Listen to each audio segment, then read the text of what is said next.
Everybody's tight, but nobody can deny. Yes, you know I get it, 나는 아무리 봐도 완벽한 나. I'm getting freaky, yeah, I'ma bring the crazy. Get that freaky, freaky on. 신경보다 같이 freaky, yeah, I'ma bring the crazy. Get that freaky, freaky on. 신경보다 같이. Girl, girl, 나는 bossy, bossy. I'ma be alright, 'cause you know 나는 갑이야. Yeah, yeah, I'ma bring the crazy. Get that freaky, freaky on. 신경보다 같이.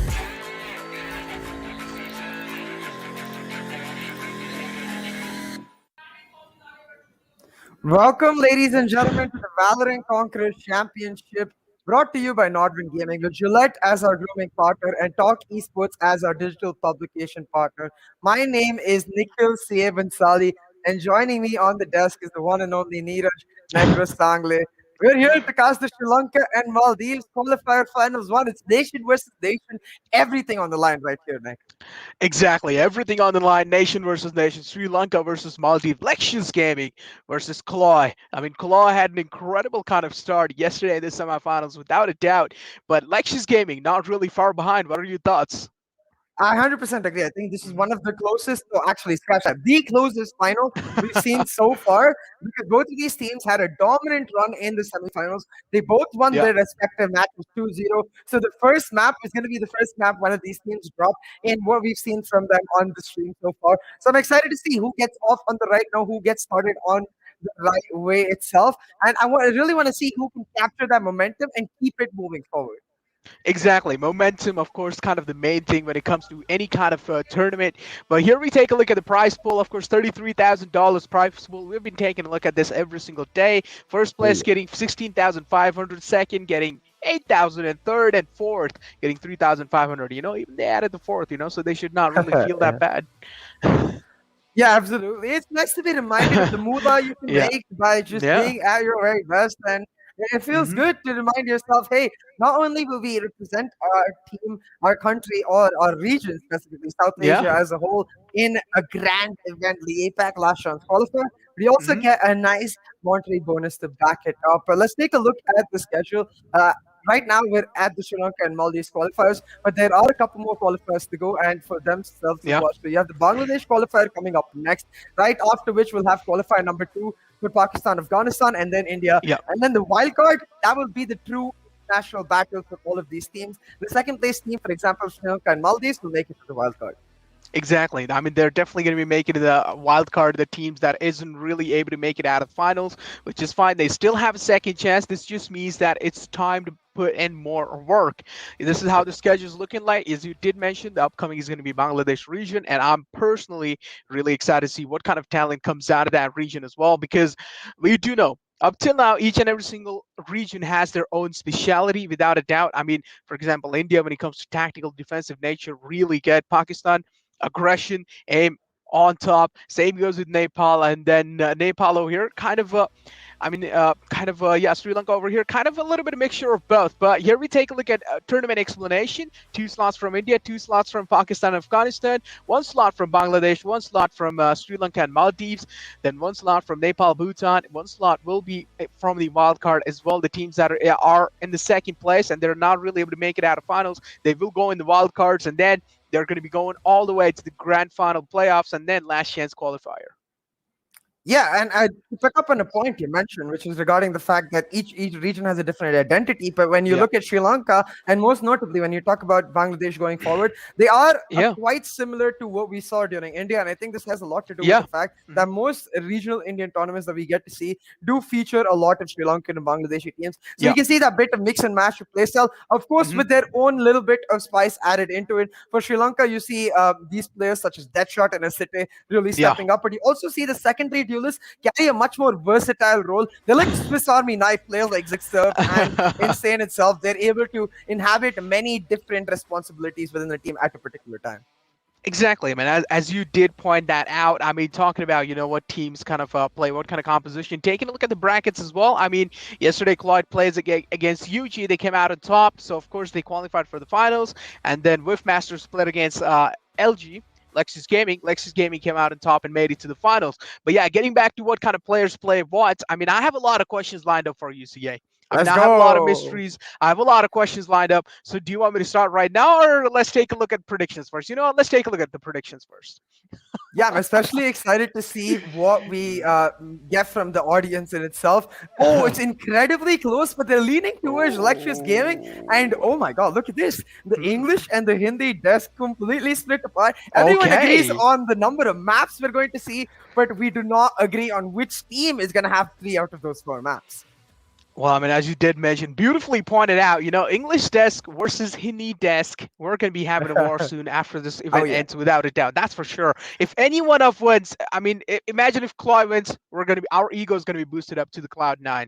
If Lexious wins, then I'm pretty sure they're going to be styling on us. But without a doubt, let's not talk about that. Scratch that. But yeah, on the map of heaven. Now, I had a little bit of questions that I lined up from the analyzing yesterday's games, and I was talking about like in the map of heaven now, Sage was being played by Insane, and then instantly he kind of transferred over to Reyna. So what do you think in the map of Icebox actually he transferred over to Reyna? So what do you think Ooh. was his kind of mentality going inside this? But first, let's take a look at the map selection and look at this. Wow, A bind ban. bind ban from I Crash did not Landing on expect this. you. Very interesting. Hmm. I really like this because what we expect from both of these teams coming in is that they ban for themselves rather than ban their opponents. But Yeah. Crash Landing on you taking a different approach. They're like, you know what? Hmm. They actually lost their bind map in the Yeah. quarterfinals matchup, Hmm. and we saw how good Lexious Gaming was on bind Yeah. yesterday. They demolished Yeah. that Hmm. no duelist composition from NA with Masters. So Crash Landing on you, giving them the respect they deserve. They're like, you know what? We don't have to take a risk here. We're just going to take bind completely off the Yeah. table. And the Hmm. interesting part about this is that Crash Landing on you in their previous vetoes have continuously Exactly. never banned Breeze. They've actually been Hmm. willing to pick Breeze every single time. And this time, what that means is that because Lexious Gaming didn't get a ban, because Lexious Gaming have banned Breeze, we get to see Breeze in the map pool. So I want to see what Lexious have prepared for that map. Exactly. We get to see Breeze in the map pool. I mean, one thing I can definitely say is that Viper being played. I mean, let's be honest, is pretty much one of the most common things out there. But yeah, as we're talking about that, we also see some curveballs being thrown from Thunder. He was playing Sky yesterday, which was a Yeah. massive curveball being thrown. Another question lined up for you, CMI bud. What are the expectations from the side of CLOY? Because we are seeing a lot of kind of curveballs being thrown, a lot of mystery being revealed from their side. I think Sky have sorry. I think Crash Landing on you have shown their ability to pick up the Sky when necessary. Hmm. I wouldn't say that it's necessary they pick it up on Haven again Yeah. because they have played a lot of Sova in the past, and given the nature of Lexious Gaming style of play, much more slower as compared to Union Gaming, the Sova Hmm. could make a lot of sense. But given the fact that they had a lot of success with the Sky on the retakes and the proactive control in the early aspects of Haven, I expect at least on Haven they will carry forward with the Sky. Now, other maps that you could potentially see the Sky Yeah. coming out is going to be split, which is the biggest question mark for me for both of these teams because yesterday we saw Lexious Gaming carry that non-standard, the Cypher Sage double Hmm. duelist composition, which really is susceptible to the power of the Sky. Yeah. And then going on Yeah. to Breeze, of course, we demand that Sky almost. It is a must pick. So I think these 3 maps are going to be key for Thunder Flash to show us his ability to switch between Sky and Sova. And you know what? Maybe, just maybe on the map of Icebox, we get to see a KO too. Now, in the quarterfinals, right, we saw Sinbad playing Omen. And then Yeah. instantly in the semifinals, we saw him switch to Killjoy. I mean, that's a massive switch in itself. I mean, a man like Sinbad making such kind of massive switches. So what do you think, what has been his mindset and his team's kind of reaction when he decided to change that? I think they always had it prepared. I think Mm-hmm. Crash Landing on you, given the fact that they did change to the Sky in the semifinals, were telling Mm-hmm. us, hey, you know what? We did not show all of our cards on the Yeah. road to the semifinals, but the semifinals where they faced off against, this is undeniable. The Union Gaming were the favorites of the entire tournament itself. So they showed Yeah. their cards there and they came up strong. Now, given the fact that Thunder Flash is hovering the Sky, I expect them to carry over the exact same composition for both of the teams. But what's Oh. really interesting for me is look at this on the side of Lexious Gaming. Raito's gonna play the Raze, and you see the Sova carried on Zexerv. While I loved Raito's on the Raze on Haven and a Raze pick, Mhm. especially when you have a no flash composition against the power of that Sky, I'm not so sure about this anymore, Necro.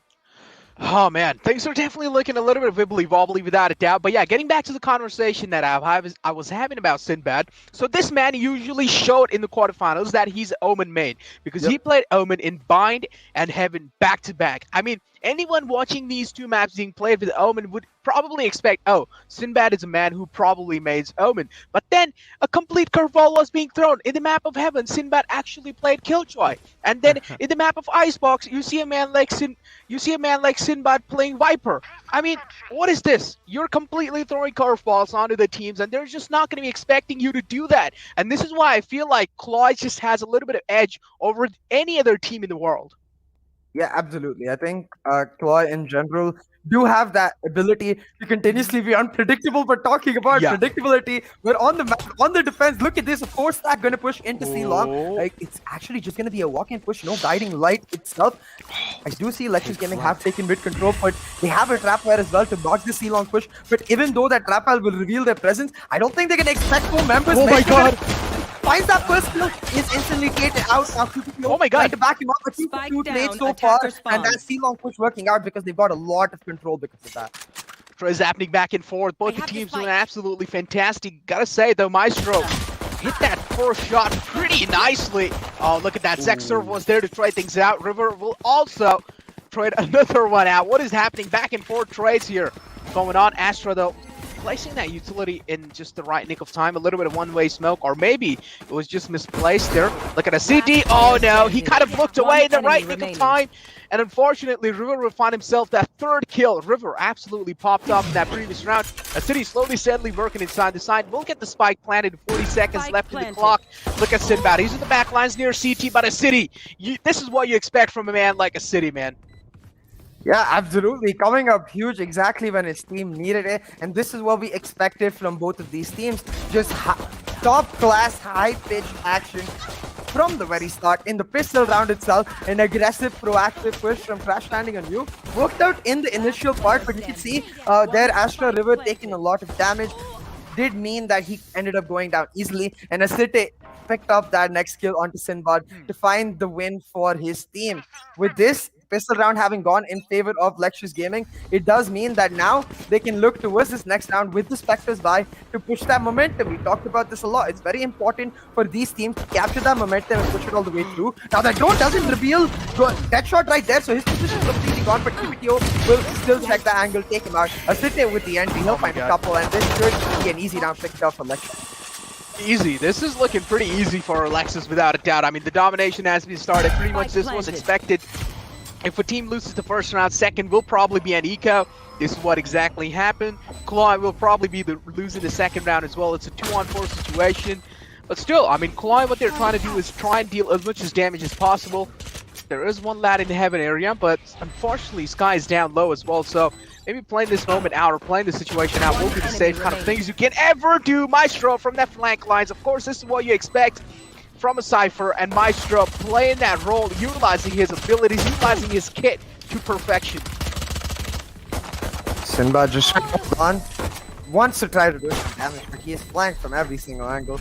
TPTO will take him out, and at the expense of only one weapon, Lexious Gaming pick up that round and now start to establish themselves a strong lead. So let's take this moment to talk about defaults. You see, for the side of Lexious Gaming, the default has continuously been to try and take mid control. Even if there's no actual agents taking mid control, you can notice on this replay, the camera set up there, they want to maintain the control over that area, which means that even if Crash Landing on you push mid, they want the info that they have done so, and they want to be able to capitalize on that. Now we see a bonus coming out from the side of Lexious Gaming, Spectres all around, so a little bit of an advantage to Crash Landing on you, but they're gonna have to be very careful about how they utilize this advantage, because if they lose a weapon too much, it will put them in a very dire situation. Now again, we see Thunderflash, this classic position on the platform. River barely managed to get out of there, find a kill onto Asite, but Thunderflash is stated out by TPTO. The push coming in. Oh my god. There's a spike carrier drop, and Crash Landing on you will be able to use their weapons. Look at how much damage he did there from the back lines. Even though he's down low, he still managed to deal a lot of damage. Zexer down low. This shouldn't really be that tough for Insane to clutch it out, but unfortunately misses those crucial shots. But that shot is there. Crush should be put on this man's shoulder, and he pretty much clutches the round out. I gotta say, so much damage was being dealt from his side. Viper, River actually did quite an incredible job staying, holding on. I actually thought there was a massive chance River would have went down there, but still, he kept on dinking those players back to back, and he managed to deal so much damage in the initial position he had. Yeah, exactly. And it's that damage which will make sure that they don't actually get to capitalize on the bonus coming in here. Because normally, if the buy team loses 4 weapons, it's an advantage for the team that is carrying over the bonus. But with so much damage done, you can see now they're going to go over to the Eco. Deadshot, the only player who can carry the Vandal for himself. Sorry, Asite, the only player who can carry the Vandal for the side of Crash Landing on you. They're going to have more or less good weapons all the way through. A couple of players carrying the Spectres, but given the fact that they're going against Sheriffs, it won't be that big a deal. We've talked about this in the past, the Vandal hero strategy, trying to make the plays happen, but Writer's already taken a lot of damage from that Killjoy default. Nanoswarms, they know they're here, they're going to let them plant, but as soon as the full plant goes down, I expect that retake with the Guiding Light and the Trailblazer to come through. Exactly. Vandal Hero, Vandal King. The same strategy, just has a little bit of unique names there. Deadshot comes out on top in that previous fight. Aside will be taken down, unfortunately. Deadshot, though, he needs a fresh magazine. You require a fresh magazine, my buddy. Probably will take down the guy in the backside. Deadshot slowly, steadily establishing his presence on the B side, and pretty much this is it. They already have gotten the retake in.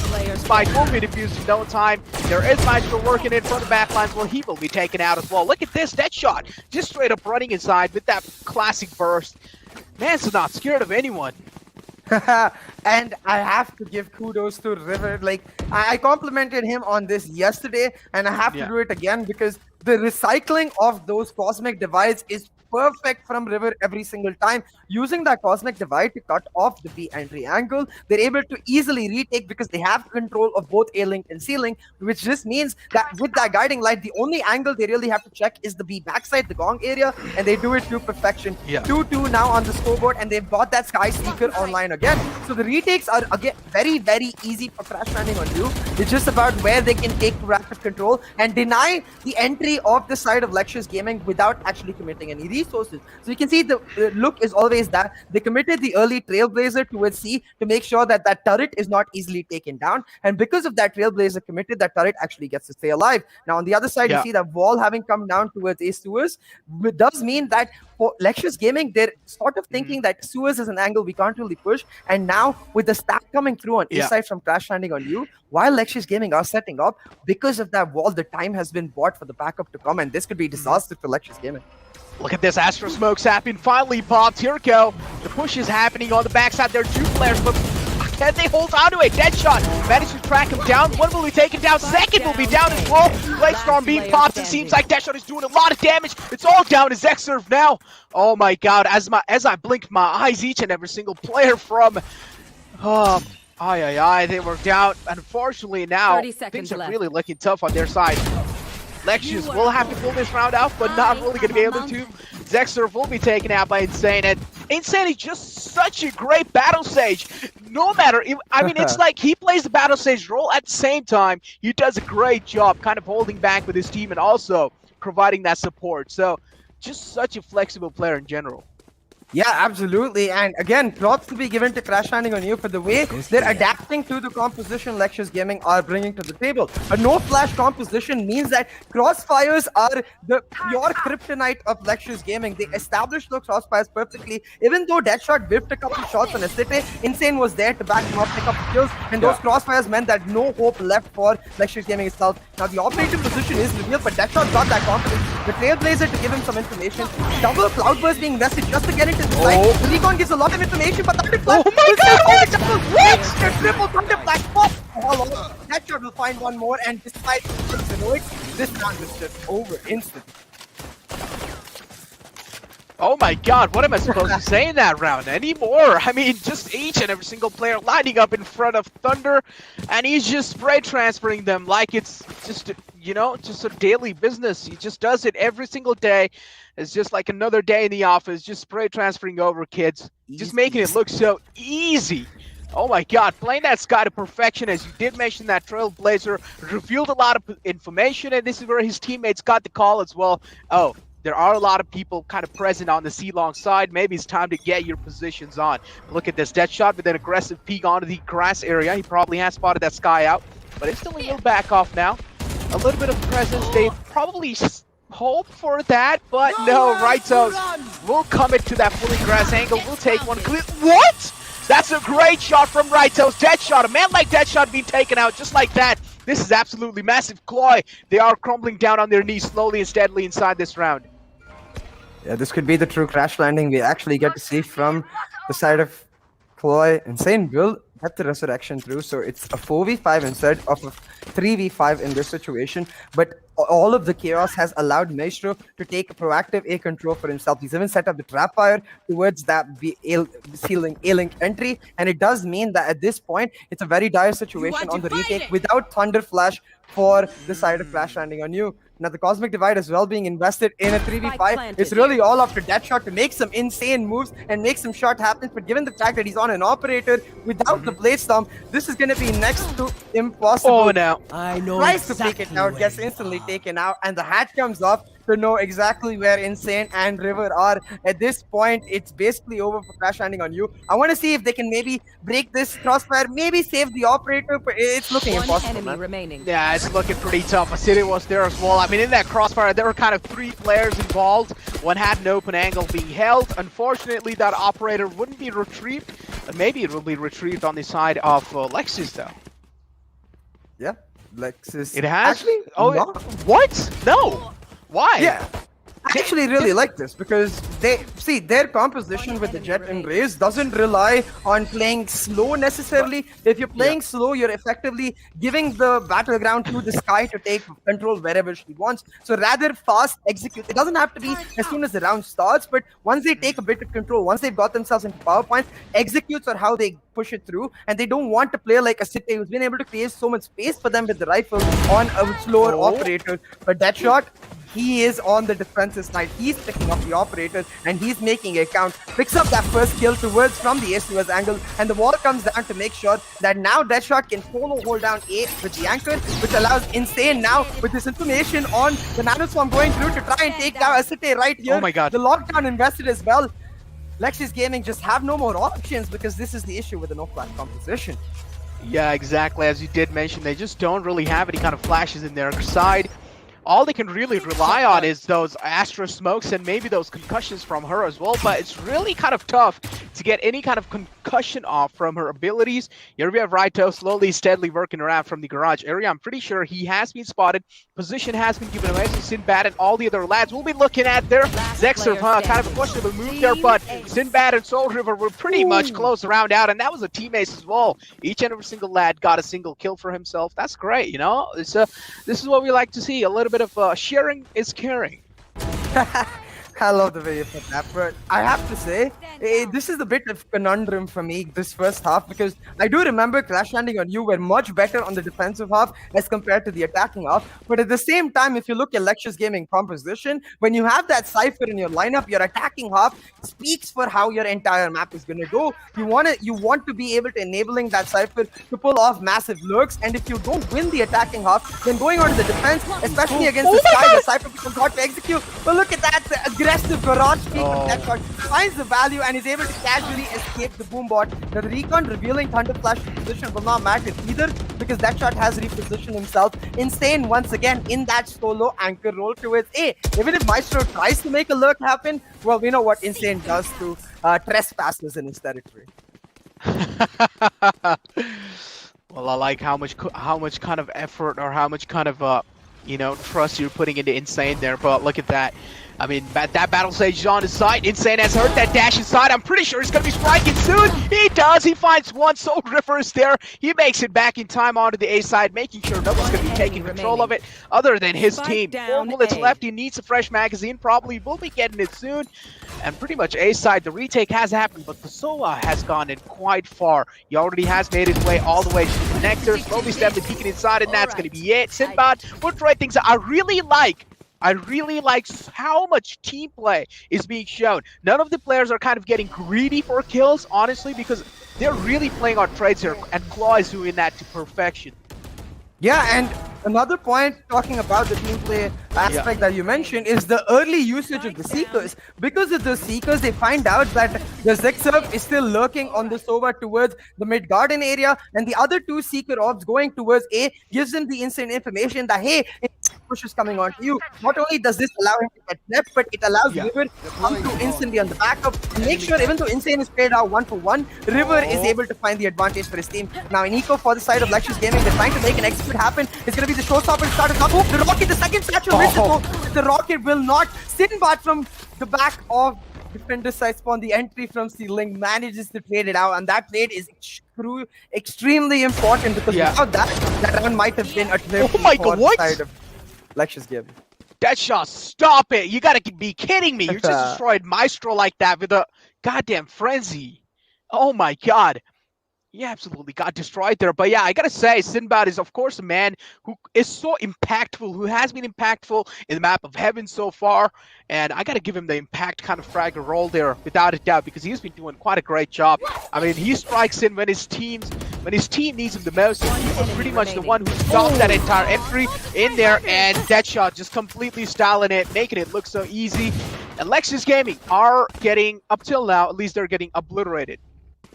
So for me, there's one key point to talk about right now, which is how do you break this Killjoy's default? You see the amount of value the Killjoy is able to get, help her team on C while covering both B and Garage at the same time with the utility.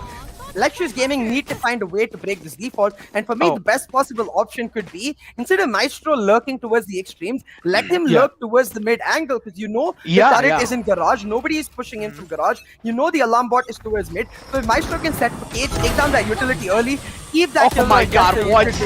But Deadshot, he's like, if it works once, then I'm gonna do it again, baby. Goes for that aggressive Garage peek, and the reactions are just too good. We need a Batman to stop this Deadshot, man. How is he able to get away every single time with that? At this point, I'm actually kind of mad. Right, Toes, what are you doing? You know Deadshot is there with an operator, peeking that like an ego challenge. Why are you doing that? Deadshot is feeling himself. You never do with a player who's having a great time. You let him have a great time, and then later on, maybe you try and fight back.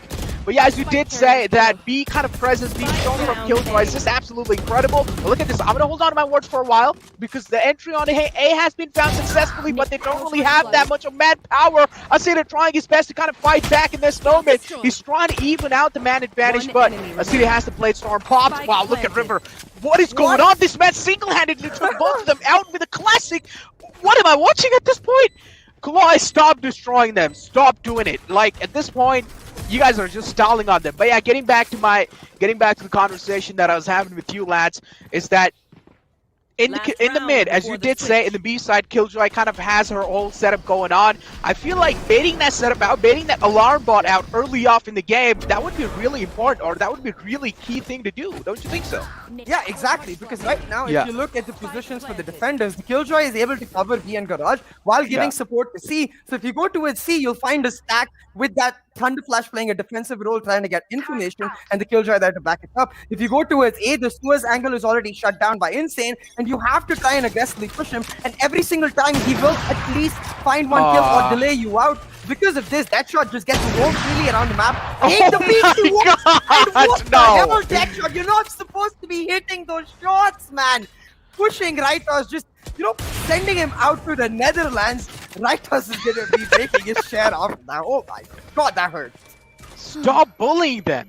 Deadshot, actually stop bullying them. This is not good. You're not doing good at this point. God damn, this man. Oh, dude, I said this yesterday as well.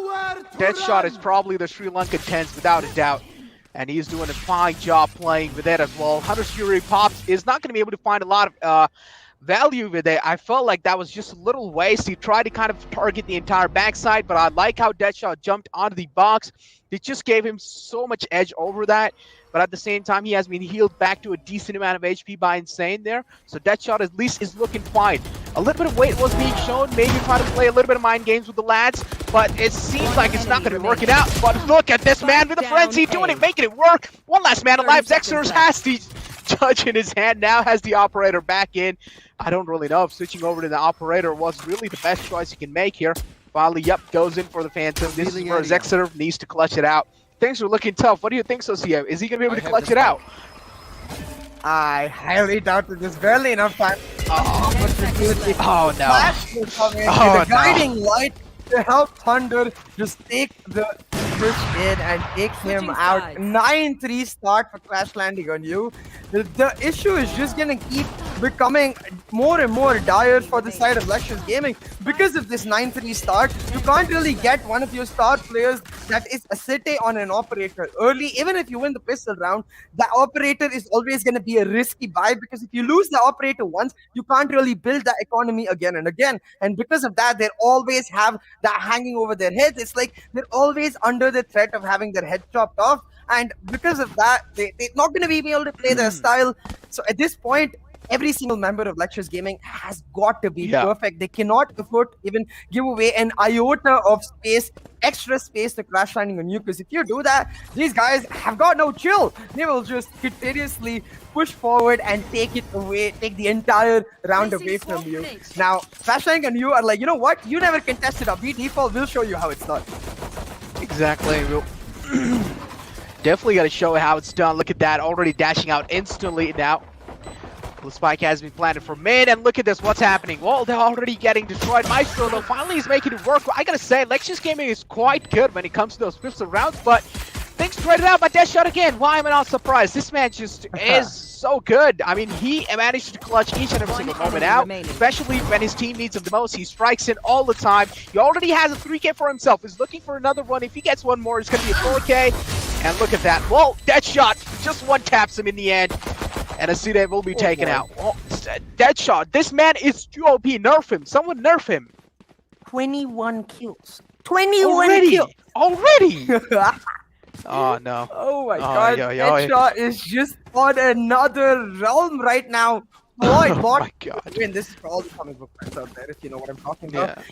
But, like, at this point, you've lost the pistol. It's 10-3. I was expecting a force buy to come out, but Lexious Gaming, they decide to play with fire. They're not going to force. Instead, they're going to eco, which means if they lose this round, which is effectively guaranteed because they've not really got the greatest of weapons, they're going to be in a dire situation. 11-3, which puts the bye round as the effective map deciding round. Now, the Trailblazer coming out, it reveals Raito's positioning. And at this point, like, even though he's got a Bucky, Deadshot shots are just too good. Finds the city, dashes out, and his duo buddy, the dynamic duo of Daskai and Jet, will clean up the act of Lexious Gaming, and it will mean that all of this chaos for nothing for Lexious, because not only do they lose A control, Insane casually pushing up C by himself has found KPTO and tagged him down really low, and this will allow the execute to come in. You know, at this point, even if I stay quiet, I mean, it's pretty much fine, you know, because it's just like the same thing happening over and over again. They're just getting those rounds back to back. I mean, yeah, I do know Lexious Gaming is on an eco, a little bit of mission shots. Maestro, okay, here we go, Maestro. Maybe we still have a little hope left. Finally was down low. He will, Sindbad will be take him down. I don't even know what I'm saying at this point, because I am just absolutely shocked with how CLOY is playing. I'm not. This is why I gave the prediction of that 3-1. This is why I expect CLOY to just completely style over. And I will mention, I honestly did believe that we would get to see an Ascent ban from Crash Landing on You, which is why I was worried they might end up losing Bind. But given the fact that they have banned Bind, if they have something similar prepared for Ascent, I think, I know this is too early to call it, but given the way they're playing, I think it might just end up being a 3-0, but I will hold on to the hopes, because as a caster, you want the best of both of the teams. And you see, Lexious Gaming, they're not out just yet. Site trying to make the moves happen, and he certainly will. Picked up a double for himself, and with the help of his Nova Zixerve, they've got full A lobby control, and they now are in a position to convert this buy round in their favor and just hold the momentum of CLOY for a bit. Keep this thing in mind, though. Still River and Insane are alive. Slowly, steadily working inside. Insane, I don't really feel... Oh, look at that. Easily connecting the headshot. Pretty much crucial one. Needed that. Now, they have also gone Phantom. This is going to be really damaging. You don't really want to see a Phantom being yielded by a man like Insane, because he definitely goes insane when he has those kind of preferred weapon he needs. Look at that. The spike is in the hands of River here. A little bit of mind games kind of being played. The smoke were popped, maybe making kind of a Lexious Gaming thing that, oh, probably they're going on the A side, but then they're completely throwing the curveball here all the way going from the garage, but there is an Astra present. If any kind of sound cues are given away, I'm pretty sure she's going to be making a call instantly. Well, look at that. Again, another fake being made on the A side. This is where it's kind of forcing some rotations out as well. We do see a little bit of kind of movement being made from their side. Ball will be taken down on the connector. Insane doing quite a great job keeping them on their toes. River trying to try things out, but it's a 1-on-2 situation. Zero theft out as well. River's position has been given away. And River, now position is pretty much compromised. Maestro is a man you don't really want to challenge a one-on-one fight against. Zexerf, though, that's a good double peek. And they will pretty much shut down River. Absolutely. A really nice round picked up. Lexious, Yeah. but at this point, it's a win-win for both of the teams because this was a bonus with Crash Landing on you. And given the fact that it was one of those full bonuses, they're going to be able to afford the buy and a better buy than Lexious coming in. But I don't think Lexious are thinking about that at all. They're just happy they're able to pull back the round because they knew what would happen if they couldn't. The map would be over right then and there. So this gives them some momentum, some hope really to hold on to as they look forward in the next few rounds. But looking at the scorecard, you notice that eco damage coming through, a Spectre on Raitos, and QPTO carrying over just a light shield. While it's not as big, it is still a tiny advantage that CLOY can use to push it all the way through. And given the fact that they've got that Cosmic Divide online, I want to see them investing some early control to wait out the abilities. Like you just saw the Pain Shell coming out as well as Boombot. Now with these things gone, the Cosmic Divide is much less of a threat from the side of Lexious Gaming, because when that wall comes up, the biggest thing you're scared of is either a Raze or Sova utility coming through or a flash. They don't have a flash. The Raze utility is used, which means only one threat left for the side of Crash Landing on you when they go for an execute. This round definitely favoring them, but we'll see. Maybe Lexious Gaming just able to pull off some insane shots and hold on. Yeah, definitely. I mean, I am expecting them to kind of hit those insane shots. At this point, Lexious Gaming, I mean, they're still trying to kind of play the game out tactically, but the way they're playing, it doesn't really seem like they need to, because they're just straight up walking inside. Look at Deadshot, the amount of confidence this man has. He's all the way kind of so deep inside B. All he needs to do is probably try and bait some things out here and there, because he's expecting Crossfire going inside. Here comes the Cosmic Divide, and this is where the call will be made to go inside. Deadshot has made it inside now. Does he know there's a white Maestro waiting for anyone to kind of peek out? No, looks away. Oh no, the timing was so unfortunate. Unfortunately, looks away the wrong timing, and this is where Lexious Gaming will strike in and try and clean out the field, and this is what they do. Absolutely. The round picked up for the side of Lexious Gaming. It's really kudos to be given to Raitos, even though he didn't actually get many kills there. The fact that he's able to delay for so long and hold that position allows his teammates to come through in the backup and pick up the win for themselves. Now, this should be an eco from the side of Crash Landing on you. Deadshot on a Vandal right now. I really hope he does sell it, unless this is just pure confidence. He's like, you know what, I don't need the shields. I'm going to find the one-taps anyways, because the pure Vandal buy will be enough money saved to get a buy in the next round. But without shields, this is going to be an extremely risky move from Deadshot, because you see what happens. Even a Phantom can instantly take you down. Asite, though, staying there for a little too long, should have dashed out, will get traded out by River. The Maestro still able to shut down the lurk on the other side will mean that Lexious Gaming can back right up, but this allows an opportunity for Clash Landing on you to slowly push into this Ace-Suez angle and collect the weapon. But they do hear that drone, so they haven't done that just yet. But now with the drone timing out, I do want to see them pushing into Ace-Suez, using that Trailblazer, as you can see, clear out every single angle, and then picking up a Asite's planted. Definitely, for sure. I mean, there's still a chance for a comeback for Lexious Gaming, without a doubt. They can make a comeback happen, but they will have to make it flawless. If any kind of rounds given away, this is where they will start feeling their momentum, and CLOY will probably try and get their grip back up on the game. And you don't really want those kind of moments to happen for CLOY. You don't really want them to feel themselves. Oh, River has managed to sneak inside, but I feel like he has been jump spotted. Excellent position given away. Will peek out, will still manage to find a trade for himself. Look at this, River, we're trying to peek out, but instantly will be traded out by Raitos. Oh, Thunder Flash has given away. The bird wasn't really able to find any kind of info. Unfortunately, Raitos loses that crucial one-on-one fight. Now it's all down to Maestro and that Astro. Seeker's out as well. This is where Maestro might have a little pressure, but no is the answer. But unfortunately, now the Seekers have been utilized, and this is a massive and hefty investment inside that previous round.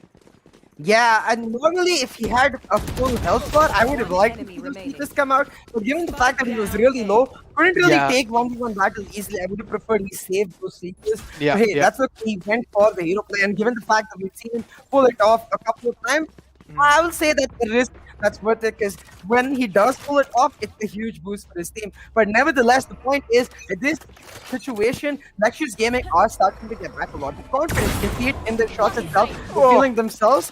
Acidic trying to replicate some of that dead shot by going for the aggressive garage peek. Doesn't actually find anyone, took a blind shot and missed. And with that, it will mean that proactive control taken once again by that Thunder Flash Deadshot duo. They clear out all of Ace Force, they're attracting attention to them, but the spike in the hands of Sinbad, who's got that lockdown going on, I would like to see either they go for a P hit with that lockdown, or given the fact that they got Ace Suez control, you just go to Ace Suez, you pop that lockdown there, and with this aggressive positioning that Deadshot and Thunder Flash have, it's just going to be an easy side execute. Pretty much an easy side direct. Oh, look at that. That's a good showstopper, but he also kind of got traded out. One for one trades happening back and forth. Look at this Zexurf now. Also revealing the side. Lexious Gaming is doing a great job holding on to this, but CLOY, I'm pretty sure they're breaking a sweat at this point in time because they do feel a little bit of comeback, like, you know, the chances of comeback happening. And Zexurf now was kind of on the heaven area, but decided to fall back in the last moment. Presence being shown. Pretty much they do know now it's an A take here. But Soul River, he needs a fresh magazine. Yes, he will reload his gun. Astro putting her stars down, making sure if anyone's trying to get inside, they will probably have a little bit of visual distortion. We are seeing a lot of misplacements of smoke. Even in the past, I saw a little bit of misplacements going on here and there. Maestro will find both of them. No one else needs to do anything. Insane Fight is best to fight back. But unfortunately, that would be Lexious Gaming again coming out on top. And I like this. I like this. Lexious Gaming is getting that momentum kind of settled again. Yeah, absolutely. Lexious Gaming looking real strong here on the defense.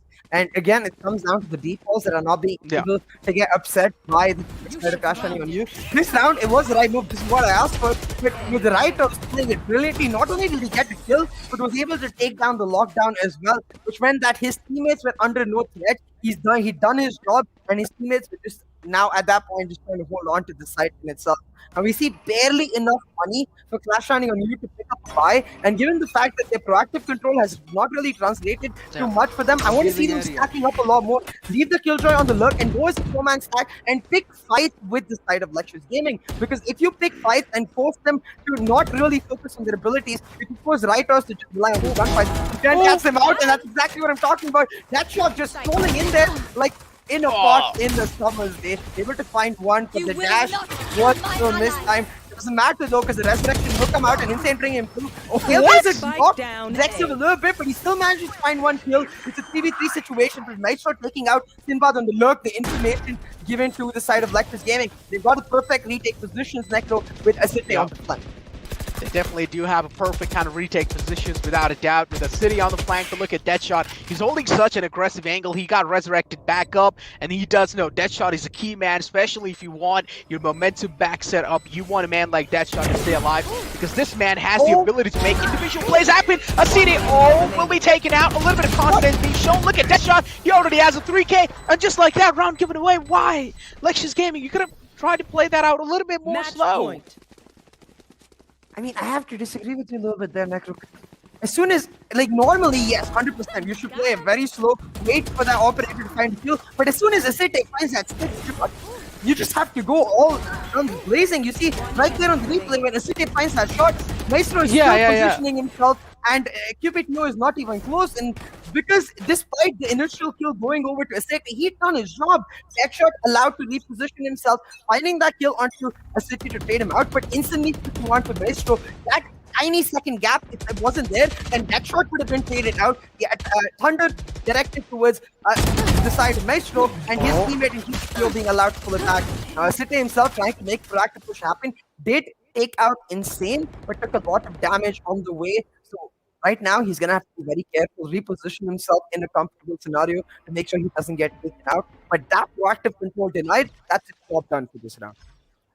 It's definitely done, but yeah, I do get what you kind of wanted to say there. I mean, mainly, it didn't really seem like well coordinated in that previous round. That retake didn't really seem like coordinated, because if they kind of tried to do double peaks out at the same time, maybe there was a chance of, you know, one duo trade happening, but nothing like that happened in that previous round. So that's why they will have to pay the price for it. Look at Deadshot. I mean, position still not compromised. He also has the Blade Storm available, so there's a massive chance he might just make something happen. That's a great dash away. Rightos misses those crucial shots. He will have to fall back now because he does know he has made a massive mistakes by leaving Deadshot alive, and I'm pretty sure Deadshot is going to be punishing that kind of a mistake without a doubt. 3 stars have been placed from the Astra.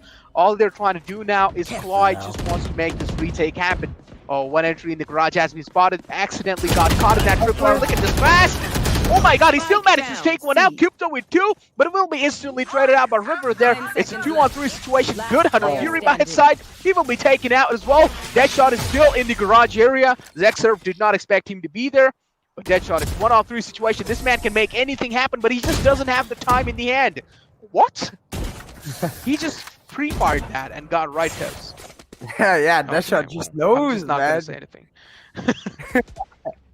I feel you. It's like when he tries stuff like this, they always come out with weird angles. But Deadshot just knows exactly what to expect at every single point. But props has to be given to Lexious Gaming. They started off this half 9-3, and since then they, in this particular half, they're at a 5-3 lead. Now, if you remember the score lines from the first half, it was a similar like 4-2 start when Crash Landing on You really put the pedal on the metal and took a huge advantage for themselves. So this is a true test for the side of Lexious Gaming because it's an eco for Crash Landing on You. The right was playing this vertical angle. They're not expecting him at all because usually he's been playing the corners so far. He picks up a double. Oh my god. Zexer with 1 for himself. Bursting down, will take down River, and that eco just instantly shut down. Thunder Flash with not much opportunity to cause some damage. Look at this. What's happening at this point?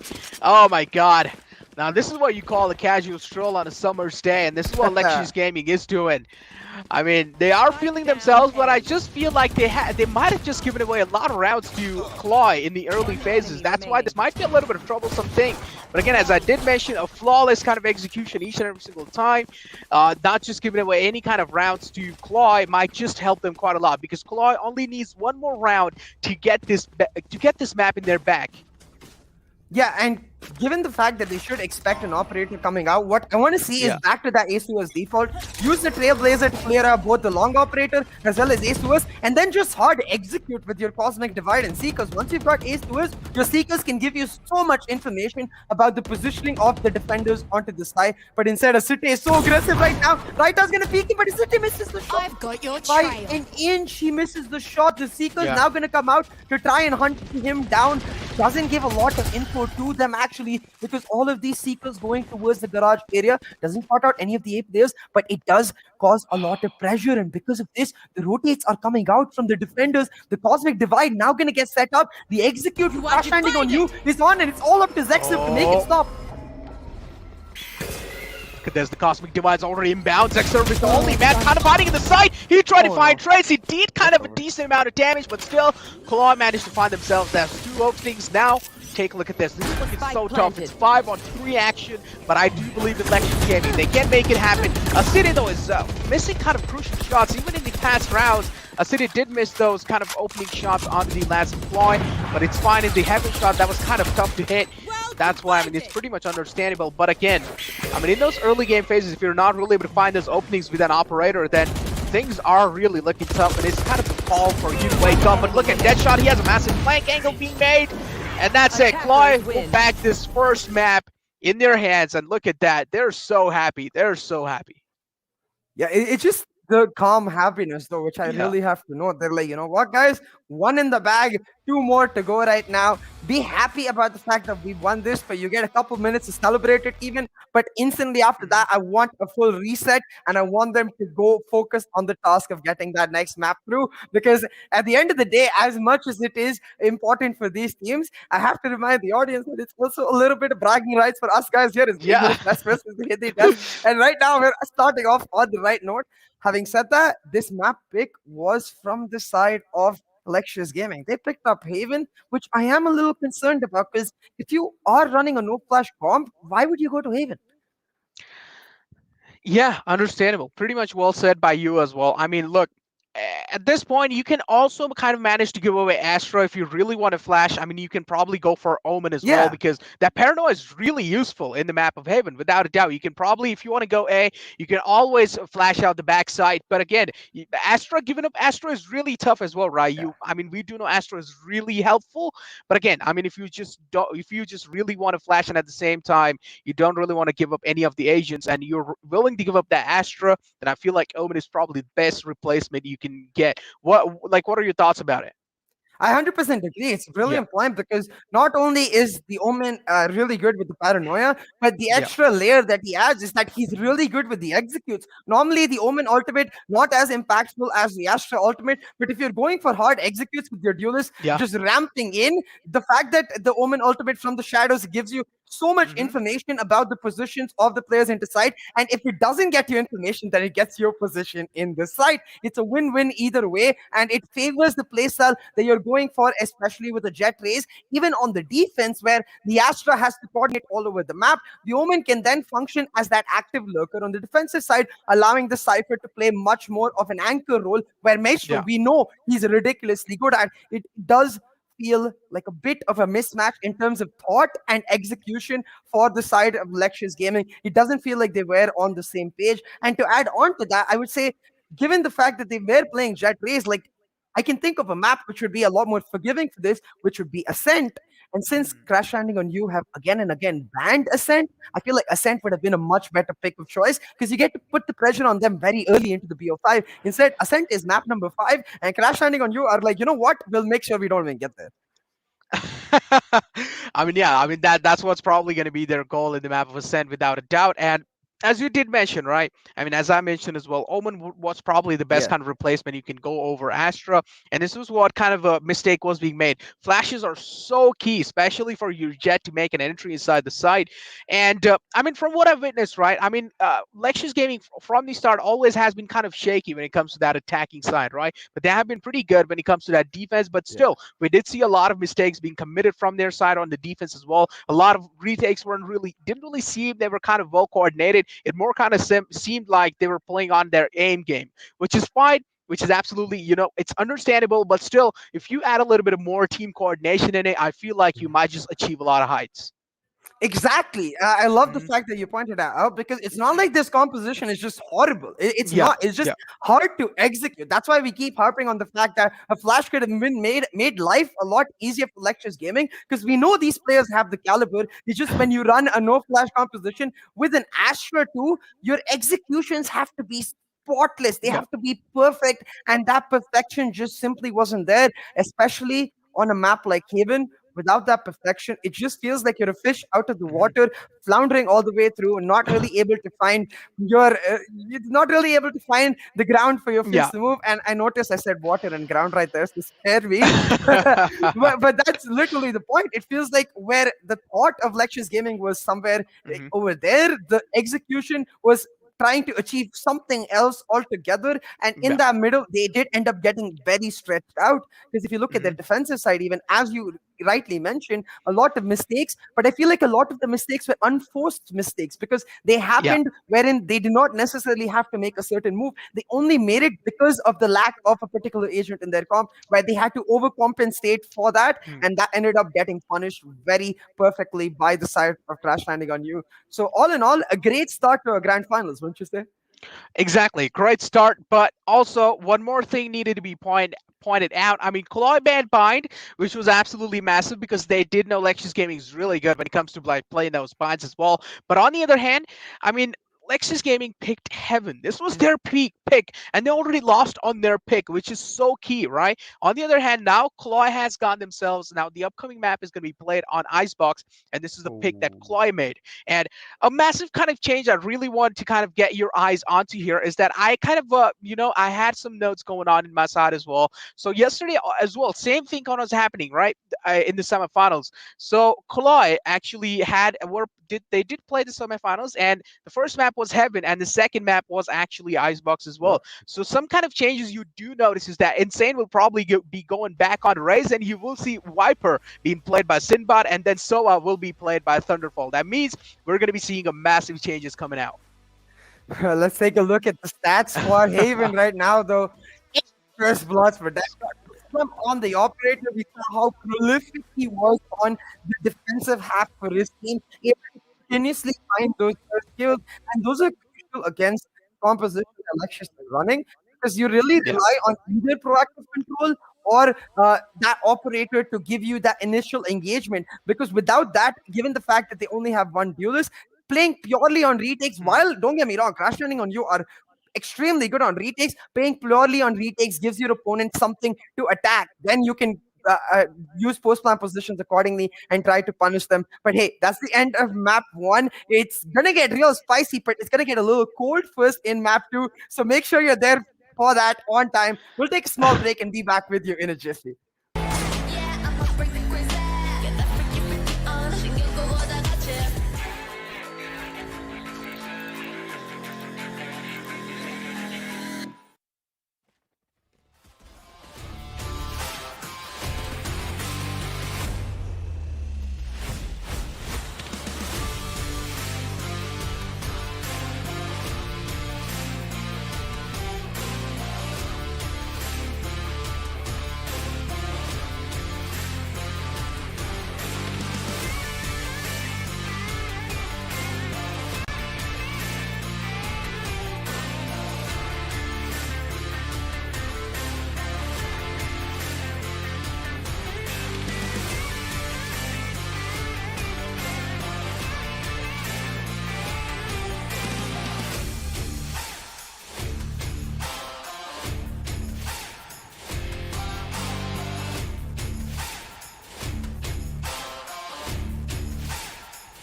I'm getting freaky.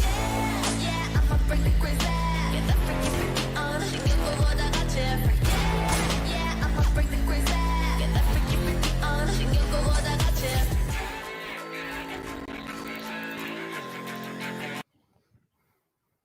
Welcome back, ladies and gentlemen, to the Valorant Conquerors Championship brought to you by NODWIN Gaming, with Gillette as your grooming partner and Talk Esports as our digital publication partner. My name is CA, and joining me on the desk is Necro for this finals matchup, which started off with a bang. Haven, the pick of Lexious Gaming, won by the side of Clash Landing Yeah. on you, and I want to see if they can push it forward. But before that, let's look at the predictions, Necro, because if I remember correctly, even the audience did go against it. It was Lexious sided Yeah. right now. Oh wait, it changed Oh up wait! once again. They, All right. they We changed their influence the minds. audience. Let's go. Oh well, they changed their minds now. It seems like, huh? You guys saw the first match, and then you guys are like, oh, now okay, CLOY has a bigger chance of winning. So well, we're gonna be shifting over to CLOY. A little bit of oh man, you guys changing colors out here, but fine. We've had our kind of predictions stuck onto the same thing. Me and CA going towards CLOY, the Hindi desk going towards Lexious Gaming. I mean, Lexious Gaming up till now in the first game, they haven't really had the start of their life. They're kind of on the struggling phases. But let's just see what they've lined up. But as I did mention, in the map of Icebox now, we're going to be seeing three players kind of making those crucial changes, which we're going to be seeing Insane on Reyna, we're going to be seeing Thunderfall on Soa, and then we're probably going to be seeing Viper on Sinbad, without a doubt. But what do you think? Are there going to be much more curveballs being thrown, or a little bit of kind of change as well? I just want to know. I, I mean, I don't think there are going to be any curveballs as Mhm. such, but given the fact that White was played the raise on the map of Haven right here, I would like to see him go back to Nova for Icebox, and I'd Yeah. like to see and Lexious picking up that Sage, and therefore that allows Maestro to pick up that Killjoy to finish it all off. So they get that kind of composition. I think that's is exactly what is going to be locked in. So I get what I want. Now it's just a question of can you put a stop to Insane? Because Insane on that arena was a key factor for the win of Crash Landing on you yesterday, and he was able to cause a lot of influence. Really, like whenever we see the Killjoy being taken out for another agent, the instant topic of conversation for us is can that agent have enough of an impact to be able to pull it off? Don't worry, Macro. That shot is just trolling us. There's no Yoru. No, I also wanted to point one thing out. It's written Icebox, and we're seeing the map of Breeze. Ooh. Well, it seems like even the production crew is trying to play some mind games with us here. Well, that's pretty great. But here we have Crash Landing on you. Well, the lads are looking pretty pumped up and ready. And I just want to see here that, well, I mean, what they have lined up. I mean, as I did mention, the kind of lineup what they are going to be having going inside the game. But also, I mean, what do you guys think now? What do you guys think? What do you think in the chat? Let us know which team will probably take the icebox in their hands. I think maybe in general, the production crew does want the nice beaches, you know, the Caribbean islands, rather than the cold, cruel climate that you get in Icebox. There's like, no. Hey, we are going to go to Icebox. And to answer your question, Neko, that you asked the audience, I think what I'm expecting is some sort of pre-match preparation to try and shut Insane down. Considering on what I was talking about, like Insane was able to make up for the lack of Killjoy by continuously taking proactive control. What the Killjoy offers you, for example, on the defensive side, is an ability to play quicker. And Insane circumvented this by just playing it very aggressively and finding a flank that helped his team very well on the retake. The issue with this is that the problem they faced yesterday was very easy to play against. So now against the side of Lexious Gaming, they're gonna have a two test, and we'll see how they show up. Right now, all of Lexious looping up on the A side going to that. Yeah, exactly. But look at that. That's a great classic burst to open things off there. I mean, Lexious Gaming, at least they are getting their kind of groove peak set up on the map of Icebox in defense. As I did mention, I mean, from what I've seen or how they play it, their grip on defense side in any map is really good. But on offense is where they kind of lack a lot of stars. But I'm pretty sure if they already start off on a good note, then maybe in the map of Icebox, it will quite be a little easy at least to get their kind of domination going in early off because of the Sage Wall. A lot of things are denied here. But unfortunately, it does have a little gap in. So maybe next time you will have to watch out from that. But look at this. Raito's already finding himself that one kill. Instantly will be traded out by Insane. I like those Sheriff investments happening, but Zexerf is trying his best to fight back. Classic burst is of course the best. And look at that, River proving me exactly right. Another wall being kind of made. And this is where the spike will probably be planted. 30 seconds left in the clock. Yep, finally we do see Thunder Flash finding that spike. Look at that. Cubzo, yep, finds River. We'll take him down instantly. Thunder Flash moving up slowly, steadily. I like how kind of fake he has made. He's on that Sage Wall. He has an off angle as well. One situation. You're just trying to play around. Thunder Flash just spot him out, take the initial shots with the flick. QPTO manages to pull out the flick, and I think you pointed this out in Haven as well, Necro. Lexious Gaming do seem a lot better on the pistols in general. They are able to continuously win them out, and I think this is 3 out of 3 for them. They haven't lost the pistol yet. Exactly. I mean, look at that. As I was saying, they've already again started off on a good note, and well, overall, now CLOY, look, you don't really want to give away a lot of rounds, even if a team like Lexious Gaming has plans to make a comeback happen in the future. Make sure at least you're not letting a lot of rounds kind of slip away from your hands early off, because the early segment in the game is kind of really important. I mean, thank God, I mean, they have won a round in their half, Lexious Gaming, but we never know, right? In those bye rounds is where you really get to see a team's fate kind of being decided, and this is what exactly is happening. Look at Cubzo getting forced out of his position instantly. Yellow control has been established, but I also like those snake bites, kind of denying a lot of things. Maestro will be striking in, and you don't really want kills like those to be given away, but it's fine. I mean, they are on an econ. This is what you expect. Damage being dealt, but Cubzo will finally strike in and try to collect as much as kills as possible.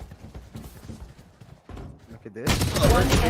One kill, but now pushing in. Raitos finds a kill, but instantly traded by his counterpart. Thunder Flash will take him down. A couple of whiffs from Maestro right there. It's the opportunity for Thunder Flash to take him down, and he certainly does just that. Has his Hunter Siri online as well. I really hope he doesn't lose it though. It's gonna be Zexer pushing him in.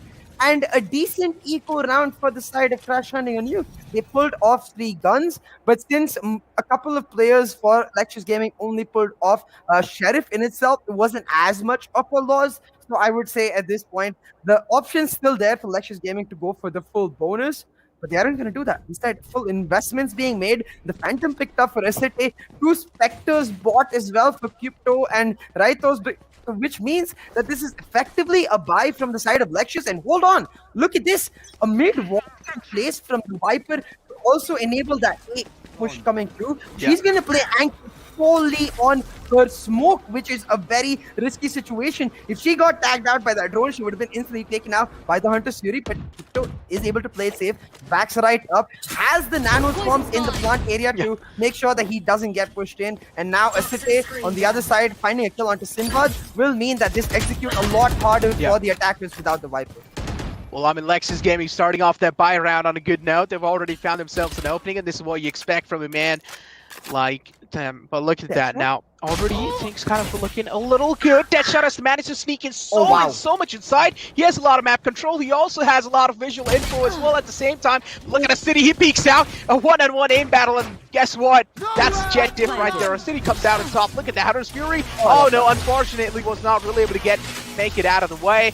And that's a great Hunter's Fury coming out from Thunderflash. He did know he's kind of stuck behind there. He has also invested that dash. So, I mean, pretty much a well-calculated in general. He did find himself such a massive value. And now it's a 2-on-2 situation. Raitos was kind of looking really good in that situation. Look at this. Recon Dart's massive.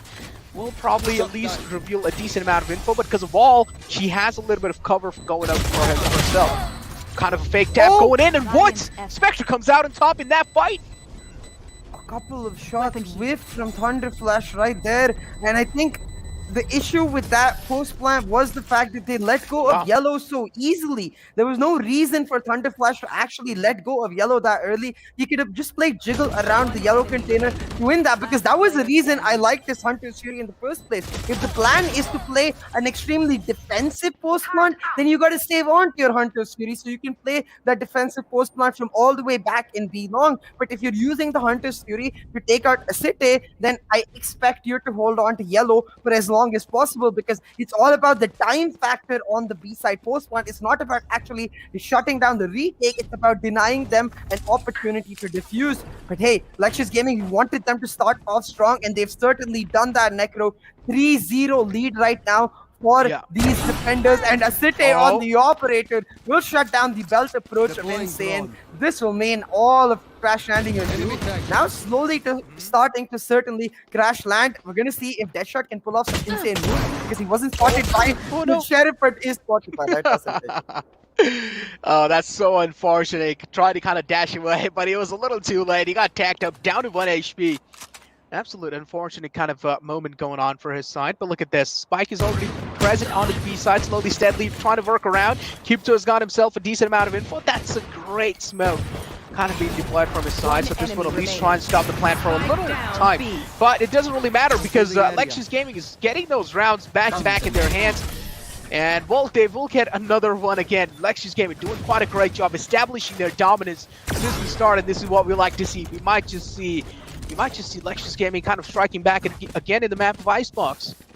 Yeah, it's going to be very important for them to keep up this momentum. You know, make hay while the sun shines, really, even though it's Icebox, the sun doesn't really shine.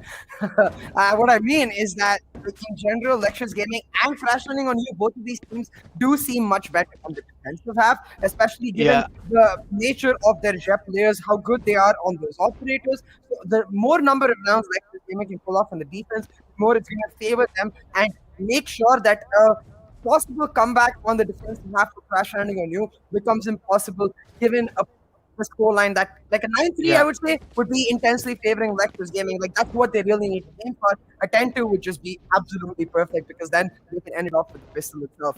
But coming back to this round, the last round was an eco from the side of Crash Landing on You, and we have got a technical timer which gives us a second to talk about defaults for the defenders. You notice the Viper wall, with the exception of that one round where he put it from mid covering A side as well, it's usually the retake wall towards B, which allows QPTO on that Viper to flick your anchor on that B side. With the Killjoy covering mid, this allows for an A stack, and that's why you see Crash landing on you. They're not really happy about going towards the A side. They realize with that Viper playing anchor, the natural stack would be towards A. So what they really need to attack and punish right now is this mid approach by the Killjoy. If you can shut down that kitchen angle from the Killjoy, then it puts a lot of pressure on them. Maybe forces the stage to come and wall out kitchen and change up their defaults. You need to find a way to shut down that mid from being held by the Killjoy for the defense.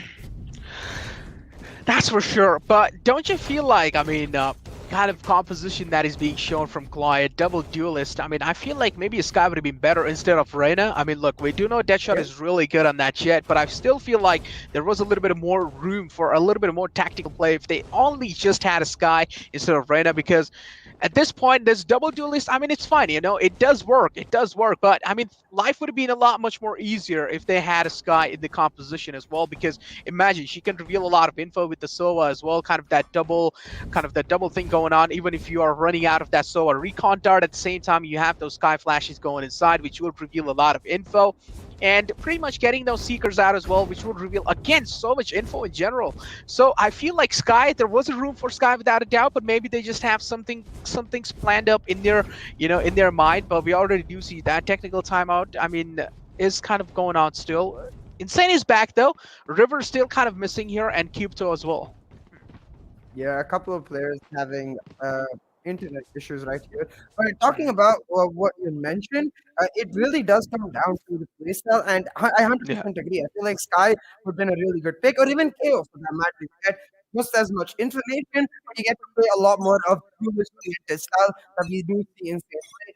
I do believe the match is starting up, and I'm not sure if River is back. All the players are on the field, so every single player back. There will be now Crash landing on you, trying to go for this A-side execute.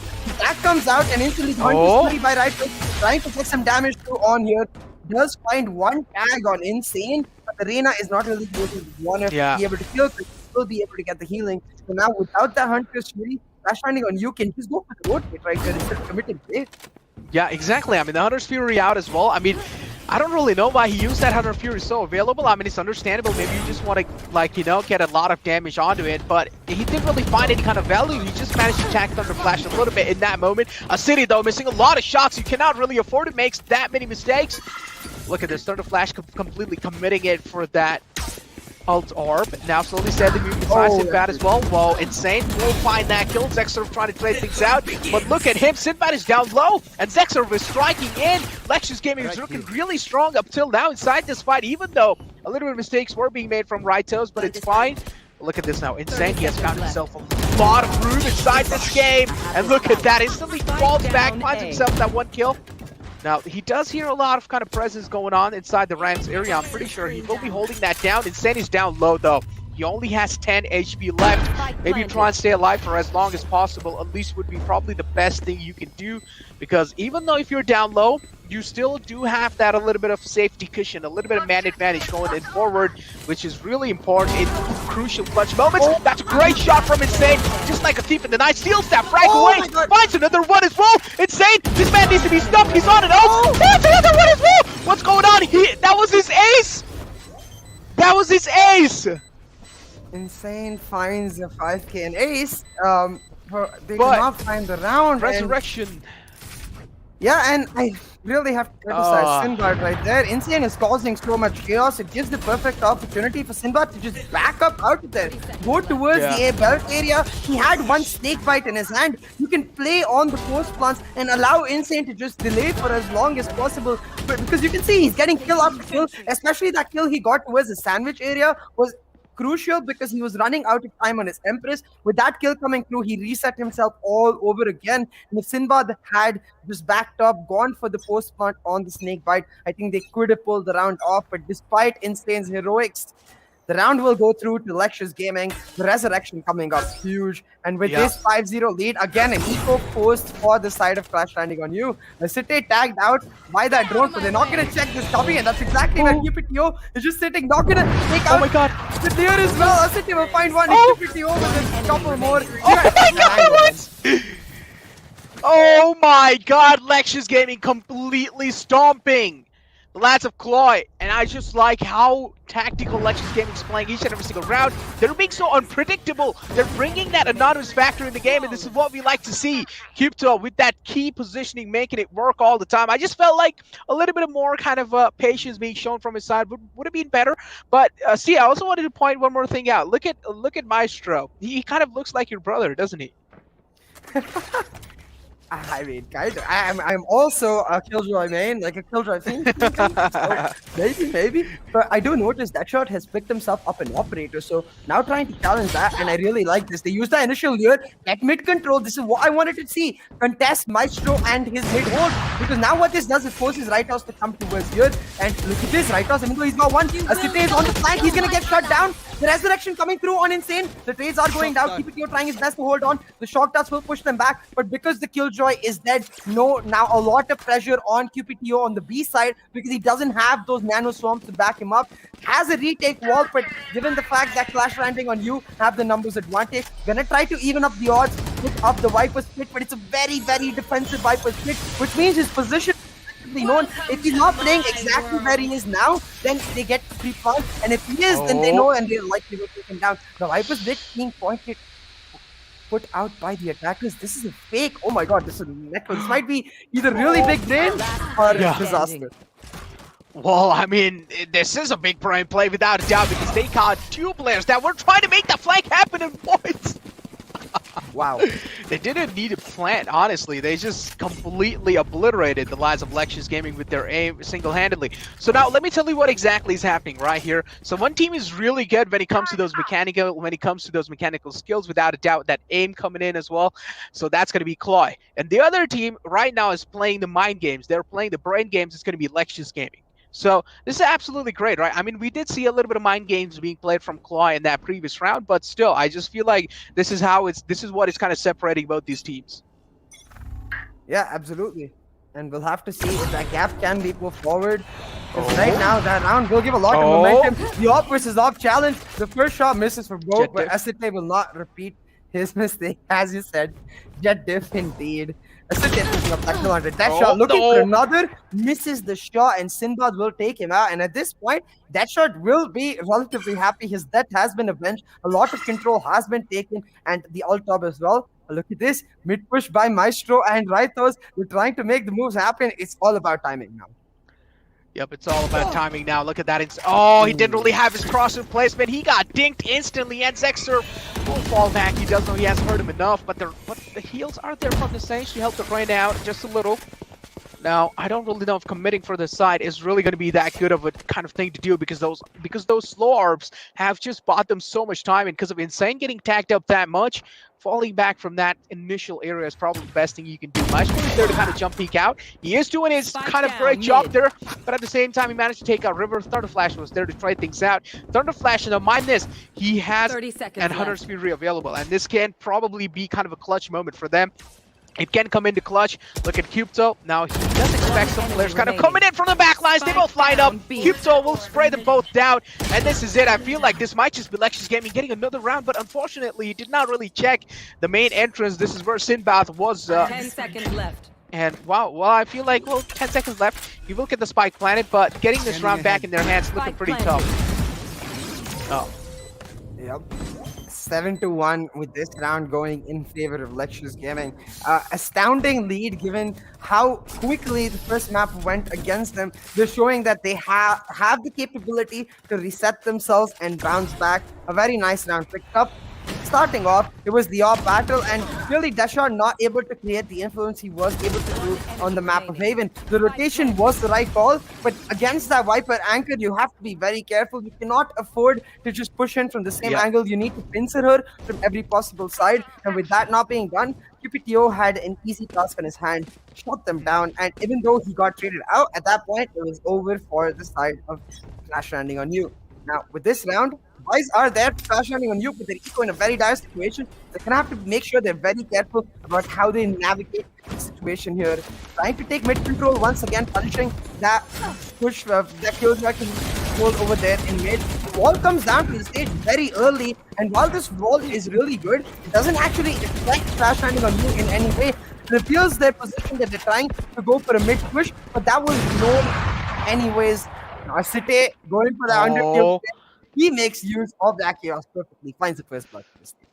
I like how Osita is kind of missing those easy shots, but at the same time he's hitting those kind of tough shots, which is good. You know, as long as he's finding a lot of value for his team, that's what you really need in matches like these. You want to make sure you're at least hitting those crucial shots in those crucial moments, and this is what he's exactly doing. Look at now, up till now, silence has been created. Insane finally finding himself that opening, but still the operator's alive, and this is where a lot of chaos is happening. Zexor peeks out as well. This is some coordination play. This is some coordinated movement coming out from these lads. Now Cupto probably spotted out the solo as well. Here goes Snakebite trying to deny the plan, but Cupto, that was a little too early. Well, look at this man. Aside, what are you doing? Stop it! He is dominating entirely single-handedly. Lexious Gaming on the pick off CLOY. They're destroying CLOY. Lexious Gaming. I mean, what is happening? A position thing's happening, right? In the first map, Heaven was picked by CLOY. They destroyed Lexious Gaming, and now Ice Boss was picked by CLOY, and now they're getting destroyed. It was you or me. 8-1. Yeah, 8-1 here, and Lexious Gaming bouncing back real strong. It's just a matter of pushing forward this momentum. We're talking about what's going wrong for the side of Crash Landing on you. It's really disheartening to see that they're giving so many drive peaks over to Asita. It's almost like disrespecting him, giving him an opportunity to find those kills, because you have a Reyna in your team. Like, that's one of Reyna's biggest advantages. The Lear, it can't really be dodged. It's not like a normal flash that can be dodged with the perfect movement. A Lear cannot be dodged, so you have to shoot it down. And it's a very good tool to shut down an operator. Instead, they're going for a lot of drive peaks. Now, of course, a lot of this down to Asite because he's in a position, but still, you got to make sure you're very careful to take. Now, Asite trying to back off, gets down. The up drop predicted 500. Beautifully done, shuts down the operator. Now the Viper Split will come online. They should be able to get the spawn through, and this could be a way for Crash Landing on you to go back to momentum for them. This would definitely be a little bit of breath of fresh air for them, but it really just depends if they get this round in their hands. They've got the spike planted, but they are on it hard eco at this point. Look at the Viper as well. She just has a classic in the hand. Cupto finds an opening. This is going to be really key in the late game situation. Rightos working around slowly, steadily. Yep, the last man alive is going to be that Viper. It's a 105 clutch, 104 clutch. Can it be happening? Well, she has got herself kind of an interesting position. Sinbad is the man alive, but Maestro spots him out and will take him down. Again, the lack of post-plant positions from the side of Crash Landing on you. You want Sinbad to play with that Viper. If you're not going to play with the Snakebite on the post plants, at least put them towards the shoot on screens and rafters to make sure the read becomes difficult for the side of Lexious Gaming. Instead, they just try to hold on to their positions and expect Lexious Gaming to give them the kills. They're relying purely on aim, and that's not a good way to find consistent results, and you can see that issue here. Deathshot 1 in 10 right now. This is one of the key players that we always keep an eye on to measure the side of Crash Landing on your success, and he's just not able to find the rhythm and flow that makes him as scary as he is. He's gonna have to pull in deep, dig in deep, and try to find something here, because 9-1, I said 9-3 would be a really good scoreline, but given the way this is going, this might just end up at 11-1 and dominating win for Lexious Gaming, that too in their away map. Exactly. Well, that's definitely happening, but look at this. I mean, we do see kind of the time being paused here. What exactly is going on? Maybe, again, some tech issues, or... Yeah, but it does seem like we're having a little bit more tech issues at this moment, because we do see one player's webcam kind of being frozen on the side of Lexious Gaming. On the other hand, you do see each and every single lad from the side of CLOY looking really good. But yeah, 9-1 is the scoreline, and the way Lexious Gaming got kind of destroyed on the first map of Heaven, none of us expected this. None of us expected this to happen. And up till now, Lexious Gaming is doing quite a great job. And as you did mention, right? As you did mention, the way CLOY is playing, it really seems like kind of ego is being shown from their side. Ego peaks are taken, ego challenges are being taken. Aim duels is the place where they're actually trying to rely more. And this is what I exactly said, right? I mean, CLOY kind of being really good with that initial game mechanics and that aim. And then on the other hand, Lexious Gaming is playing this thing out really tactically and really defensively. So it's just kind of a good combination to watch. But what? That's a great shot from Asite. Oh my god, that shot though. As I did say in the previous match, he was doing really good, but in this game, he's getting shut down like he's a nun. Oh my god. Right here though, a 1-for-1 trade did come out because Thunderflash was able to find a return kill in that B-long. Now just trying to hold Asite's attention here while the rest of his team goes for that slow push onto the A side. It's gonna be key for Lexious to find the kill right here because he's holding the Heaven angle. Right shuts down the sandwich push. River taking down the spike carrier drop, and now Lexious trying to make the move happen. The instant headshot with the crosshair placement is insane. Makes it a 3v3 situation, has his Empress online, and we could see a return of, and the ace Insane was able to pull off on this ace side previously in this half. Now Insane looking for more, trying to move in, but with the killer lockdown going through, Insane needs to back up, pick up the spike and go for the rotate. Silva will find a 1-for-1. Asite will take down Thunderflash and just leave it down to Insane.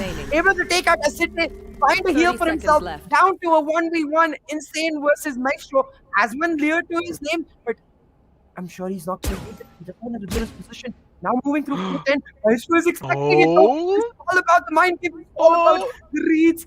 Maestro now moving back, trying to play. He's not looking at the right angle. The block will come through from Insane on the A side. This man is a beast. Last round before the This switch. man is definitely a beast, and this is where, I mean, Deadshot is not really popping off, and Insane is kind of trying to fill the double duelist part. You know, he's trying to fill the void that is being created by Deadshot because he isn't really able to show himself, and this is where Insane kind of has taken the responsibility on his shoulders to make sure their team are at least getting a backup from the duelist. Look at Deadshot, only 1 kill throughout the game, and what? This is not what we expected. You're already in 11 rounds and you only have 1 kill, Deadshot. This is kind of a questionable thing. Yeah, I absolutely agree. It's just been an utterly desolate game from the side of Deadshot. Not really able to find value again. So, Right was getting a little too aggressive there. That too on the Sova. You never want to do that. But Asite able to make that jet if come through, takes down Deadshot, makes the 4v4 on the map. Still, without that Sova, it's going to be hard fast to push in. But the Sova taken down for the attacking team by Asite will mean now they just have to hard commit onto this A side, try to get the plant through it, and hope Insane on his Empress to pull something off. Definitely, and let's just hope Here. that maybe they can pull something out. But Asite again trying to, he did manage to even things out there. The man advantage looking pretty even. It's well, wait, actually not. Now CLOY are on a massive disadvantage. There's a 4-on-3 situation going on. Sage has her position kind of set up onto the ramps area. I like how Slow Cubto is playing this out as well. That's a great lineup from his side. He's trying to kind of deny the plan, but this plan has already happened. Now, look at Insane. This man is still alive, and he can clutch moments out. We have seen that in the past. Look at that. Just drops in. He also has his ultimate kind of being made. Oh, no. He ran out of bullets. This is absolutely crucial. And look at this. Asite will take that confident peek and will take him out. A little bit of teabag there as well.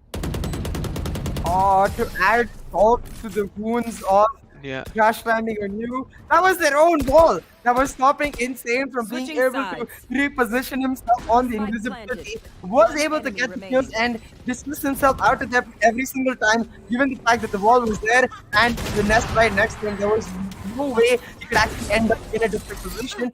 Maybe he could have gone for the invisibility straight up and gone into their face. Could have potentially surprised Asite if he was in his face, but still, a very good try for him. It's going to be up to really now Deadshot to make up the difference. Now, usually, we see Lexious Gaming winning the pistols. And if that happens again, well, then this map is over right then and there. So, Crash handing at you, they can have fatigue in deep. They need this pistol against all odds. They have to win this. Otherwise, hopes for Icebox, which is gone.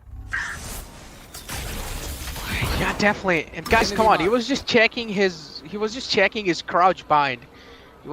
He didn't really meant to do anything. He was just checking his crouch bind. He was making sure maybe in the upcoming rounds, hopefully it's really working. He didn't mean any kind of harm. He didn't mean any kind of offense. He was just making sure his crouch bind's working, and probably he found out, yep, it's working fine. So getting back in the game now. Well, here we go. All 5 kind of zagged from the side of from their side, but CLOY, it seems like defense at least is looking strong. As long as Insane managed to hit those insane shots, it would be looking good, but now instead misses a lot of shots. He will have to pay the price for it. Asire, though, on the other hand, will hit those crucial shots, and this is where he will be rewarded with the entire site. The side is open. Asire, though, slowly, steadily, look at how aggressive this man's being. Oh my god, he still manages to take out River. Trades happening back and forth. He's on that ramp area, but unfortunately, now Deadshot finally wakes up in the defensive side. And that's now in a 1v2. He might have really good. Managed to take out Maestro, but the instant peak coming through from KPTO will pick up the rounds with Lexious Gaming. And the first thing I want to applaud from them is how quick and decisive they are on the plant. This is a factor we really saw lacking from the side of Crash Landing on you throughout their attacking half. You see how quickly these guys get their plants and how quickly they're able to reposition themselves. Despite that shot doing decently, at the end of the day, it was 1v2. And while Sinbar tried his best, couldn't pull it off. And hold on. Yeah. Wait, what? 5 marshals from the side of Crash Landing on you? This is literally go big or go home. And, well, maybe they get to go big. This is a very risky investment because if you don't shut down pushes with these marshals, a retake is impossible. Like, straight up. He is impossible without a doubt. Asire, though, oh, look at that. He missed kind of those crucial shots. Here comes the snake bot behind Yellow. He's trying his best to kind of suppress them, or trying his best to kind of isolate them, making sure they're not really going to be pushing inside B. This is what exactly has happened, but you still do see that Deadshot kind of committing towards the B side, but the main thing is that the spike is on towards A. Look at how much sound has been created. On the other hand, look at Deadshot. He's trying to create a lot of space. I still like how they're anchoring on the B side. On the other hand, A side is pretty much open, clear. Asire, look at that. He's down 6 HP, and he was trying to shoot that dead body out a little bit. But yeah, as you did mention, those marshals being committed, kind of an interesting choice coming out from their side as well. But it seems like, well, they're easily just strolling on the lads of CLOY. And again, well, just making sure their crouch mind's okay, guys. I mean, 1 marshal, I get it. Even 2 marshals, I get it. 5 marshals? Yeah, that's I don't too know. much. Like, Yeah, that's... It just sort of put all of your cakes in one basket, or I don't think it cakes in that saying, but you get what I mean. It's all of your stones just trying to do the same thing and work out. Like, you don't hit a single shot. River hit the shot only when Isite was shooting the dead body. And with that, like, match point for the side of Lexious Gaming. Of course, the buys coming through. The first buys from the side of Flash and you. 5 Spectres this time with light shields. They're in a very bad situation. They're facing off against rifles. The city was devastating on the Phantom. Now he's playing his variety of collection. The Reaver Vandal coming out is the only Phantom right before this. A city right now just styling and flexing on his opponents. Yeah, I mean, Asire and Deadshot have encountered each other 3 times, and Asire is the one who actually came out on top in each and every single fight. Look at this now. Again, Asire kind of challenging the... Oh, no, you did not really hard clear that. He was heavily relying on the Maestro. Again, on the other hand, what's a turret getting a kill? And, well, River will be taken out as well. I mean, kind of trades happening back and forth. At least it's looking good now for lads of Lexious Gaming. On the other hand, I mean, still, CLOY is trying their best to kind of fight back in these moments, and we do see a little bit of hope being kind of shed onto the line. Look at this. It's a 2-on-2. It's actually a 3-on-1 situation now. Last man alive is going to be Sage, and he gets turned on.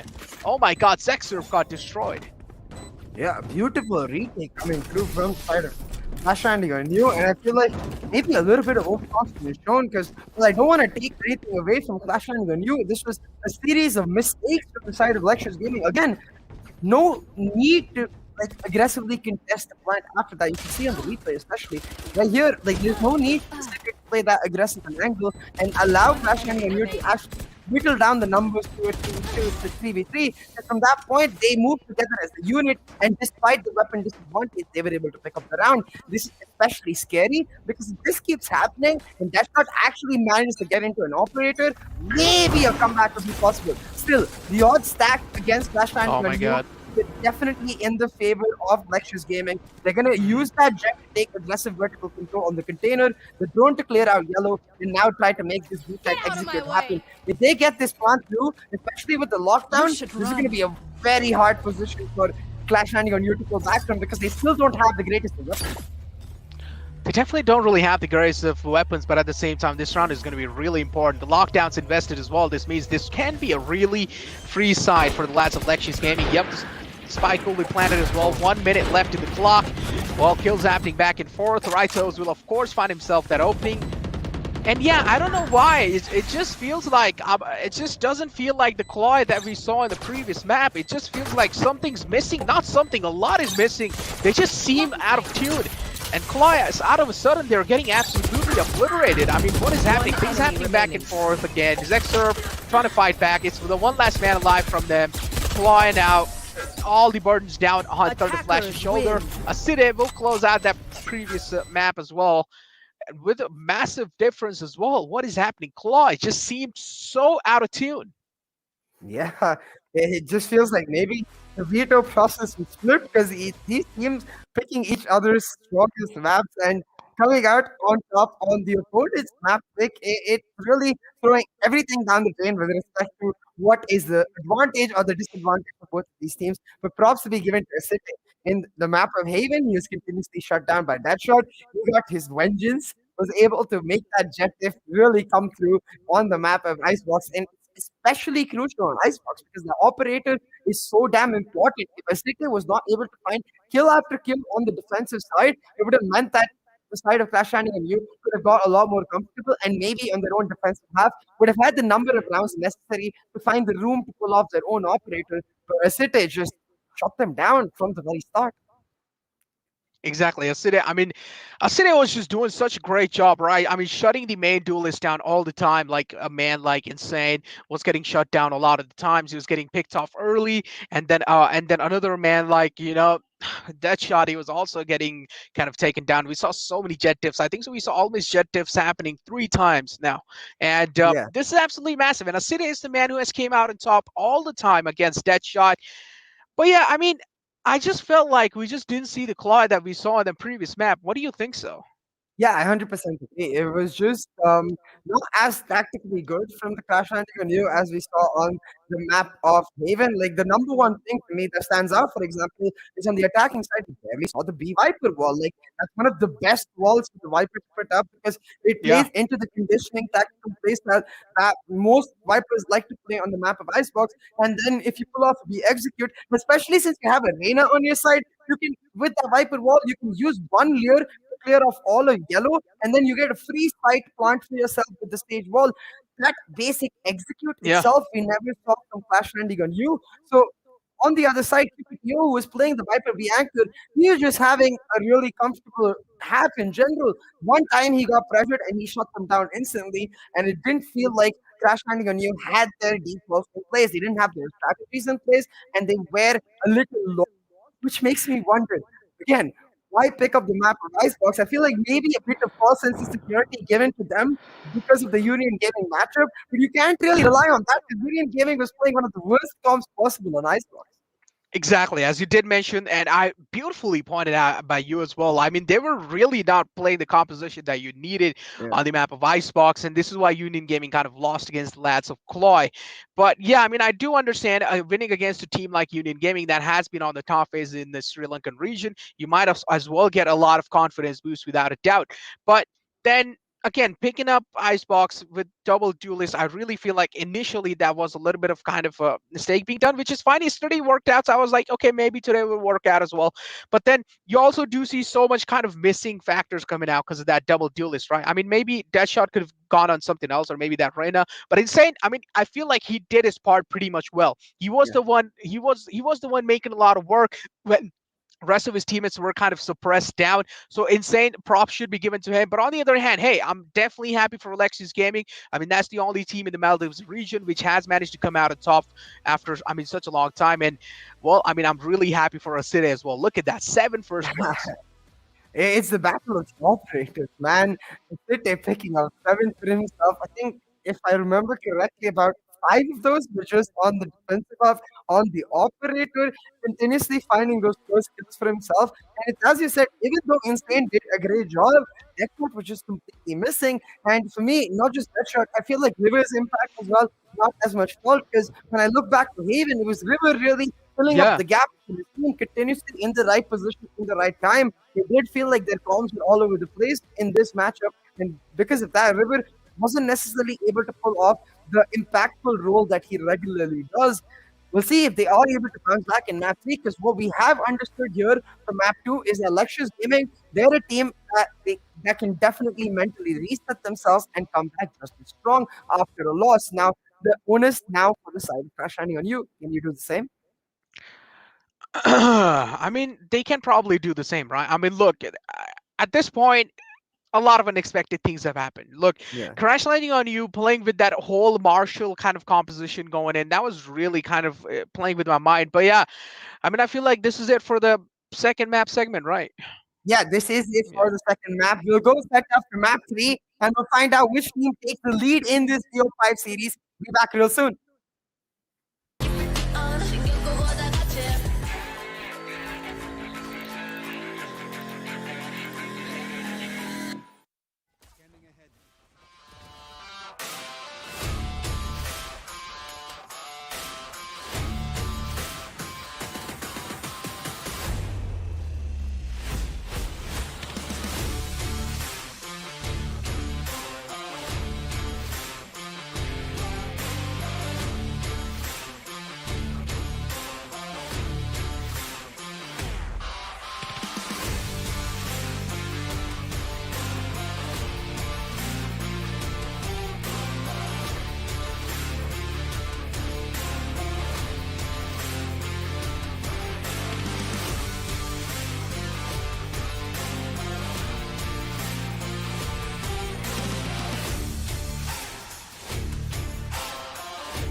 Welcome back, ladies and gentlemen, to the Valorant Conquerors Championship, brought to you by NODWIN Gaming, with Gillette as our grooming partner and Talk Esport as our digital publication partner.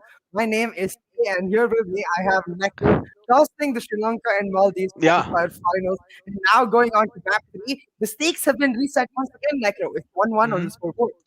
The stakes have been definitely reset without a doubt, and now the upcoming map, I mean, I don't really know what to expect, right? Because upcoming map, of course, is going to be split, which I mean, Lexious Gaming did quite a great job yesterday, so against Whiff Masters. But look, on the other hand, Whiff Masters, it did really seem like that team was a lot, like they had a lot to work on. Let's be honest, the place where they Yeah, were, I mean, which is pretty respectable. Fine, you guys have made it till the semifinals, but still, they had a lot to work on. And I mean, Lexious Gaming did manage to win against the Whiff Masters. So I mean, it did really kind of seem like, I mean, Ritos was kind of playing that raise here, and raise is pretty much expected on the map of Split. But I just really want to see what are we going to be seeing from the side of CLOY.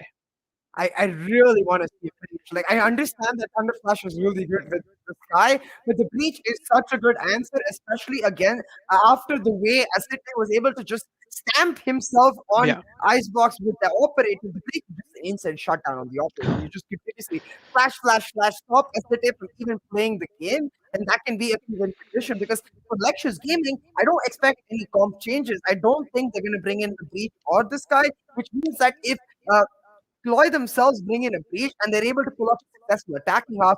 Then, if you can get that shot back on the Yeah. operator, get his confidence going again. He did have the greatest of map twos, but we can't count him out just because of one map. So I think that breach is going to be crucial. If not the breach, at least the sky. I really hope the initiator comes through from the side of Flash landing on you. Because if they play the sky on Haven and they don't play an initiator on Split, well, that's got me thinking this is real sus. I think maybe we got to kick someone out of the spaceship.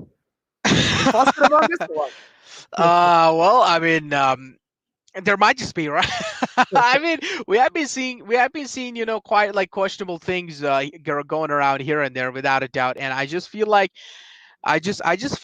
there are a lot of improvements being made from both the sides, but Lexious Gaming Yeah. did quite a great job reading out the lads of CLOY, which is absolutely good. But here is the head-to-head comparison between Deadshot and Lexious Gaming's the city there. So 69 kills from his side, but look at the deaths here. Death counter, of course, more on Deadshot. This just tells us that I mean, when it comes to Deadshot, he likes to take risks quite a lot. Yes, exactly. That's a very good point because even though he had a horrible game last game, he still has Yeah. more kills. And it's Hmm. exactly as you said, it's because he takes a lot of risk. And sometimes, you know what, most times they pan out, but last Yeah. map it simply did not. So we'll see if he's able to bring himself, either he plays extremely cautious or they bring the breach and it's like that shot, you know what, you go ham, it just go completely aggressive, try to reverse that jet dip against the city and make it happen because as great as every other player is on this particular scenario, it really is a City versus Deathshot difference that is resulting in a map win for either team. You always see one player able to shut down the other, and the player that Yeah. pops up comes with huge. Now, as we expected, Lecture is going to lock in the Yeah. exact right position. But with Sinbad going on to an Omen, Thunderfly likely to pick up the sky. I'm not sure how much I love this because I do expect now insane plays. Yeah, exactly. Yeah, I mean, pretty much good, but Sinbad, I mean, I feel like you could have also played Astra instead of Omen. I mean, it's just fine. I mean, Omen is really good without a doubt on the map of Split. I mean, his paranoia does is quite helpful, but I mean, yeah, on the other hand, you do see that breach coming out from Maestro, and you really wanted to see this, but Zexerve now, I mean, the man who also plays a duelist role in the side of Lexious Gaming is playing Sage. That means this is a Battle Sage coming out, and what are your thoughts on this? Oh, this is going to be really interesting. Oh, but it is a cipher lock in. Why you do this to me, Maestro? Why you hate me so much? I'm I so mean, the looking funny forward. part here, the funny part here is that he also looks just like you. He's kind of like your brother.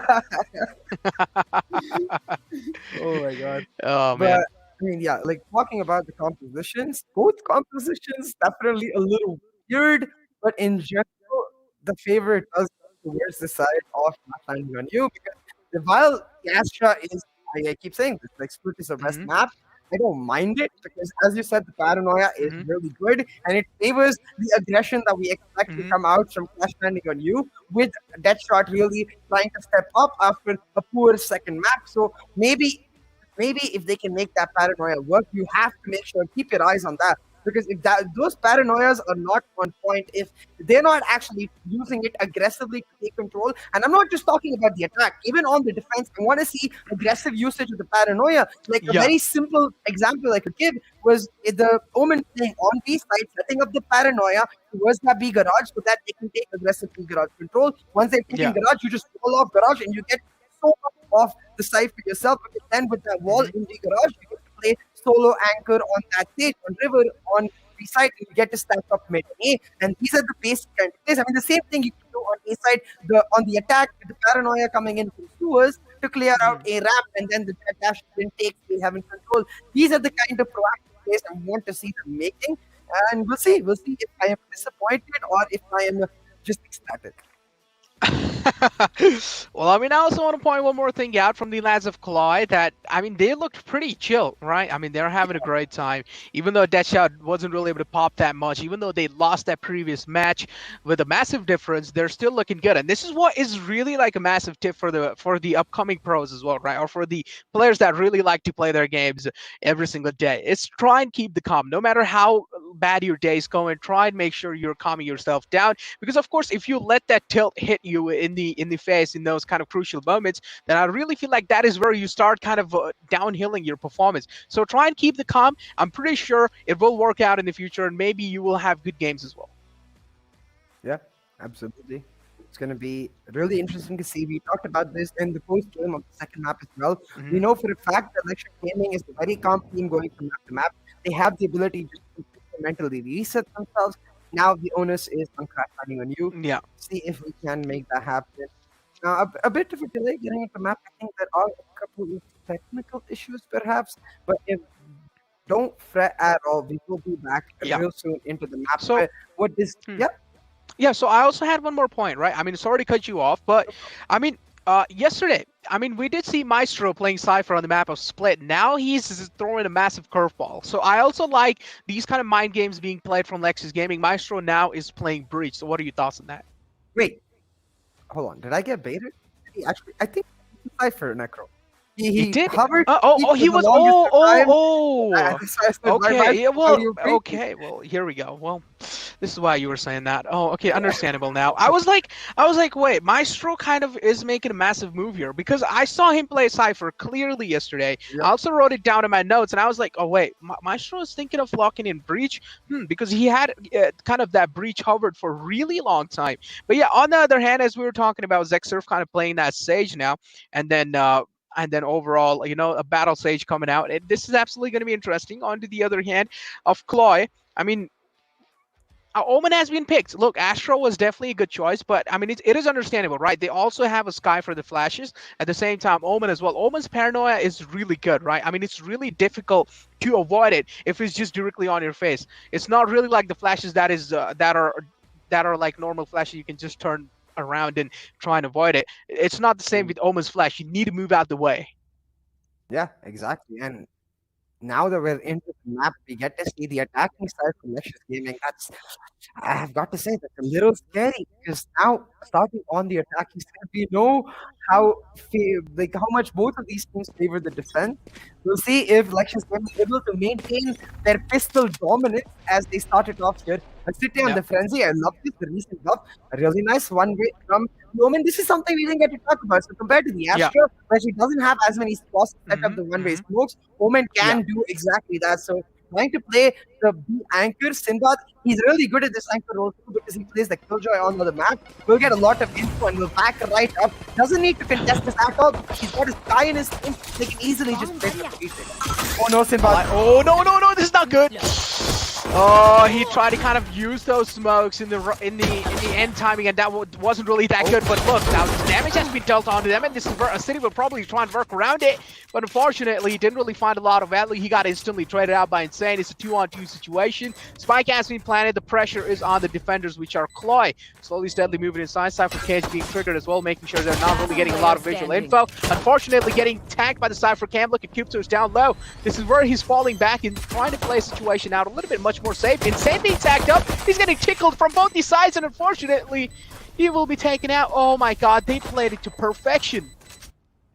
The pistol dominance, let's keep continuing. And Sinbad, you really don't need to set it up there. If you want to set up smokes, you can back up play and there's the first move for the attackers to make once they've taken site is to gain the defender side spawn. Control, you want control of the entry from the defender side spawn, so you can therefore get stairs control too and pinch any possibility of a retake from the heaven. And Sinbad's got to expect that. Like, he made the right first move backing up, but then staying in that tiny corner just gets instantly taken out, allows the buys to come through and respective Lexious Gaming, and they're just going to continue their form going for that aggressive execute. Now the gamble, mid approach did come out to crash landing on you, and they put themselves all the way onto sewer. If River and Good headshot here. Are just able to buy enough time. This could be huge. Headshot finds one kill. Yeah. Not going to back up. Oh. Does get taken out, but it's a 4v4 situation, and these three members coming from A main, I don't think they're going to be expected at all. Yeah, they're definitely not going to be expecting that. Look at that insane as well, kind of opening things down to Maestro. The opening on the site, I mean, it has been found. The retake pretty much does seem possible if it's a 4-on-3 situation. On the other hand, the attackers do have those Spectres yielded in their hands. And oh no, right toes. That wasn't really a good move to do. River kind of healing himself. Now, this is where a massive advantage really comes into the hands of defenders because they have two healers. Oh no, he was shooting at the wall. He was too blinded. Sky coming to play. Some huge plays are being made. Cupto. Oh my god, he did manage to take two down, but this is a massive win for them. This is a massive win for CLOY. They won a round in an eco, and again checking if his crouch bind really works. And it seems like it works. No, Nekio. What he was doing was admiring the railway system that is there in the map. So that's exactly where you can see it from. Yeah. That's what Thunder Flash was doing right there. But talking about the round in itself, props to the unit for Deadshot for holding on to screens for that long, finding a kill and causing a lot of attention towards him in that elbow angle. And though he gets traded out, that's all his job was. Because of that mid gamble that CLOY took, they find the mid approach and then pushing in. Insane with the really clean headshot from the Classic, got them the weapons, and a thrifty picked up the momentum reset in all the attacking half. You want every single round you can get. This is gonna hurt Lexious Gaming a lot. Now the Boomboard reveals this mid approach, the nade to push them out, but ends up hitting himself. Insane. The healing will come through though. I guess these are the perks of being in a double healer composition. Did do a decent bit of damage to them. You can see the health bars on the attackers tagged all the way through with the soul acceptance of the asset. Exactly, as you did beautiful animation. That judge is making a lot of work happen. Oh no! That judge! Oh, it's too good. It's too good. It does close quarters, but what? Zexurf! It's like Classic Burst is way too OP. Forget Judge. I'm using a Classic and I'm kind of trying to turn things around here, but now that that Judge is being yielded by Zexurf here, this is absolutely big. He can also try to turn things around, but Insane says no, not today, bud. And this is going to be CLOY getting another round, getting their momentum set up in the early game, and this is what you really need. Yeah, especially on the defense, because if I'm not mistaken, we might just see the Yampy operator come out for the spider death. Yeah, that judge, it's so satisfying. It's one of the, like, Split is one of the maps where that judge can be so damn good. We're not going to see an from that shot just yet, but I guess trying to build up the ego before they pull out the guns, this is going to be the buy round for Lexious though, and it's very important to notice their defaults. A Cite playing on his lone scrub, even though it's not Jack versus Jet, it's still a Cite versus that shot. Yep, it's still a Cite versus that shot, but again, as you did mention, that judge is really satisfying. But I mean, it's satisfying as long as you're getting the kills. If it's in the opponent's hand and you're on the receiving end, I'm pretty sure it's one of the most annoying things. Oh no, River and Zexurf, what? I mean, you are giving this man some, you're feeding this man kills, and he will of course get those happily. He will get those willingly. Now look at that. Signbite kind of has that aggressive angle being held. As you did mention, that double healer composition is really kind of playing a key factor in CLOY's defense, but here it has already been cracked. Two healers that are in here, Sky and Sage, have been taken out the game, and this is where the real pressure is on the lads of CLOY. Again, back and forth, the round trades happening, and I'm pretty sure this one will be stolen away by the lads of Lexious. I mean, this round just is straight a whip from the side of Nash trying to get new River. I'm not sure what threw him off. I think maybe his mouse fell up. The movement itself was a little weird. Hey, that's not an Insane now coming out. Nash finds the most instant breakthrough on Insane for us to say. Nash with another, but it's Zexurf, hero of this round. He'll pick up the triple and equalize the scoreline, and most importantly, make sure the die goes through for his team. Now at a 2-2 scoreline, I really want to see Crash Landing on you, which is their default. So far, they've been playing that Killjoy on A, relying on the Omen anchor, with Insane playing defense area. Which up I want to see now is try to play the Killjoy towards B, because you've got the Seekers to play on the retake. That way you can triple stack mid, which is where Lexious Gaming keep going, and then you can play the A anchor for the Omen, because A is the easiest side to retake with the Seekers. But they're gonna stick to the same defaults, put up the same wall, and I have to say, not the greatest of walls, because it's gonna get taken down the instant it turns up. Well, that wall got destroyed down to pieces, but This is a massive kind of factor, right? Insane has himself that that showstopper. But look, I mean, he does know there's a heavy presence outside mid, but he also does want to make sure that he's not getting spotted. Oh no, Aside. Oh, just a little peek and he will be tagged. Deadshot is there, making sure Aside is not getting away anywhere. Well, the Resurrection's inbound as well. Look at how many ultimates they have. CLOY is completely stacked up for this round for Succession.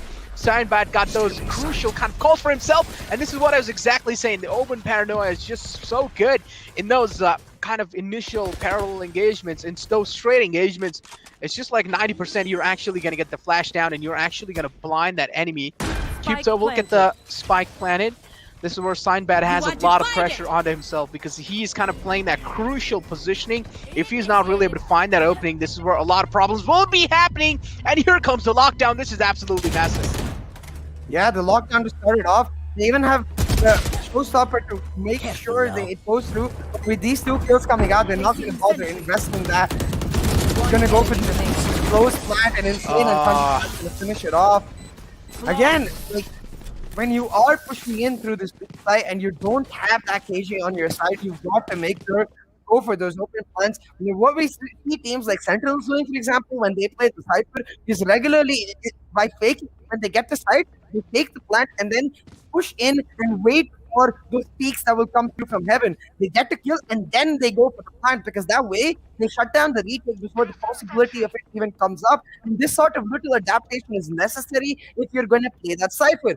If you don't want to do that, the other option definitely you can have Maestro on the complete look, trying to wrap around from mid and surprise the players playing on the retake. Because without either of that and no actual personal setup, it's going to get impossible to hold on, especially against a Sky on the retake. So let's see now on the eco for Lexious Gaming.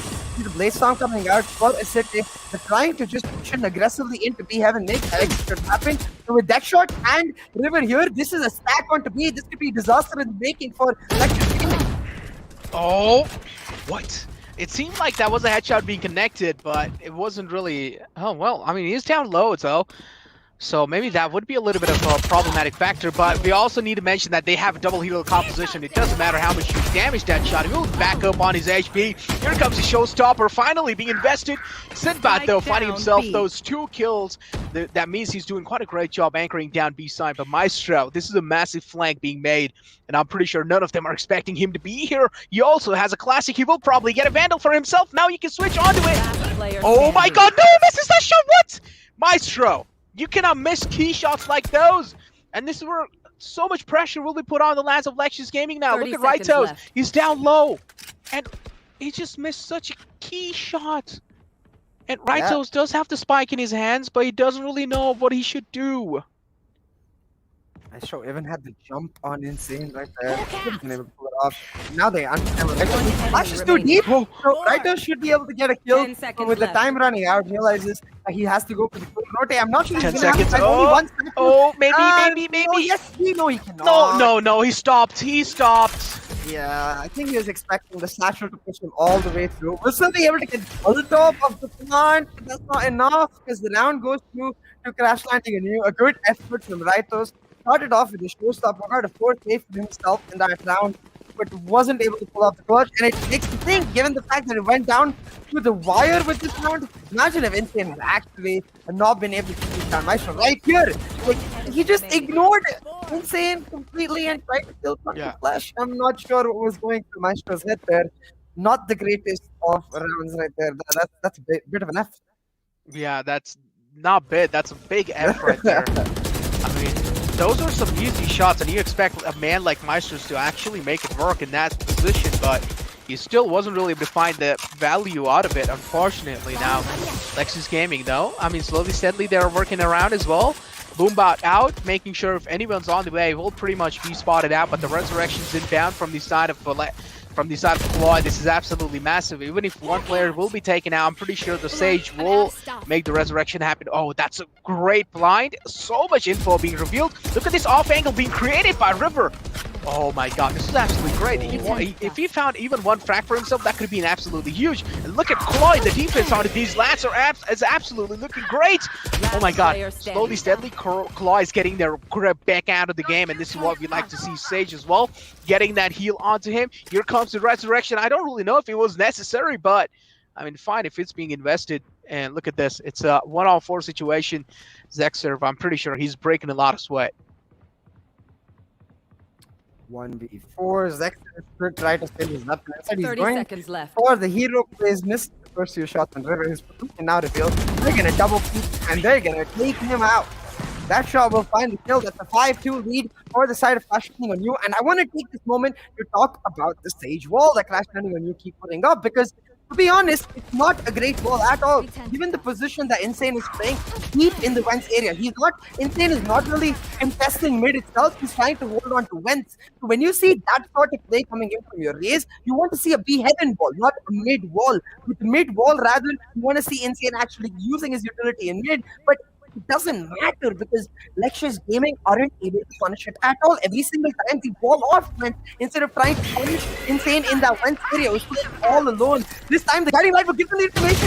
Insane going into the showstopper. Does get taken down, but the play does come through. The City now trying to hold on. Will get oh my god, what? Flash. The Speak is invested as well. A really nice proactive push. They drop the spike carrier and they get a ton of info. The Speaker revealing that mid position as well. They know exactly where everyone is coming from. From the shadows, Sinbad will join them as well. And damn, I really like that move from the side of Clash Landing on You. Look at the Cypher cams kind of inbound as well. It just revealed a lot of info. Now the Cypher knows someone is waiting for them to come out, and I'm pretty sure they're just going to be holding a crossfire here. Look at Maestro. Oh no, he's trying to play a peekaboo game with them. I like what he's trying to do. Just teasing them. Finally comes up on top. I don't know what he expected there. They just got mowed down. One last man alive from their side. Rightsos managed to kind of flank all the way in the back lines. We'll take one out, but not really able to find a lot of value in that. Still 3 players alive from their side, but unfortunately, Lexious Gaming will not get that previous round in their hands. Absolutely. 62 now on the scoreboard. They invested a lot of ultimates too. I feel like maybe from the shadow wasn't necessary, but they just put it all in. They want to maintain that momentum. And I understand that because we've seen from the past 2 maps how important the momentum is for both of these teams. Hold on a second. A City.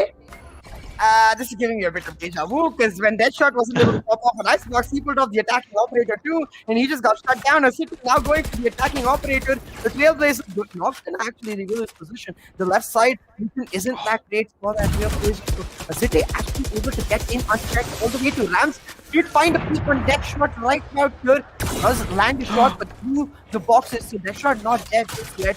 Will have the healing coming through at any moment if he does actually make up for this guy. But right now, they're just holding on to their defaults. And finally, I really like this from Lexious Gaming. They contest this Wentz hold from Insane. You have to make sure they take him down because Insane is looking at the wrong angle.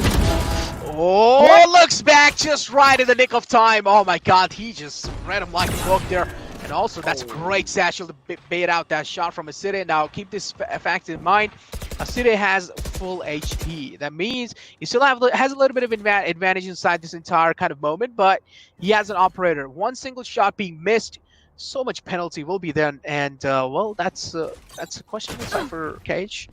But again, I mean, he's trying to kind of make a one-way for himself, but it was a little too on top. Shouldn't really be that good. Yep, Maestro slowly steadily walking inside the side. He didn't really give any kind of sound cues away. Thunder Flash though, he was behind that one single box for such a long time. Deadshot is on the side. He is being pinned. Oh my god, his position hasn't been compromised. No, it wasn't. Deadshot making it work. Finds himself too. It's all down to that one last man alive now, Zexerv. But he will get the resurrection back on. 2v2, it's Sage and Omen versus Sage and Astra. Is that Sage control on both sides? And it's Omen to shut down Zexerv. Sinbad will find another and the fight will come online. It's a 7-2 lead for the side of Clash Landing on You.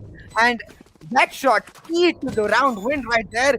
I think he had around 30 to 40 HP, if I'm not mistaken. Held on to his position on the side beautifully.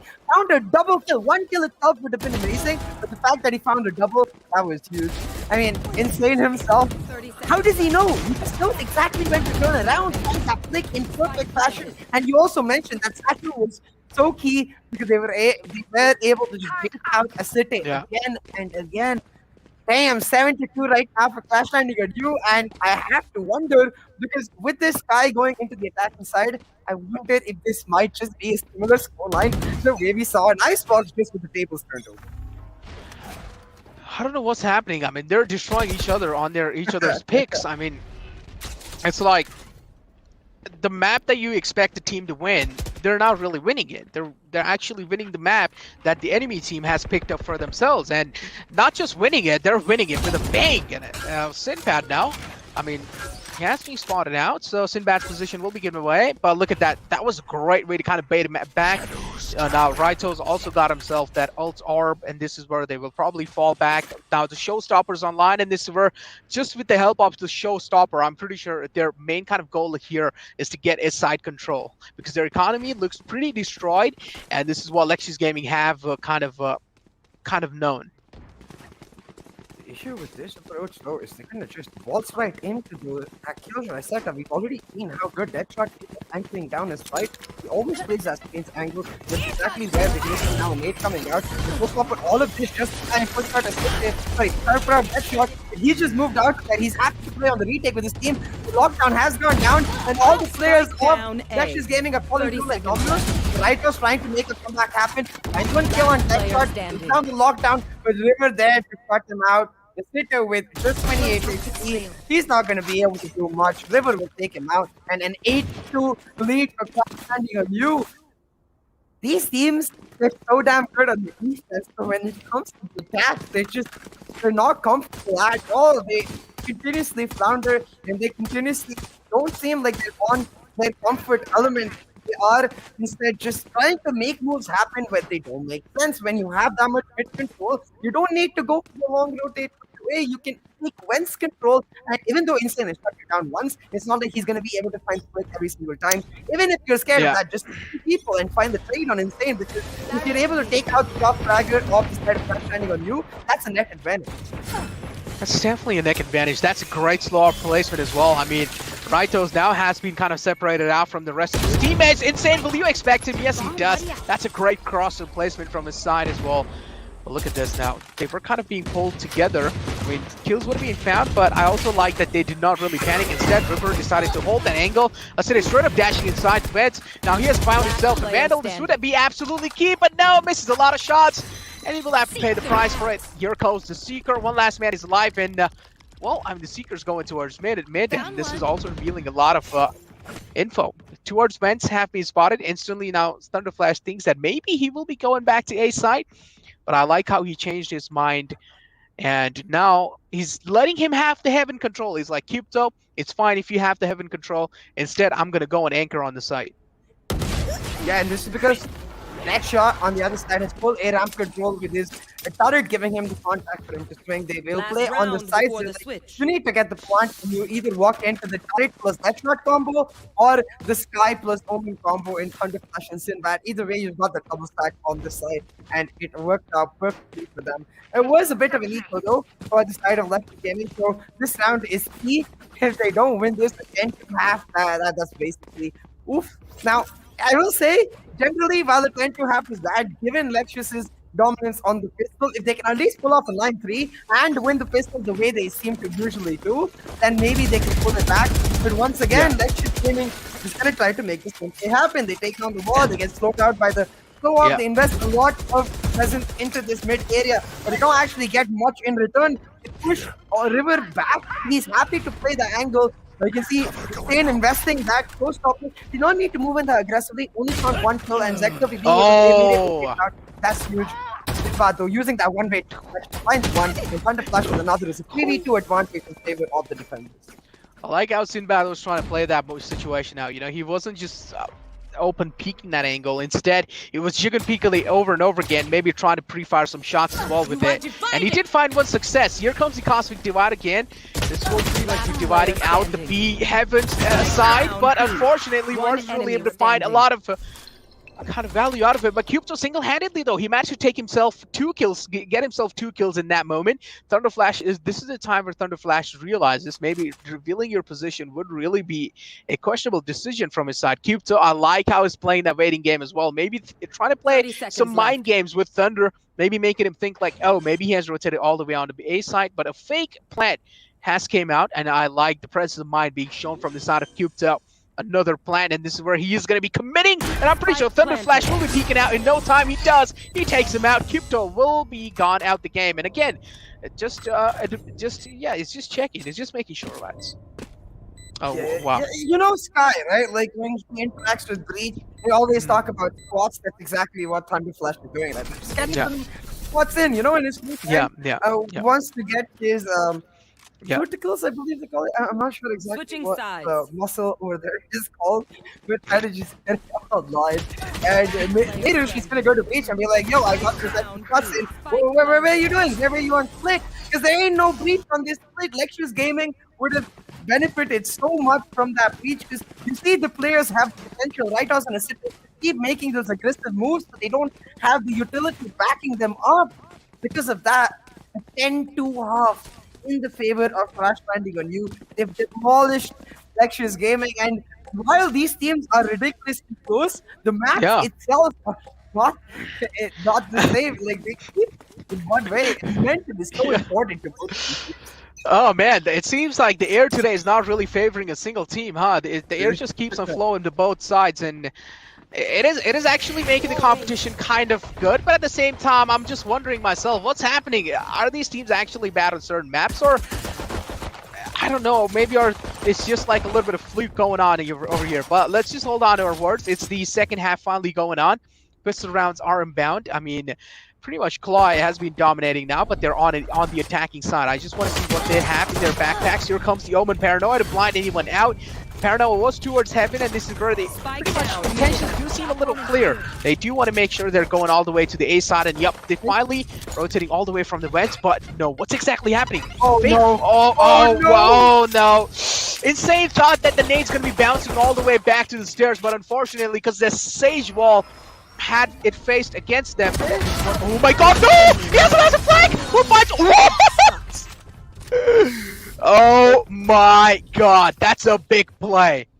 No one expected him to be there, and the timing as well kind of favored him. A really confusing approach, as just mentioned as well, from the side of Crash Landing on You. The grenade finish it off. They dropped the spike right there, like in their entry to mid, and because of that, they couldn't actually move further from whence. Maybe could have gone back and tried to aggress. Instead, they just ended up all grouping up in that whence area, and a Slite pulling off a huge flank, very sneaky there, able to shut all three of them down. The third flick was especially huge, and with that, pistol dominance of Lexious continues. They just don't seem to lose those pistols. They've got their tracking and flicks on point to make it happen every single time. So, hey, it's still a 7-round lead in the advantage of Crash Landing on You. They just need to pull their act together for 3 rounds. And given the impact ultimates they have in their hands, try to keep getting out of control, feed it to Thunderflash or to Deadshot. I would prefer Thunderflash, but if Deadshot has more out points in general, maybe you can get that Killjoy out online earlier. But you have to remember, on the map of Split, there ain't never a Sova, which means there ain't never a way to actually trade out that Killjoy ultimate unless you've got the Raze ult online, which is at 8 points, so which is pretty much never at the same time as their lockdown. So I want to see Crash Landing on You focusing on their ultimates a lot more, because the Sky also favors that style. She's not like Breach where you can go fully aggressive. She's much more calculated aggression, a slow tactical, take point control, and you can do that perfectly around the ult obelisk. Now here we do see that time being paused again, and seems like Cupto again is having a little bit of troubles here. Maybe just his internet. But yeah, getting back to what exactly happened in that previous round, that was a well-calculated push being made by Aside. He did expect that maybe no one's really watching vents anymore, because he did hear those kind of fake drops, and he didn't see anyone coming out on top. So he did know. Maybe they're now kind of distracted because they've already cleared vents out. It doesn't really make any sense to clear it back again. So Aside slowly, steadily worked around it, got grappled onto the rope, and still, I mean, we did see trigger control kind of for a second or two, and then He striked in, but the final flick onto that stage was absolutely nuts. Yeah, absolutely. Third kill was so good. At that point, it just felt like Crash Landing on you were a little lost. They were just confused. Yeah. That Nate just, oh my gosh, nah, that feels bad, man. But it's okay. Insane has been having a stellar performance so far in all three maps, has been consistent. So, you know what? A couple of mistakes here and there can be forgiven. We will see, though, which team. You see, KPTO is back. So we will be back into the matchup real quick, and we will be able to see if Lexious Gaming are able to maintain the momentum. In this next round, we definitely expect them to do so. But I have to remind you that in the first half, Lexious won the first round, but a Yeah. 50 did come out for Clash Landing on you. The possibility definitely there, but on the attack, much harder to pull off as compared to the defense. Now, a heavy mix attack. Oh. Insane trying to fight the damage, but he's cornered by the boom pushed in by the nade. Oh. Right now will find a lot of damage and take down River, and with that, like a thrifty possibility just pretty much gone. Look at Insane now, slowly, steadily just tickling right toes there. I mean, the opening has been found onto their side. CLOY are looking a little disturbed, but it's fine. They can work around it. So, unfortunately, CLOY lost that second half fifth round, so now they will be on an eco. That means the advantage is already favoring the lads of Lexious Gaming.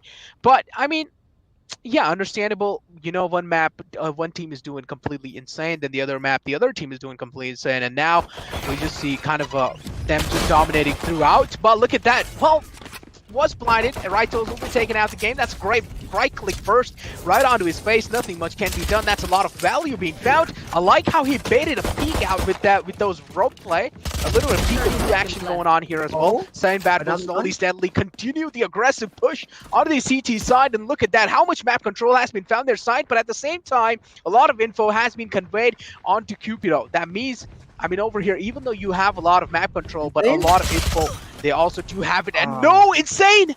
Oh my god, he was right on top on the rafters, and he did not really expect him. Same goes with me. And look at his city now. The spike has been planted. This is where a little bit of comfort zone will be made for the lads of CLOY. And oh no, this is looking a little tough. And Desha, what? They were on a full eco. They were on a hard eco, and still CLOY managed to pull it off. And considering the fact what happened in the previous game of Icebox, how is this? What's going on here? Do you have anything going on in your mind at this point in time, CA? I will say, as the perfect Gillette game force moment, we saw them pop out as well. Oh boy, I did not expect it 50. I will be very honest, I did not at all expect it 50 in that round. But the rotations were so good, using that spike to tactically take point by point. They're able to land their shots, pick up the weapons, and Insane able to take out QPTO, meaning he did not get to mow down players coming in from the defender's side spawn into B. Losing that 50 is going to hurt them so much because despite the fact that Asite has actually got an operator online now, the rest of his team on an equal. So Asite under a lot of pressure, he'll take out the Trailblazer but gets easily smoked out. A couple of shots hitting him as well. Slow up coming through this like, nope, Asite, we know what damage you did to us in the last map. We refuse to let you do it again.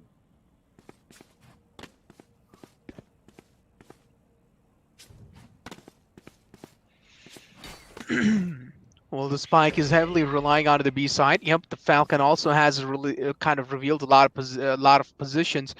The Sky Flash is just so important. And now, the Hawk has done his job. This is where still a little bit of strategical mindset is being shown from the lads of CLOY. They're still deciding where do you exactly want to go. Because now the presence on the B has been shown. Here comes the Sage Wall as well. That means they're trying to commit on the B. But still, look, the spike isn't there. The entry onto the side has been found, but a little bit of fake being made. On the other hand, A side is completely clear. And the Omen and the Raze have the entire A side control. But just take a look at this. So much havoc, so much ruckus being caused by the lads of CLOY onto the B side. And a complete rotation was being forced. And now this is pretty much an easy A side take. Wow. Mind game on its finest. That's a big brain play right there by the lads of CLOY. Yeah, the camera gonna come out, try to get some information. But this smoke is just the end all. for the side of Lexious Gaming. As you can see, Riv is still towards mid, trying to cut off any potential rotation that are not going through from defender side spawn. Masite has already made up his mind. He's going to go for this trade. The rest of his teammates was a Nico for them, so they're going to try to do some damage. But for the side of Flash Landing on you, they're going to make sure that nothing happens. Enemy This is remaining. disaster Oh my God, because what? this is going to be a map point coming through for Clash Landing on Yeah. you, and it's so one-sided. The second map was exactly the same. It looks like the third map is going to show no difference. Masite does take down Sinbad, but at 12 to 3, okay, insane. He's flexing a little bit on Masite. Yeah. Will deny that off from being even Match saved. I was point. gonna say maybe the off is the hope for them to pull off a comeback, but now because Asite invested in an op in this round and his teammates went to Rico, his teammates will have to buy, but Asite will not. He's gonna have to Yeah. rely on the Spectre. So I want to see them try to get a little aggressive towards A-Main, get a Cypher cage on the A-Main attacker's entry, and get him that ult of ASAP so he can pull out the blades. You can definitely pull out the Blade Storm, but on the other hand, Insane also has his ult up. That means there should be pretty much an easy side entrance with that Showstopper, because so much pressure is usually kind of made onto the teams when the Showstopper is being pumped. That's a great Sage Wall from their side as well, kind of trying to deny a lot of info, and because of that as well, because the Tasmanian Tiger isn't really able to make it inside as well, so unfortunately, that will be stopped instantly there.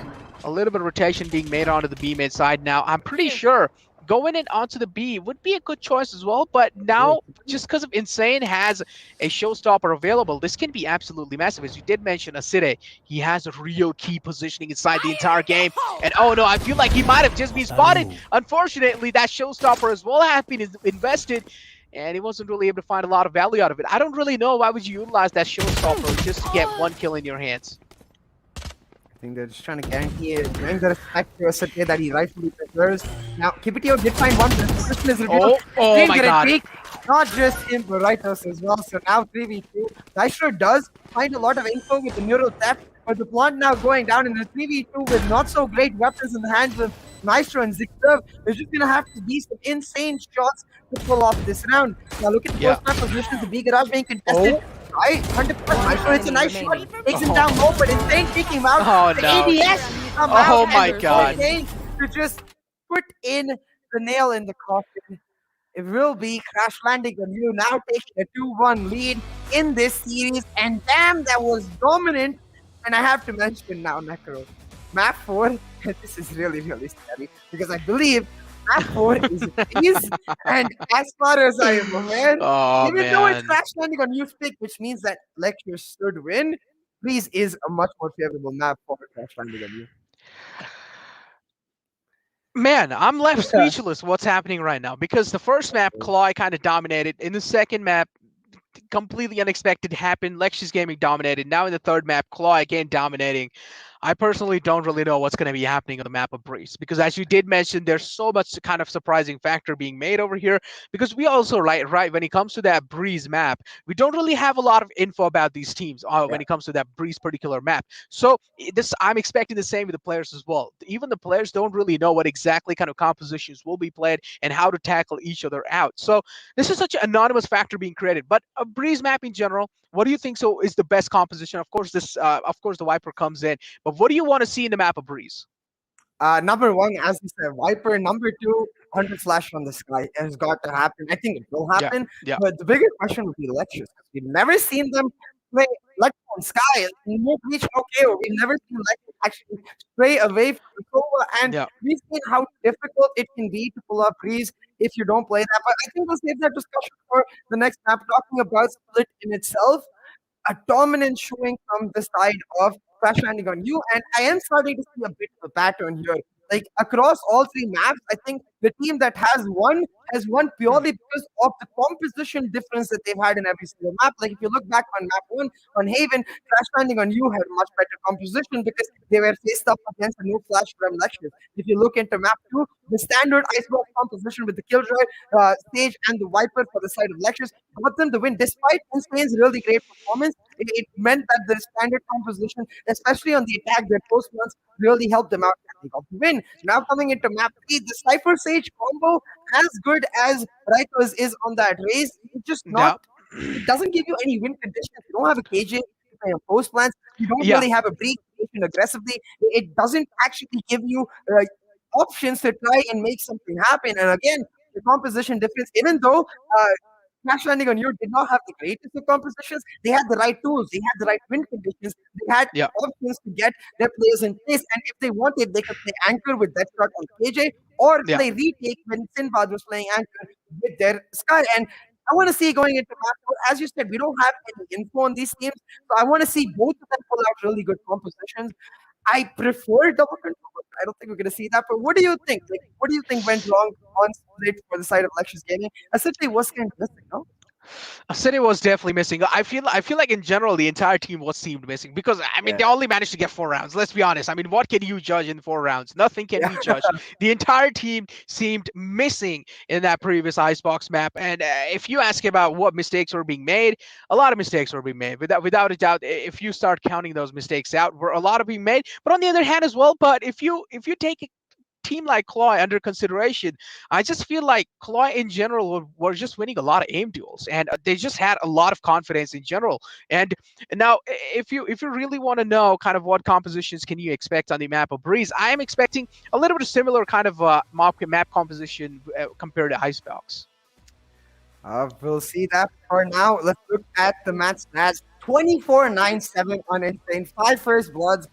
I think the one thing we have understood is that irrespective of which team actually wins up the map, Insane is going to put on an insane performance. He's always really, really good, consistent as ever, able to now get huge number of kills to push his team through on this map split. On the other side, not a single player on the positive KT. That pretty much sums up what went through for Lexious. And Yeah. as you rightfully mentioned, like they relied on a lot of those aim deals, and that's the issue because your composition has nothing to actually give you like options besides just winning aim deals. And Yeah. that's not we've always talked about. It's really not something you want to rely on. It's not consistent, especially in the finals, because it's not like it's a finals or a round of 16 matchup where you can assume that you are mechanically better than your opposition team. It's the final. Both the teams Yeah. mechanically very well matched. Yeah, exactly. I mean, they have came here, at the price of something, and they are here because they deserve to be here. So you can expect you're pretty much your opponent. As you know, there is a saying as well: never underestimate your opponent. And this is what Yeah. exactly I feel like somewhere down the line did happen in those previous 2 matches. But it's fine. Maybe in the upcoming match as well, as I did mention, the anonymous factor is being created. Well, this is going to be the end of map 3. Go catch a breath of fresh air because next map we're going on to the Caribbean Islands. It's going to be fresh air all around. So I'll see you there with map 4 of this Grand Final Series. Don't go anywhere.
Welcome to the Valorant Conquerors Championship, brought to you by NODWIN Gaming, with Gillette as our grooming partner and with Dog Esports as our digital publication partner. My name is Sia, and joining me is Necro. And so far, it's been a bit of a roller coaster of emotions, Necro. Like we've Yeah, seen highs, we've seen lows. I think we've seen everything these teams have to offer. So it's yeah. perfect that we're heading into a brand new map for both of these teams. Breeze. What do you think? Which team is going to come out on top, or which team do you think is going to have the edge? Which team? I feel like CLOY because overall Uh, CLOY has been really good when it comes to mechanical aim as well. And if we talk about strategy executions, right? Because none of us know how these teams are going to be playing on the map of Breach. We don't know what kind of tactical approach is going to be taken, what kind of compositions will be taken. The only thing we can expect is Viper from both these sides. But even if we don't see a Viper, then we definitely know that teams maybe is going to be getting thrown out. But again, I mean, a Viper is the only thing that is expected. So I feel like if you don't really have any idea how the other team is playing, usually or mostly what teams try to do is try and rely on that aim game. And I feel like in the map of Breeze, we might just see a lot of aim game happening. Yeah, so let's keep it simple. Let's try to Yeah. give agents to people we know for sure will be Yeah. playing it. That's shot a city 100% going to be playing the Jets. Sinbad QTPO 100%. Okay, I'm not going to say 100%, but 99.99% going to be playing the Viper. The Thunder Flash on the sky, which leaves Zexer and his Hmm. following teammates to pull out something new. Now the game, as usual from Crash and Gun, you stop it, guys. You're never actually going to pull it up. Raito is actually going to go on to that Sky, and they're playing the Viper Sova Sky with the Cypher combination. A lot of info in this team, but they don't have a lot. They don't have that second controller, which means that actually controlling the information that the other team tries to take will be very, very difficult. Now, River locking in the Sky, so Thunderflash Hmm. going to pull out the Sova, the Reina going to come through. And as much as I'm not a big fan of the double initiator composition on the side of Breeze, I feel like if you are going to use that double initiator, then I want to see two duelists to capitalize on the aggression that comes from the double initiator, Yeah. and that's Yeah. Crash Landing on you have got. Yep. They definitely do have it. And as I did mention as well, right?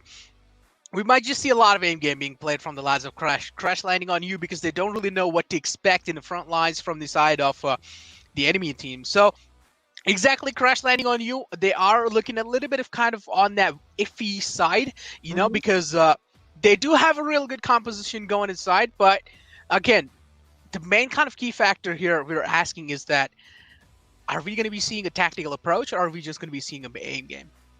I think I do have a little bit of fear in me that while the first few rounds will likely be tactical, very quickly it will escalate into just pure brawl.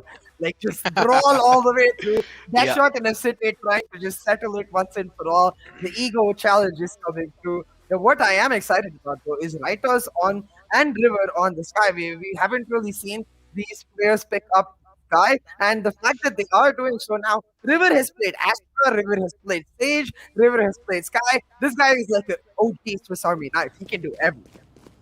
You can definitely do everything without a doubt. And so you did mention, right? That shot again on that jet, no matter what, he's never going to be switching over. And, well, that Sky, you expected the Sky to come out, but look at this. This is a massive curveball being thrown again. Now, Sky is not really being played by Thunder. Instead, it's being played by River. So, what are your thoughts on this? I mean, River has been playing that kind of Sage overall and just kind of trying to support the team in general. But this is a massive change, right? We've never seen him play Sky. Yeah, in general, though, this is what I meant by like he's a Swiss Army knife. Is I think he, as a player, is very capable of pulling off Yeah. any agent that is out of that support playmaking role. Because on the Astra, he showed us his playmaking capabilities. On the Sage, he showed us supportive capabilities. So Yeah. with both of those combined on this guy, I think we might just see the best of River ever in Oh, this okay. matchup. Hey, let's look at the defaults for these teams. It's going to be Lexious starting on the defense, CLOY starting on the attack, and already big fan of this ball from the side of Lexious Gaming. Fully mid control. What I want to see now is Ryder's go full duelist mode. Try to take that B elbow control for himself. Proactive control is the number one advantage you can find on the map. At least you want to be able to control those sight lines and then punish your opponents when they try to go on the rotations. On the other side, though, Crash Landing on you, just waiting for the match to actually get started. I don't think they want to reveal much. And definitely, I mean, keep this thing in mind as well, right? CLOY has already won 2 maps. That means Lexious Gaming only has Yep. 1 map. That means, again, if CLOY wins, Lexious Gaming is pretty much out. It's going to be 3-1, and pretty much how we all expected, how the casters predicted as well. So this map is going to be more kind of like a do or die situation going in for the side of Lexious Gaming, and we already do see a little bit of tactical timeout coming in, a technical timeout. Maybe some issues happening here and there. But yeah, getting back to our convo that we were having, so much kind of a anonymous factor being created. You already did say you like that wall being made by the Viper as well. A full mid control. Intentions are pretty clear. I mean, there was Soba kind of playing on that mid area, but I also have one more kind of a tricky question for you, right? So usually it's really hard to jiggle between the metal doors and the mid. So I mean, it's like when you're trying to watch mid, usually the metal door control is usually taken by the attacker. So do you have any kind of like a default set for that? Do you have any kind of like a trick for that? I mean, what I would say is that you have to try and just either, as you said, like the middle doors are usually important, but when they are Mhm. taken by the attackers, the mid doors, mid control is traded out. But because of this viper wall, you can actually try to contest both, like Mhm. maintain a single player like Ritos. If he's able to take proactive the elbow control, that Mhm. itself is enough to hold on to mid, and then you can just have a player playing anchor in that hall's area. Like he doesn't actually need to contest the halls from being taken. All he needs to do is give his team the info that is being taken, and with that, they can start pushing for the flank from the B side. Because when that happens, you regularly either expect zero players towards the B side or just one Yeah. lurker in itself. And given the fact that there is no cipher for the side of CLOY, rarely are they actually going to leave a lurker. Rather, they're going to rely on the timing of when they need to check the flank to make sure they don't actually get flanked on. Now, I do believe it is QPTO facing. No, actually, I do see his eyes moving. Never mind. He's so still. I thought it was him. But looking at the rest of all the players are moving, so potentially just a client error here, which means we will be Yeah. back ASAP.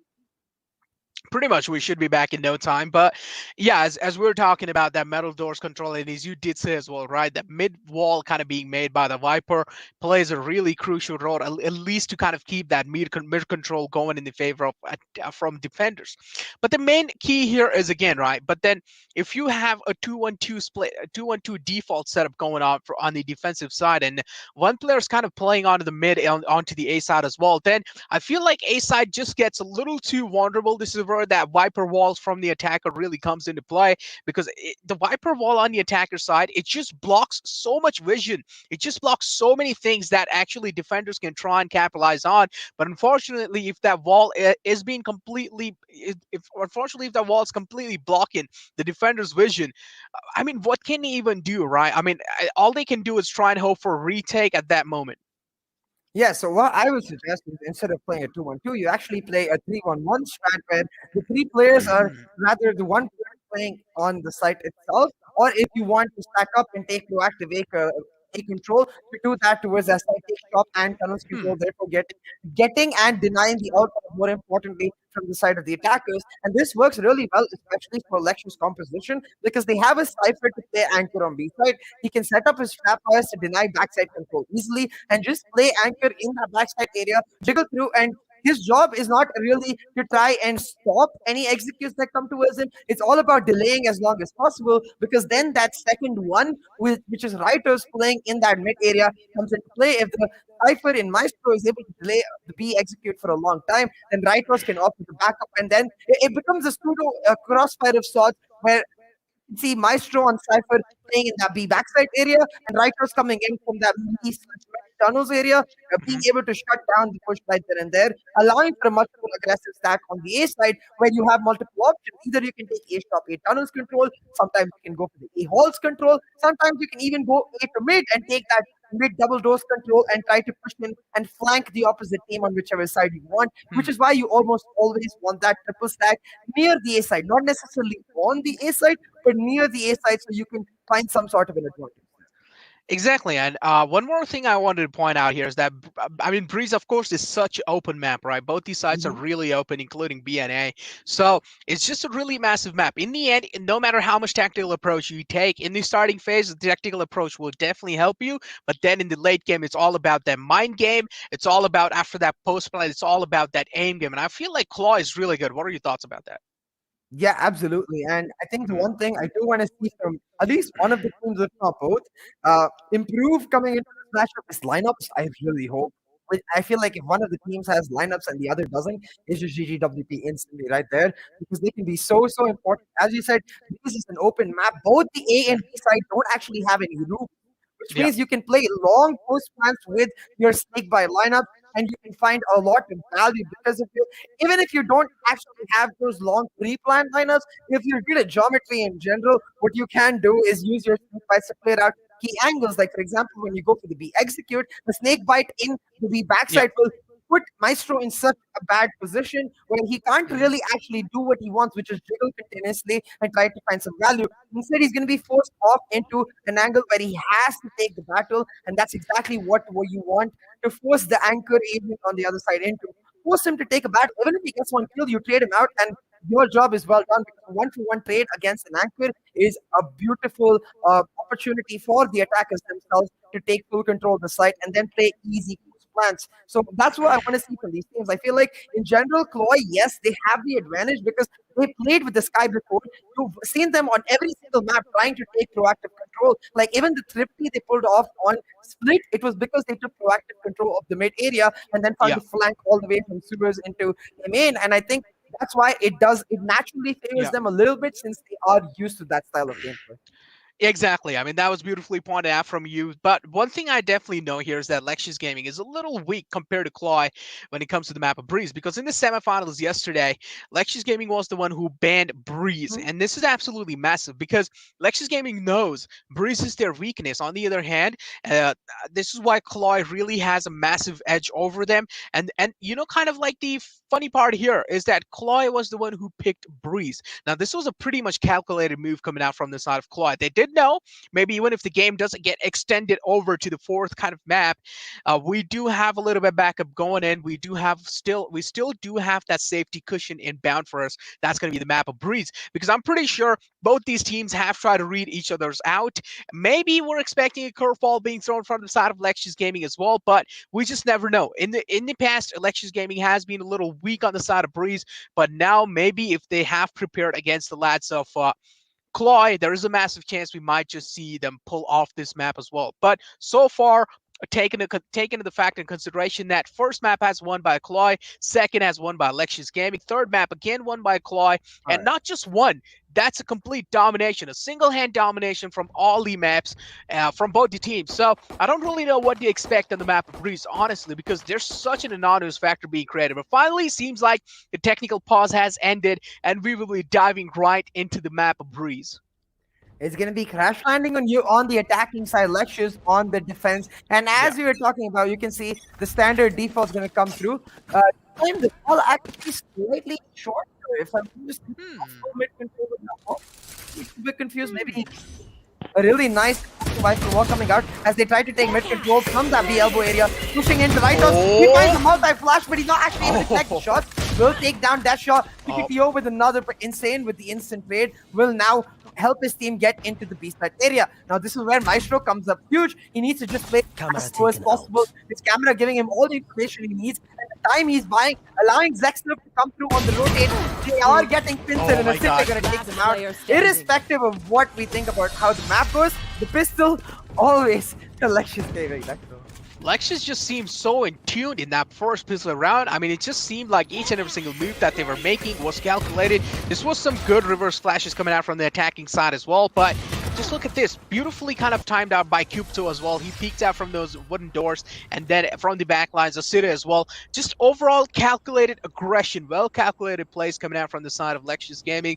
And off to a great start already, but it really depends on this Let us eco hunt. round as well, because we have seen kind of CLOY pulling out those eco rounds, and this is where Lexious Gaming really just falls apart. Yeah, absolutely. Thrifties are, like we saw two of them in that last map itself, so we can't count anything out. Now much more of that standard mid Viper wall, trying to deny mid control. You see Raito's moving in, Oh, but no. he's moved in a little too much without the flash. He ends up just giving away a Spectre to Insane, and that's not a player Yeah. you want a weapon on. Insane now gonna group up with his team as they try to go for the B execute. River has got himself an amazing position in this B backside, and with Deadshot finding another kill. Oh my God. No, this might just be Oh, another no. 50 destroy. Is this deja vu back again? Yup, what? They're doing more damage on an eco round and at the same time. What exactly is going on? What is going on? How are they able to do so much damage with just classics? There's just... This is going to be a flawless eco round, and not just eco. This was hard eco with classics. The only man who bought something was Deadshot, and he's making it count. He's making it work. Look at this. Aside will be taken out. Flawless. Wow, I'm impressed. This is what I said, right? CA. Aim game is really on point when it comes to CLOY, and maybe the map of Breeze, this is where they're really looking heavy on the lads of Lexious Gaming. I mean, I'm impressed as well, but I'm a little confused. Okay, no, I'm not a little. I'm extremely confused. If they're so good at winning classics versus vectors, how do they not win classics versus like ghosts or classics versus classics? They lose pistols, but they win thrifties. I guess they just like playing with their hearts, you know. They like the roller coaster feeling up and down in general. But hey, talking about this particular round, this is really important. Like you see, this ult orb in this A-shop area is positioned perfectly for attackers. They use the Trailblazer to make sure there's no aggressive push, and they capture that ult orb for themselves. With one player having already gone down to Lexious Gaming, pulse control is being taken, and Asite in a to squad here. He's the only player with the marshal in this round, so he's going to have to actually pull off some insane shots to find some hope for his team in this round. Definitely, he will have to hit some insane shots. Now, all the burden is on his shoulders without a doubt, because he's the only one who has kind of gotten a semi-buy for himself, so I just really want to see what Asite can pull off with that marshal. That's a great smoke from his side.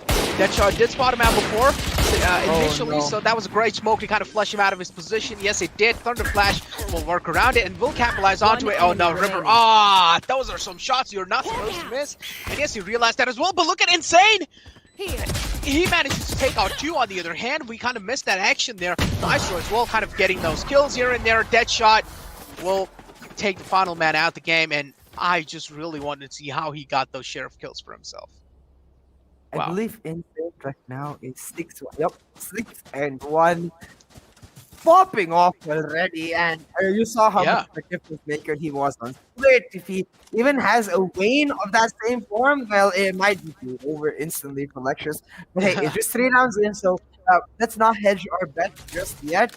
And let's look at the bigger picture, because there was an eco, and now the operator Asite will come out. They're changing up their default. Asite playing the operator anchor on the halls, expecting the aggression, while the Sova holds on to mid, much narrower rifle wall, making sure if they push through, they actually get to walls as well, walls utility as well on that wall. So now, once again, CLOY, they're going to do the same thing. Use the Trailblazer to get that initial info towards the A side, pick up the A shop, ultimate orb, and given the fact that we've cast the base multiple times, Necro, I think you know how much I like teams that actually prioritize that A shop ultimate orb. Yeah. I mean, overall, you're kind of a person who really likes teams that are, in general, really tactical, right? And I'm a kind of person who really likes teams who rely heavily on their aim and aggression. So, I mean, there's a little bit of kind of difference here, but imagine both combined are really good, and this is what we are, right? Both combined. That's from both of us lose our minds. Oh, man. Well, here we go. Well, look at that. I mean, Seeker's kind of revealing the info of Maestro. Now, his position has been compromised. That's beautifully kind of known. But look at Raito's in the mid, causing so much havoc. But he will be instantly shut down. But look at this now. Lexious Gaming, they're slowly, steadily turning each and every single in their favor. And this is where they're looking really dominant as well. But Thunderflash says no, not until yet. He is expected to be there. Thunderflash spread things out. And Asite is there to close the round out as well. I don't really know why he did not expect Cube to be in that. I mean, you're supposed to hard clear that. Yeah, and that round, a bit of a weird approach from CLOY themselves, because the Seekers are a really strong move to get that early info, but you don't need to go mid because your wall is actually set up for the side execute. If you want to go for a mid to be approached, then the wall has to be very different. It actually needs to be set up from the left side of the main so that it cuts off both mid as well as the mid-turns viewpoint from the player playing in the B side for the defenders. And it was a bit of a weird situation because they set up for the direct B main execute, but they instead went to quick. Now, once again, taking the A-shot control, they have the Sova ultimate to play for the close plan. So I think now the idea is to stack up and try to get the point on the A side ASAP. They have heard the City missed a shot from the operator. They do know he's here and they're pulling off a very early Hunter's Fury here. Hunter Flash able to tag just keep you out, but that's not enough damage done to actually make it count. So without that, you can now see Maestro on the alert. This is going to be huge. They have to make sure they shut him down. If they don't, their Maestro could just end up decimating this push. Yeah, Maestro can definitely end up decimating that without a doubt. That's a great shot. He just made out the off shot, but will connect the second one. This is what you expect from a man like a Side, but look at that. Sinbad is there, kind of even things out here and there. Cubto is still hiding behind that little box. Behind Pyramids, right to already kind of being that aggressive angle, but decides to pull out the flash at the wrong time, and he will be instantly punished. The side control is there on the hands of CLOY. They're looking really dominant. Dead shot with that operator. Of course, he will make it count, and he is making them cry right now. Lexious Gaming having a tough time in general, but no, what? He misses an easy shots and hits a tough shot. I mean, yeah, that started been the team of both teams that so far. Next, we're gonna move in. No. Okay. That's the Guardian kill on River for still 2v1. Will switch up his weapon, but that audio cue is more than enough input to Sinbad.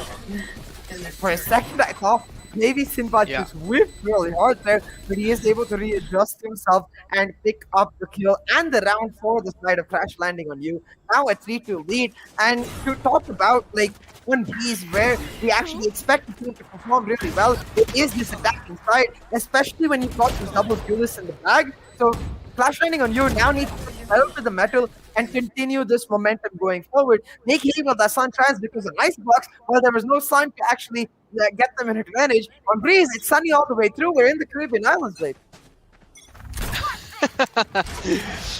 Well, hey, look, again, the cross wall coming in on the A side. Intentions do seem at least a little clear that they just want to find themselves an opening. But look at that. A side is completely given away, just free. But there is someone with the Blade Storm right in the close lines. He misses that right click. Oh, no, he misses that crucial right click. But Cubto is there, at least to help him out a little. And look at that, a counter wall being shown by Cubto as well. Kind of a wall in desperation by his side, but it's fine as long as they're able to hold on to that side. That would be really important. Insane though. Unfortunately, not really able to back off. Maestro is there to catch him as well. Neural theft in bouts, so many positions given away. The last two men of CLOY, their position has been revealed. Now, River have already got himself an entry onto the A side. This can be absolutely huge. The spike, unfortunately, is back all the way on T spot. Standing ahead. 2v4 right now. The spike will get picked up by Deadshot as he tries to make the move happen.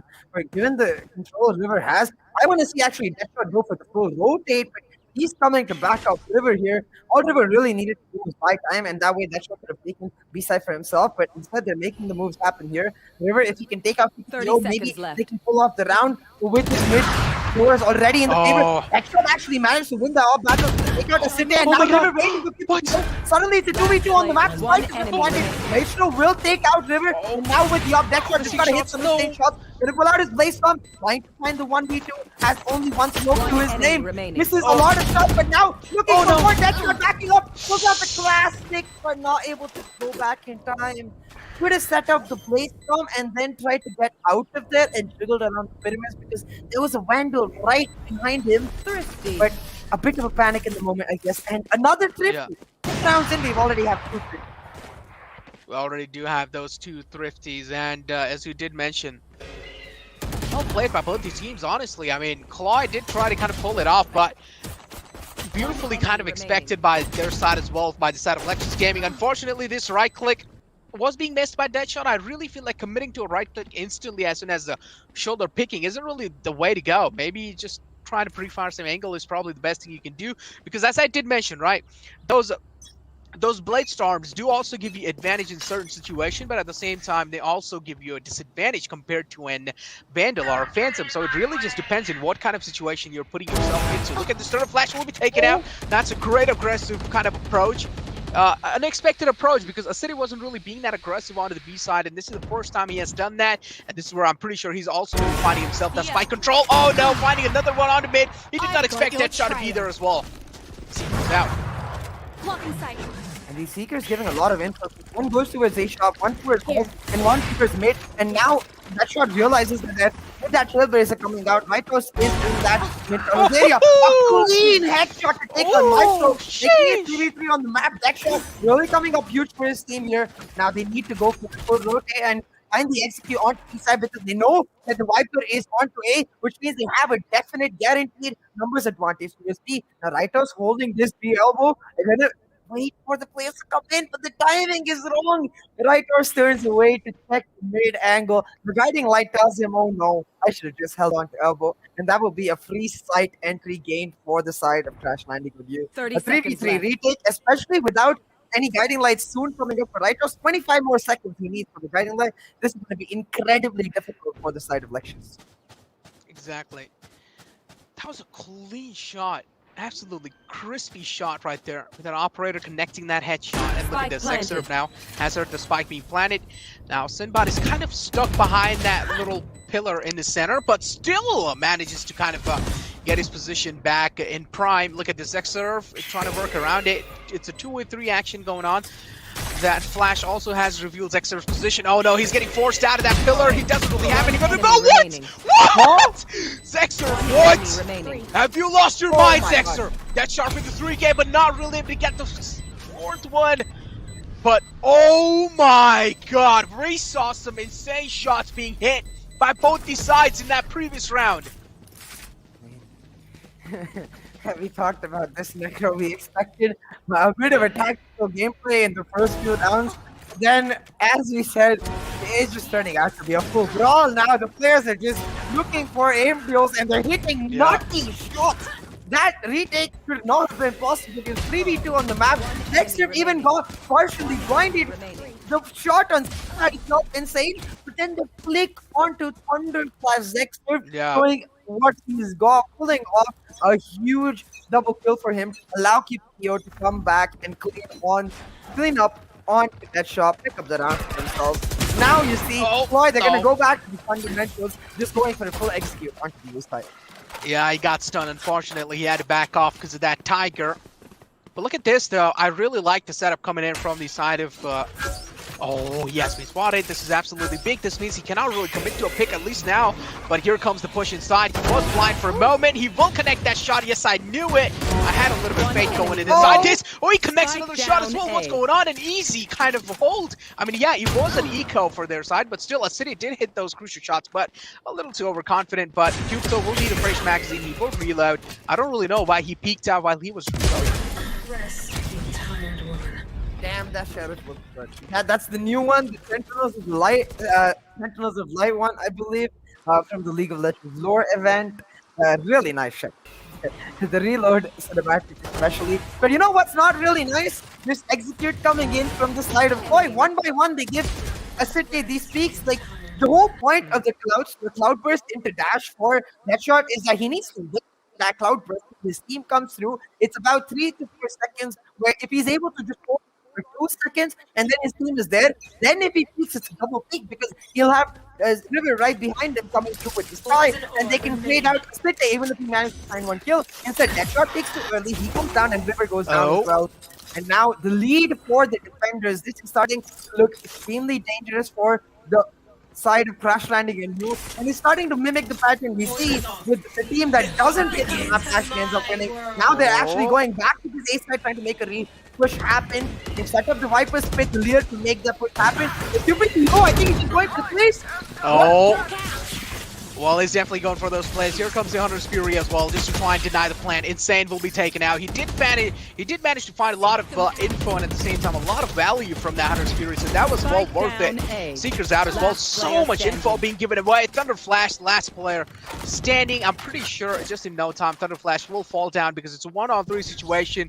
Things are really not looking good for him because the spike has been dropped onto the side, and I don't really feel like committing to a full kind of commit onto the side is really good idea because you can probably try and save, right? Because after this round, your economy will definitely be destroyed. But yeah, okay. So you know what? Let's just let this round finish. I have a little bit of question for UCA there, but here comes a recon. Recon will be instantly broken down, and wow, that's a great shot from Thunder. It's a 2-on-1 situation going on right now. Still. Oh, I like how he's making those fake sounds here and there. Tried to play a little bit of mind tactics. Didn't really work out. But yeah, CA, as you brought up the skin kind of discussion in that previous round, I wanted to ask you, what's your favorite set in the game? And I want to ask this to the chat as well. Favorite set is so hard. Like, I'd rather have one from every set, but... Okay, then you can tell that as well. You can tell that as well. One from every set, you can tell. But what is like the favorite skin you like? Oh, I mean, I think right now, it used to be the Reaver Vandal, but right now it's that double sword when you have the knife skin, like when you have two swords in your hands. I forget what it's exactly called, but that's definitely my favorite. It's just so good. Yeah, it does look good, but I still feel like Reaver just gives a little bit more cleaner vibe. No. Well, yeah. Okay, well, I'm gonna get back to our convo real quick, but look at this though. Oh, missed a lot of shots. Oh no, that shot. Oh, that was a little iffy right there from your side, but it's fine. He's got himself that Phantom. He can redeem himself. That's a great kind of dink coming out. Sex surf down in such low. Tries are happening back and forth. Insane has gotten a lot of map control for himself. He moved in quite a lot. Oh no, he was blind there, but it's fine. At least he found himself that crucial kill, and this is what they needed. A City as well, kind of popping out the Blade Storm with that operator combined with it. And this is where a City will have to make a lot of work here, because if a City does not hit those crucial shots, that's just going to be it for Lexious Gaming. What? Thunder Flash kills River with his own. Oh no! To advantage to me. Oh no! This is not good. That shot into that one. Make sure he's gonna back up. And this is Jeff. That tip's really gonna come online. And thank you for Doctor for showing us both angles. Time is running out, and next one thing is uses the dash to 8 hours. Oh my god! At that point, I think they have no choice. Moves back, not have enough time to save him up, and if he moves forward, look at that will take. That's a 6-4 picked up. Oh my god, Thunder Flash almost cost point that shot. One enemy remaining. Yeah. One enemy remaining. So yeah, getting back to our skin convo that we're having today. So yeah, I personally definitely love that Reaver Vandal a lot, because I don't know why. Okay, it's fine. It's really satisfying. Yeah, each and every single kill you take, and it also feels like it has a little bit of aimbot in it as well. I don't know. I mean, it's just the feel that you get, but it also just makes me feel like I have a little bit of human aimbot inside me. And on the other hand, I like that glitch pop dagger. Have you ever used that? I mean, the first glitch pop set, not the 2.0, the first one, that glitch pop dagger. Do you like it? It is really nice, but like I'd rather have two swords than one. But I mean, still, yeah, you do like that 2 sword, it's fine. But I still really freaking love that glitch pop dagger. And unfortunately, I don't really have it as well. I want it really bad. Alright, chat, time to give Nefto a skin, but right now let's get back to the match. A lot of pressure created on this A side. The Viper Spit didn't kill for the defenders. The recon bolt to try and get some information actually didn't reveal anything, but the lack of information could itself tell them that there was no one in that Viper Spit. Now they're going for the slow rotate. The recon on trying for Lexious will reveal a lot of their position. The City finds will find a double press. Deadshot himself though has taken out the spike is dropped, and it's really up to this Sky here to flash out the jet. Almost hitting a blind shot there, Asite, but nevertheless, it will not happen. Instead, it's Deadshot now making the moves, makes it 3v3 on the map, and the spike has been put once again by River. They're gonna have to go for the rotate because they know Asite is on A. They know that Viper Split is still online, so the best move is to try and push a 3v1 advantage on Viper. But it's a 2-on-2 situation. Look at Rightos is ready to walk. Oh, now they just straight up walk in his crosser. Still take him out. Deadshot is on a 3K here. He can't find himself an ace if he just keeps on doing the same thing. Oh, he just needs one more kill, and he's on full HP as well. He hasn't taken a single bit of damage inside this entire ruckus that he's caused. He just needs one more kill for the ace, and I like he's trying to play safe. He's not really kind of making those. Oh no, he's got the operator. Misses that one shot. Misses that crucial shot. Peeks out with the sky flash as well. Expect him to be close. Expect him to be close. He expects it. Oh no, misses that shot as well. What's going on here? Oh my god. I'm panicking. I'm having. Oh my god, I'm being eyes. And finally, he gets that ace. Deadshot. Let's go. Last round in the half. He made me so anxious. I was kind of hoping he'd get the last kill with the shorty, so it'd be a perfect case because he got kills with the op to start. He got kills with the phantom right here, and if he'd finish it off with the shorty, you know how in like football there's a perfect hat trick? This would be like a perfect ace, you know? Every single weapon possible, Yeah. he would be able to get an ace. But that's okay, you know? Some ace better than no ace. And with that, now they demolish the eco of Lexious Gaming. Going to go back to this Viper wall default. And that shot almost landing the shot on his city did do a lot of damage. Force him to dash out right there. A bit of an early pop flash, which will mean that shot gets flashed out. But with that, this Jet being tagged out, the Hunter Fury coming. They're still trying to make the move. I don't think they know Rifles is judge, and Rifles has got a judge in his hand. But that's okay, because the secret will reveal his position. Rifles just getting flash on flash thrown into his face. That's coming through as well. The dismiss will get insane out of there. The Thunder Flash goes down. Doesn't have one with another. Oh my god, the action just don't stop. Why are they using abilities while being so exposed? Same thing happened with this guy. The same thing Cupto repeated again. Zexer only has 4 bullets left in the Guardian. Oh no, he's missing a lot of shots. Oh, what's going on here? Oh, a game of whiffers here and there. Finally.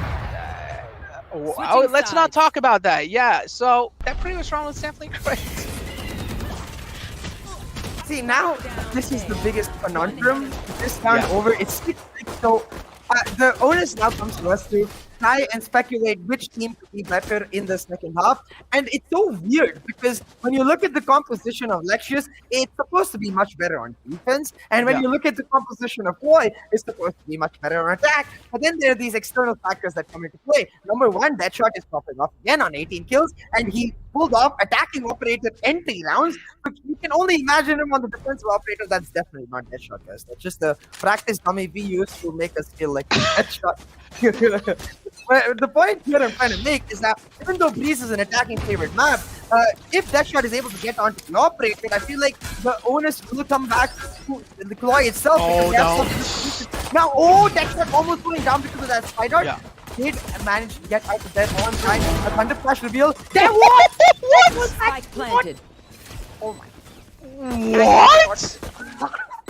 I flipped myself. I'm not gonna lie, what was that shot? I did not expect him to connect that because he missed the first 2 initial shots and then he just connects that third last shot left. Maestro turned around in the right nick of time, but will still be taken out the game. Deadshot. This man is feeling himself no matter what. Look at this now. The retake, he's on a 3-on-2 situation. Trades happening back and forth, but Sinbad from the back lines. No one expected him to work around.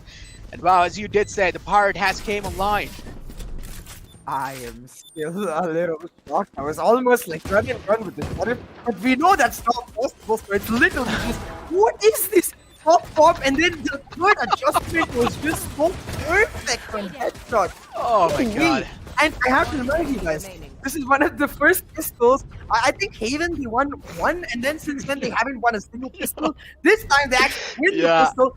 Deadshot gets his hand on a Marshall. See, the double Marshall actually. Thunder Flash and Deadshot, and this is one of the few maps that I actually love the Marshall one because you have the Viper number 1 to make them vulnerable, but number 2 also because the long range fights are a lot more important and prevalent. Now they're gonna walk back into Deadshot's crosshairs. On the other side of the map, it's actually River. Deadshot will find one, probably another here because Maestro gonna end up going back on time and miss the shot. I think I just missed it.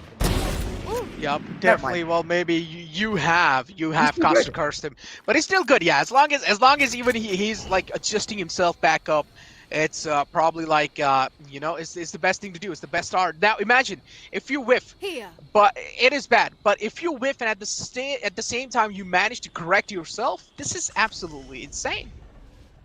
Yeah, 100%. Now this time it's oh. Right, you'll find one on the back of that Sova. So that's not able to instantly trade him out. He is popping the hell off. Now trying to go for some highlight real plays and Deadshot. That's just nasty, man. He outdropped the line himself on top of the pyramids, raining down the bullet on the last player of Lexious. Deadshot is just starting to get straight up. Disgusting. What are these shots? Absolutely disgusting, without a doubt. I mean, some crucial shots were being hit, and wow, look at these. I mean, again, good kind of plays coming out from both these sides, and this is the only map that has went this close between both these teams. That was a great shot. Yeah, in the end, that shot did make a lot of work happen in the end with that Marshall. I mean, at least he's showing himself, and this is what we like to see, right? And look at that, 68 is the scoreline. And overall, I mean, yeah, team of CLOY is leading it, but I mean, Lexious Gaming isn't really far behind. Yeah, and as you said, Lexious Gaming definitely not far behind. They got this guy to pull back and for the momentum in their favor. It gets tagged out real low, HP, trying to hold on, calling for the back. Has it in the form of Thunder Flash, in and now reposition himself. With the recon hold, will force him onto a very bad angle. Knockout is really good from Thunder Flash, but the flank will go down. Now this is the moment of judgment. Does QTPO have the lineup? I think not, because he's just holding on to that pyramid area. But look at this, Maestro on the ultimate flank, able to now wrap around to mid-double doors. If CLOY don't move in, Maestro will just end up taking them out piece by piece. Yeah, exactly. Look at that. That was a key position being made by Maestro's wall, and boy, it's Maestro with a 3K. He's kind of playing that heroic game inside. And this is what we like to see. He was the one. He striked in when his team needed it the most. And, well, it's going to be Lexious Gaming getting another round. Oh my god, this is getting really close. This is neck to neck. Yeah, absolutely. But this round is going to be the big test for Lexious Gaming, because last round was just the bonus for CLOY. I expect that operating up for a second.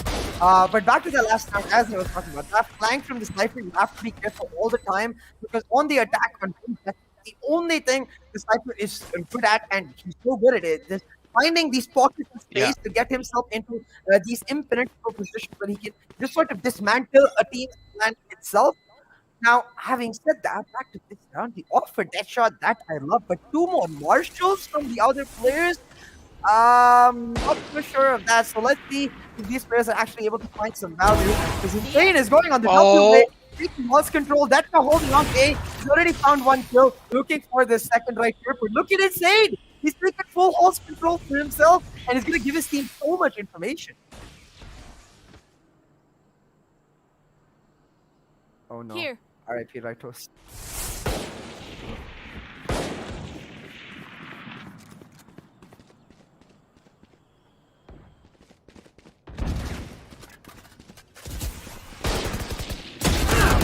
Reset execute coming down. Not actually able to find one kill on Yo. I know exactly. On the map is going in a perfect position to retake, especially with reverse seekers. He's gonna wait to pop it off wait for this team to come through before he pops it off. Nice to being revealed as well. So and this Cypher in an impossible position right here, Necro. But Dexter, we've seen him pull off insane shots to find a clutch before. Maybe he can do it again. One enemy remaining. Under flash will take down Metro and Insane with another. The round goes through for the side of Crash Landing on You, and with that round, it's so likely going to be broken for the attackers themselves. And at this point, Crash Landing on You in prime position, because they're playing Deadshot on the A anchor, they're playing the Viper to just hold down B, and because of that, Insane is having a field day. He gets to win wherever he wants, and the amount of info he gets to this team, leave alone the kills, it's so much value.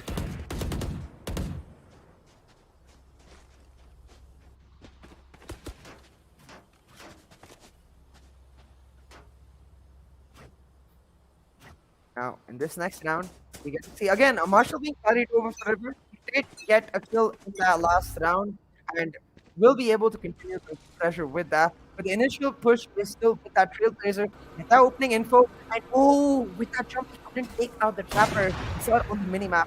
So that Trapper maintained is a layer of security for the side of Lexious Gaming. Now, hard execute coming down onto the A side. They have the Viper split, but they can just get into sight of that Viper split, and they should be able to pull off the round with the control the pick has to offer. The man's gonna go down to the kill. He hasn't picked the pick yet, so I feel like they got the pick and then got the plans to get a free orb.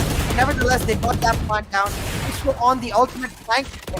The defenders are going to have to move quick they are to pull off the retake. Right? They're just trying to make moves in. But they know Maestro is going to come in. Short to health by the side of Deathshot. He only takes one shot and Maestro takes him out right off with another. Stack is definitely going to pick up this down with 8 to 9 as Lexious Gaming pulled it back. And Maestro was taken down.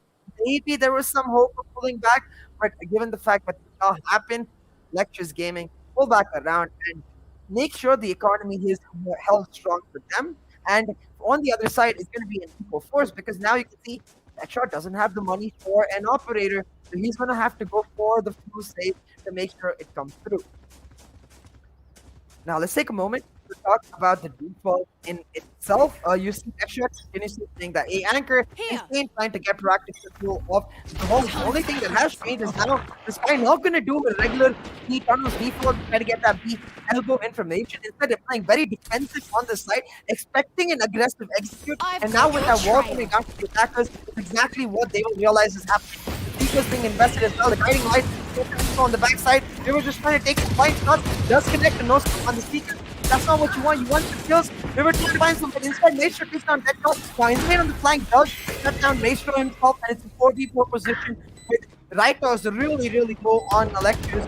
They're gonna wait for Insane to come through, and then see the guiding lights to speed the charge on this retake. The wall coming through, the retake wall set up, and with this, CLOY will get started on this retake. It's really all up to Insane.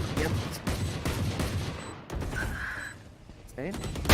What's happened for the Retake puts him down. The raid is there for Sinbad though. River with the martial kill. Retake is on. And it's these bad weapons with the 50s. This team is always able to find the diffuse is being going down. But the lineups are there for Lexious Gaming. The time is running out. And despite River trying his best, still get taken down. Under flash to find the kill. That's all they can get in this. Because the clutch will come through for QPO. The lineup is there. He gets taken out, but we don't care. Because now it's even Stevens on the board for Lexious and CLOY. Absolutely beautiful round from Lexious. I think they're starting to realize that in general, their form favors Lexious a lot more because that allows Cypher to go for the flank. And hey, I think the fun is back. Yep, I am back, and hopefully you guys didn't miss me too much as well because I was trying my best to make it short. A little bit of technical issues here and there, but finally, it does feel... Alright.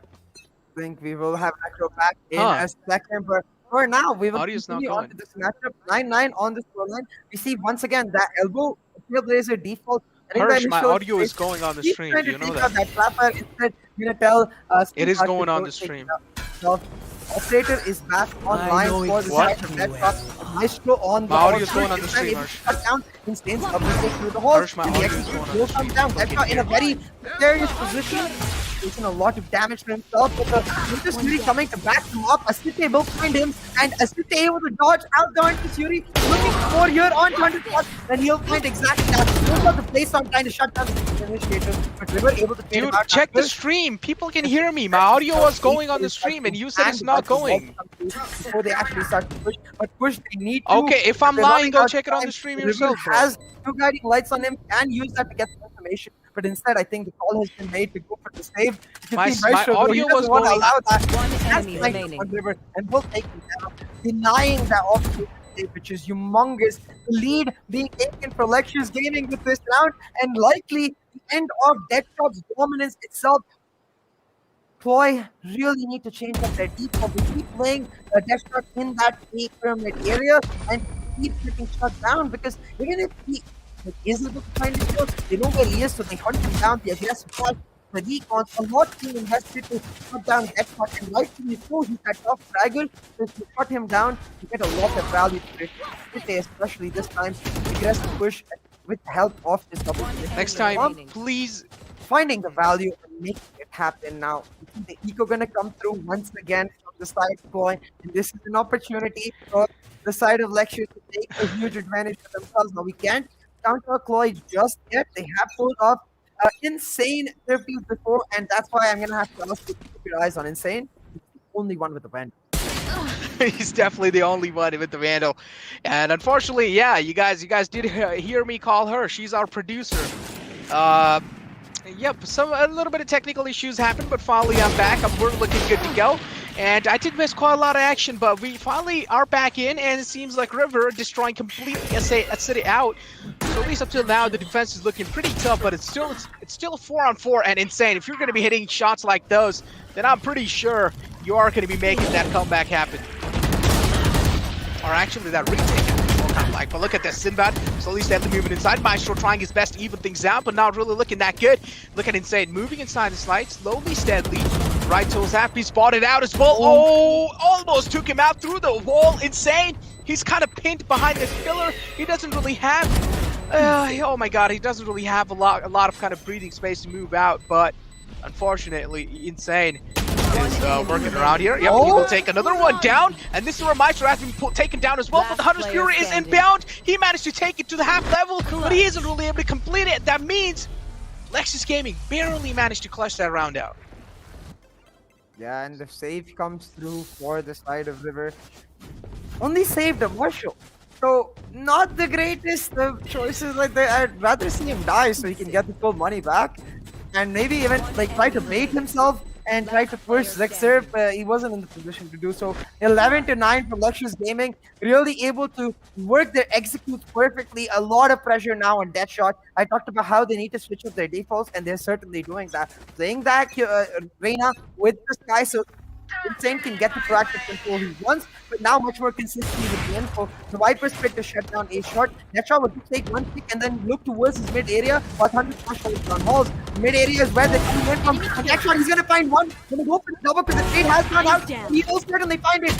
Maestro looking for the third on the 60. Tagged out really low. Revealed by the recon. In an impossible position, gonna pull out the Blaze Storm and try to go to his teammate. Yeah, it's 11-9. The situation is looking really good for the lad of CLOY, without a doubt. And this is where, I mean, Lexious Gaming is definitely breaking a lot of sweat. They're trying to work around. And look at this now. Oh, kind of got stuck. That was kind of a fake flash. And look at this. Aside has managed to even things out. This is the even Steven situation for now. But still, the spike doesn't really seem like it's committed completely onto the A side. Now, look at this. Aside, he might just manage to kind of clear a lot of things out. He's still playing this situation out really slow and safe. Deadshot just slowly rotating between the peak and the mid doors.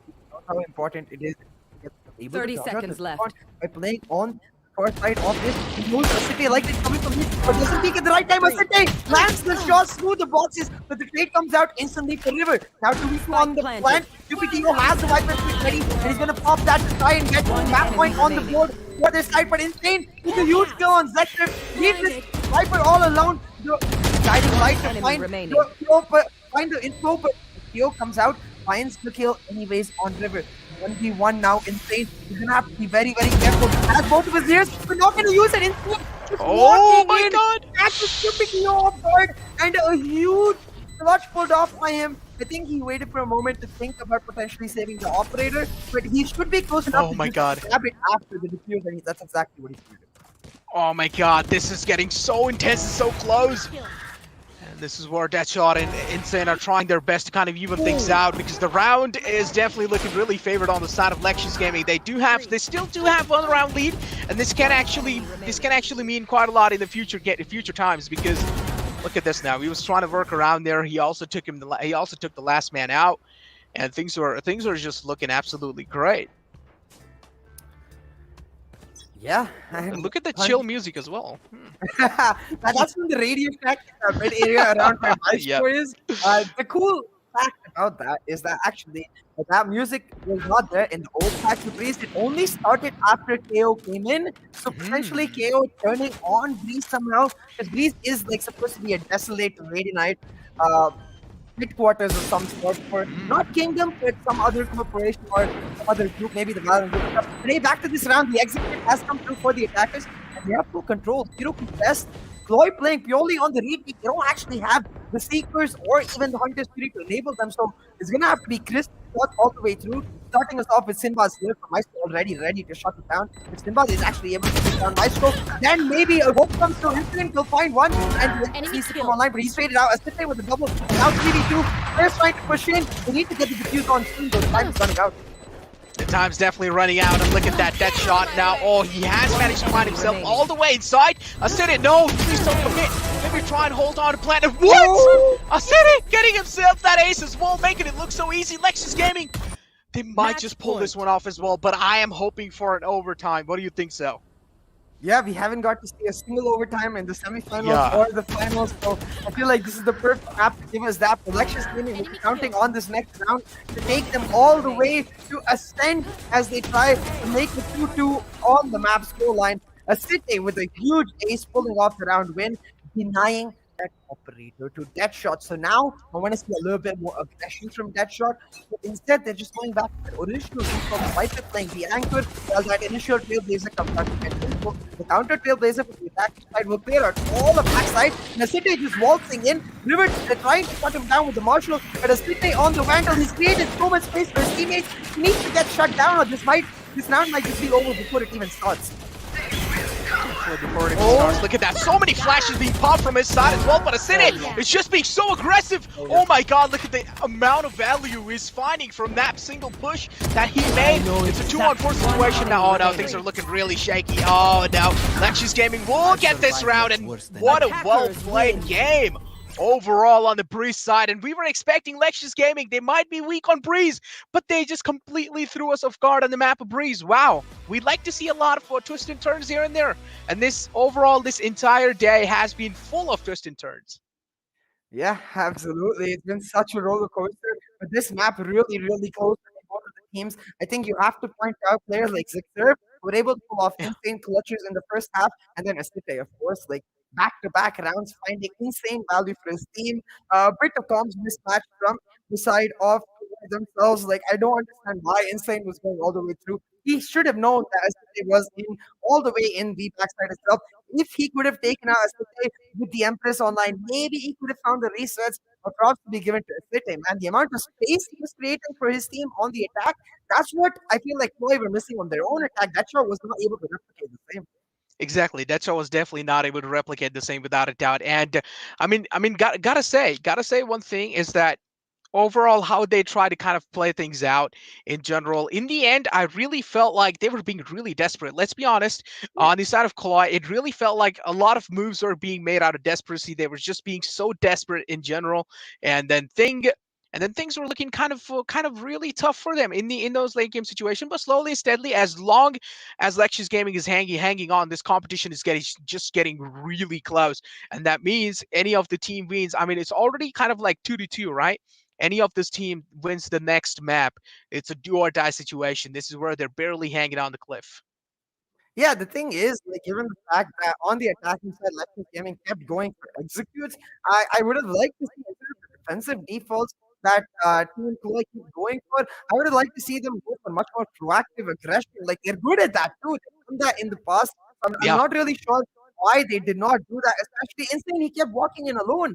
Like, if he instead had the River with him making the space, if they could both go in aggressively and find the flanks, it would put a lot of pressure on the side of Team Lexious in general, but it will also enable them to take a retake very easily, which they really struggled with because of the size of the site itself. I feel like they needed to make that proactive aggression happen to actually find some value in that Reina pick on the defense, because this was the only time I feel like in all four of the maps, the Insane kind of disappeared in that defensive half.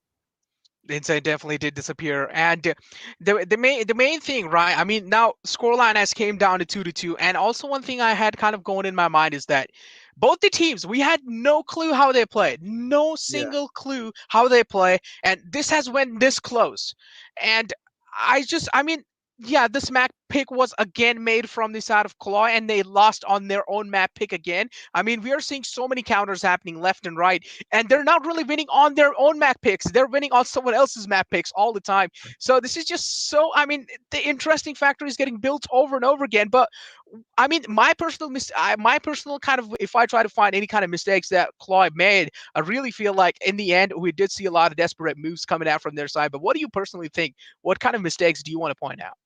I mean, it's exactly as you said. It felt like there was no structure to their defense half, and on the attacking half, like, it really does feel like Deadshot, as good as he is not as great an entry fragger as he is an opera.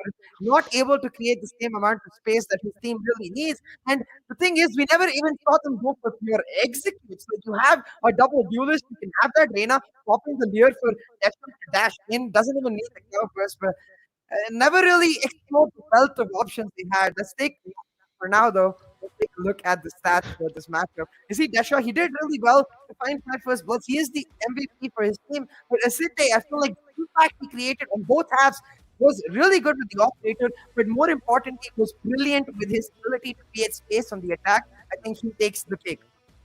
Exactly. I mean, in general, Asite did do quite great without a doubt, and And then it really felt like, I mean, City did have himself those 4 first blood, and at the same time 29 kills. This is absolutely huge in itself, and econ rating of 75 as well. I mean, one thing you can definitely tell that City had one of the most impact throughout the game. On the other hand, Deadshot though, he had more first bloods. That means, as I did say, in overall stats, in the overall player comparison between City and Deadshot as well, I clearly mentioned that Deadshot is a player who likes to take a lot of aggressive moves, who likes to kind of take those risky plays, and which I personally respect. I'm of course a player who likes aggression quite a lot, and I'm a guy who likes kind of players with really good aim. And this is what I feel like Deadshot and the City both deliver, but Deadshot is just a little too much aggressive when you compare to a player like a City. On the other hand, a City is a kind of a player who really likes to stick with the team. Maestro doing phenomenal as well, including Insane, Signbot. I mean, overall in the other side of the team, all right, Thunderflash was the man who didn't really step up in CLOY, and you don't really expect that kind of like a little bit of blunder coming out from their side, at least because you expect a man like Thunderflash to always kind of pop out in those moments. And I personally expect the same thing as well. But unfortunately, Thunderflash with the SOA wasn't really able to kind of make a lot of things happen. But on the other hand, if you talk about what kind of flaws were given away, even though they tried their best, I still feel like Lexious Gaming could have tried to make some kind of more flawless executions without a doubt. But again, it's fine. Mistakes were being made from both the sides, and I feel like with that being said, this is just going to be it for this map segment. I think so. We'll be catching you guys on the second one, on the upcoming map.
I'm getting freaky. Yeah, I'ma bring the crazy. Get that freaky, freaky on. 신경보다 같이 freaky. Yeah, I'ma bring the crazy. Get that freaky, freaky on. 신경보다 같이.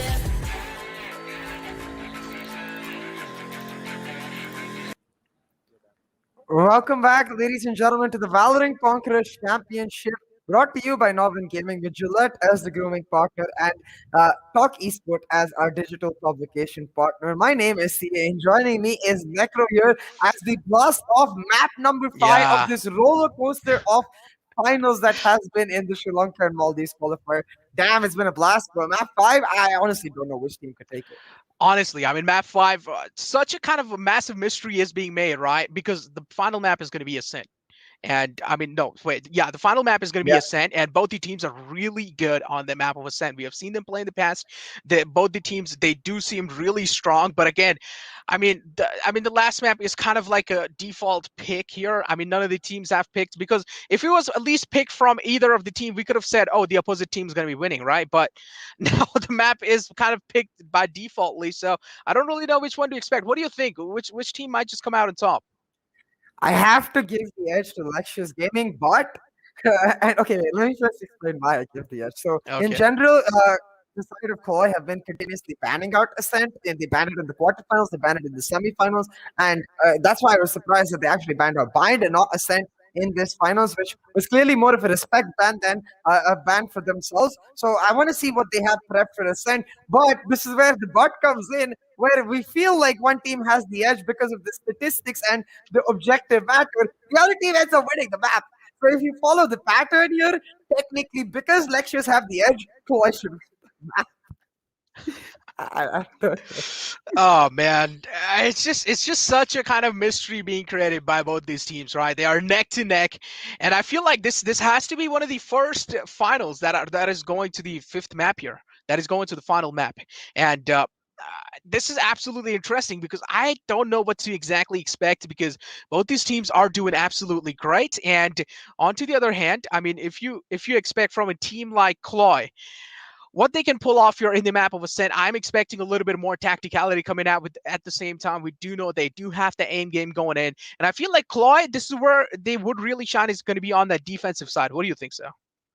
Yeah, I just want to see them going back to fundamentals. Like for CLOY, if I had to pick a composition, it would be Dash Shot on the Jet, Insane on the Reyna. I want to see the Astra back for River because I felt like he was at his very best when playing the Astra. So if you have the Astra on River, that means Hunter Flash can pick up the Sova and you can finish it off with a KJ in your composition. And not much different for the other side. The only difference I could only imagine is if Zexer plays the Sova instead of Rytos. Maybe they play a Jet Race for Lectures, but they could also just easily switch to Zexer playing the Reyna and play a Jet Reyna with Rytos on the Sova.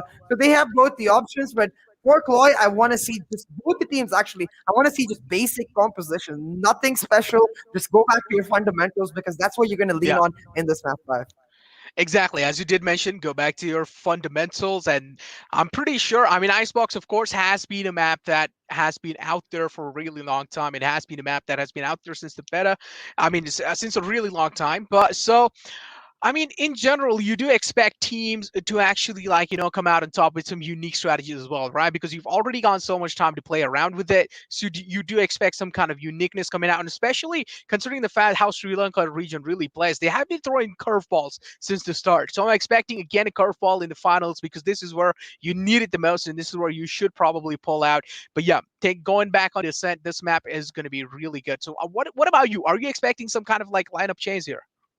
No, not really, because when I look at these teams, I see, but they are really good teams. The only really thing that they don't have going for them is a bit in terms of the lack of experience, and therefore, when it comes to Map 5 of such a important and such a big tournament in the finals, especially, I want to see them going back to comfort and not really experimenting with what the meta is and what could be good. Just comfort is important because you need every single player to step up here. You need players like Insane to pop off.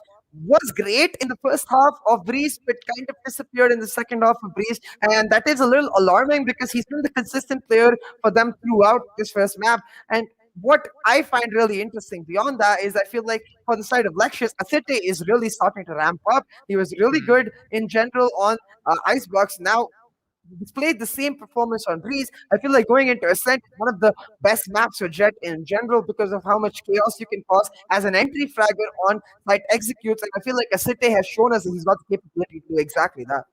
Exactly. It definitely has the capability to do exactly that. And I feel like Asida overall is just really flexible, right? He can play with the team as well. He can play tactically. At the same time, he also does takes those risks. But on the other hand, if you talk about Deadshot, Deadshot is a man who just completely relies heavily on that aim game, without a doubt. He has been showing that since the start. And Deadshot, I mean, pretty much an expected player to actually make a lot of plays happen, because Ascent, I feel like in the mid, Ascent heavily kind of rewards mid control. Because if a if a team really wants to go in the B side, and if you do have the mid control established as well as attackers, I feel like there's a heavy chance that, I mean, pretty much the B take is really easy, right? Unless someone on the side just makes an absolute insane play happen. Yeah, that's why the killjoy is also so important, because you can play the killjoy B anchor so well and hold on from the B boathouse area. But in general, yeah, I want to see that teams prioritize mid control, and if they're not doing that, then play proactively on the extremes. Take A main control, take B main control, pick up those ultos for yourself, because then you are in a position to easily retake and recycle the ultimates, especially. And that's another reason I want to see River back on the Astra, because I feel like while he has been really good on both the Sage and the Sky, the level of impact he was able to create with the gravity wells and the concussors and the cosmic divide, especially, not able to replicate that same level of impact on other agents. Astra ridiculously good on Ascent as well, because of the fact that you almost always play the Killjoy on Ascent, so the Astra Killjoy combo works perfectly. But on the other side, for Lexious, we haven't really seen that Killjoy come out too many times. Metro mostly only displays either Viper or the Cypher itself. So I want to see what he changes up, and we're going to get to see that in a second. Sinbad picking it up. Okay, the KO is definitely a bait here. They were picking their actual agents, then they realized, oh wait, you default KO bait, so let's throw the casters again. Oh man. Well, again, I mean, I really like, right, in these starts, they just don't really pick any other agent, and they just keep on sticking to that, particular agent without a doubt. But on the other hand, if you take a look at it on the other side, you already do see that actually it's a really good composition coming out. Only one duelist from their side. On the other hand, you also do have that Astra to kind of provide the control. Killjoy there as well, pretty crucial. You also have that Sky. Sky so a combination again. I mean, I've always had shaky doubts about this combo, but again, it has been working out for the teams in the past as well. So maybe right now as well, I feel like the Sky here is probably going to be the second duelist. I mean, effectively, which is why I'm confused why Maestro is picking it up, because he's so good on lurks. You can't lurk on this guy. You simply cannot. Like, there's no way to go about it. I would have rather seen this guy on some other agent, but if they are picking this up, they definitely have a game plan. What the Soma Sky does offer you is an ability to control the attack extremely well. You have info on both of the extremes, and it puts you in a position where you don't really need to play for mid control anymore. Because of your Sova, the drone coming through, default on one A main, or suppose, for example, this guy can then use the Trailblazer to take control of B main, and because of that, you deny the defenders any opportunity to actually get proactive information. If you're able to continuously do that, then all you need is really one smoke to just walk in through mid. You don't even need to take mid control. You just need to threaten mid control once you've got the A main and B main angles, and eventually you will be able to force, because you have that Sky in your composition. Having said that, it is ridiculously hard to execute. So I want to see if Maestro is tipped up on the Sky, because he's only played more of that sentinel role before. This is a pure playmaker Sky. In a Sova Sky combination, either you go for the pure playmaker Sky, or you just end up busting, because especially on Ascent, without that playmaking ability on the Sky, he does lose a lot of value. Exactly. And well, talking about that, seems like we're already inside the map of Ascent, and we're ready, set to go. We're ready to go in the map of Ascent without a doubt, and we already do see that Frenzy's coming out at the same time too, Ghost. I really like, some players do like to stick to that classic, kind of preferring to heavily rely on those utilities as well, which is really important in these moments. On the other hand, Jet, just look at that. A little drive-by by her side. Didn't manage to find one, but on the other side, Thunder Flash is there to try things out. He will instantly fall back to the side, but unfortunately, his position has been revealed. River getting stuck in the CT side. He cannot really make any move, but he has heard each and every single player crossing over the backlines. He missed quite a lot of shots. He will have to pay the price for it. He got punished instantly. Look at this now, Zexurf. I mean, they do have the side control for themselves. I mean, at least up till now, LG is looking pretty good. Turret out. V2 on the retake. CLOY trying to move in the turret. Will give them a lot of info, but the health bars are really low. So they're going to have to make sure the shots are pristine. Rexer will take out Sinbad, and with that shot out low, it's going to be an easy matter for Writers to finish him off. Oh my god, Thunder Flash right there could have actually just wrapped up the round if he'd not missed those key shots from Boathouse. Could have been able to help his teammate River get that initial kill onto the Sky, onto the Astra, and then turn onto the Sky in itself, instead of River having to battle all those agents by himself. the pistol once again going to Lexious. We've gotten accustomed to this.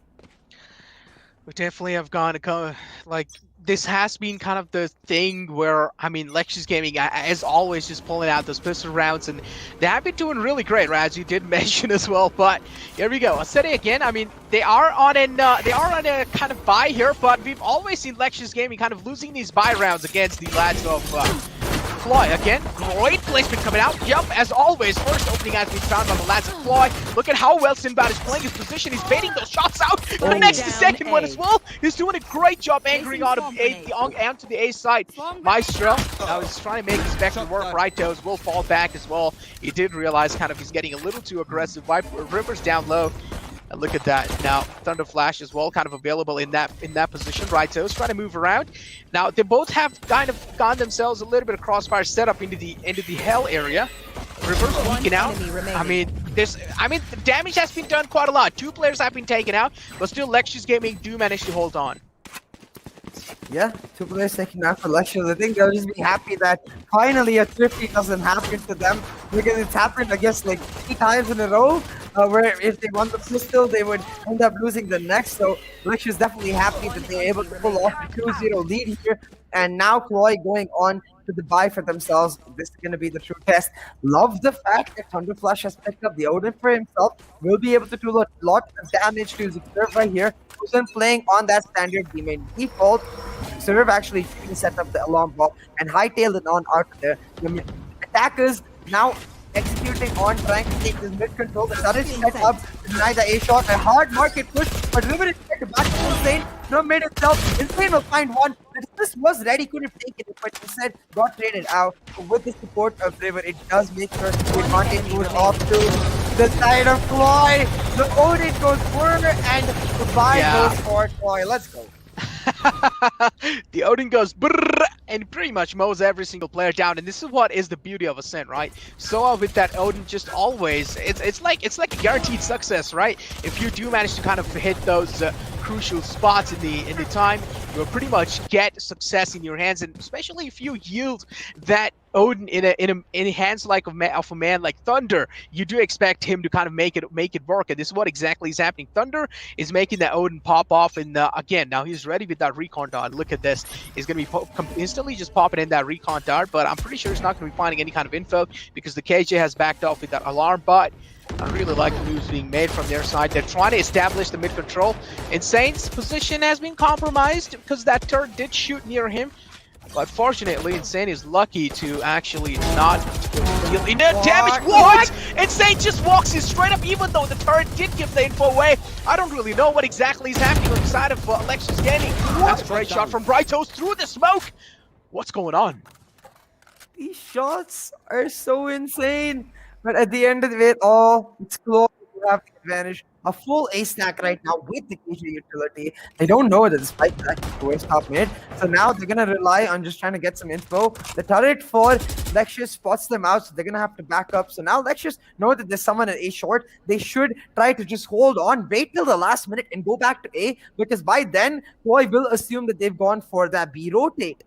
Instead, Lexious slowly taking mid control, finding their way towards the market, can make that mid to B split happen. And CLOY themselves are now only starting to realize that mid control is where the play might happen. The mind games are so important here, and CLOY reading Lexious really well, but Lexious not going to give them a peek in that defender side spawn area. Oh, the spam is really good though. Finds damage onto that Killjoy right there. Now going to push into side and get the plant. But 3v2 with that Killjoy really low. This should be a simple retake for Crash landing on you.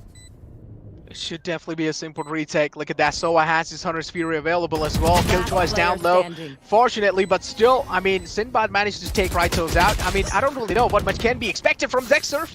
Still managed to take one out, but fortunately, Sinbad is there to kind of trade things out. And again, CLOY, I mean, 2 rounds were being taken by Lexious Gaming, and CLOY is making the comeback happen as well. Oh, no, I don't really have a good feeling here, man. I feel like this one also is going to be really close. That is good. I hope we get to see an overtime right here in map 5. That's exactly what I want. We haven't got to see one yet in the Sri Lanka and Maldives qualifiers that we streamed, but look at these shots. Insane is nuts. Rightos himself, though, able to find some insane kills, like one through the smoke and another right there on the Tony Flash to make sure the round pulls through. And with that, like the eco will be broken for the side of Lexious. So this is an opportunity for CLOY to really build on their own economy and try to get the operator in the hands of Deadshot as soon as possible, because that becomes their win condition in the defense in general.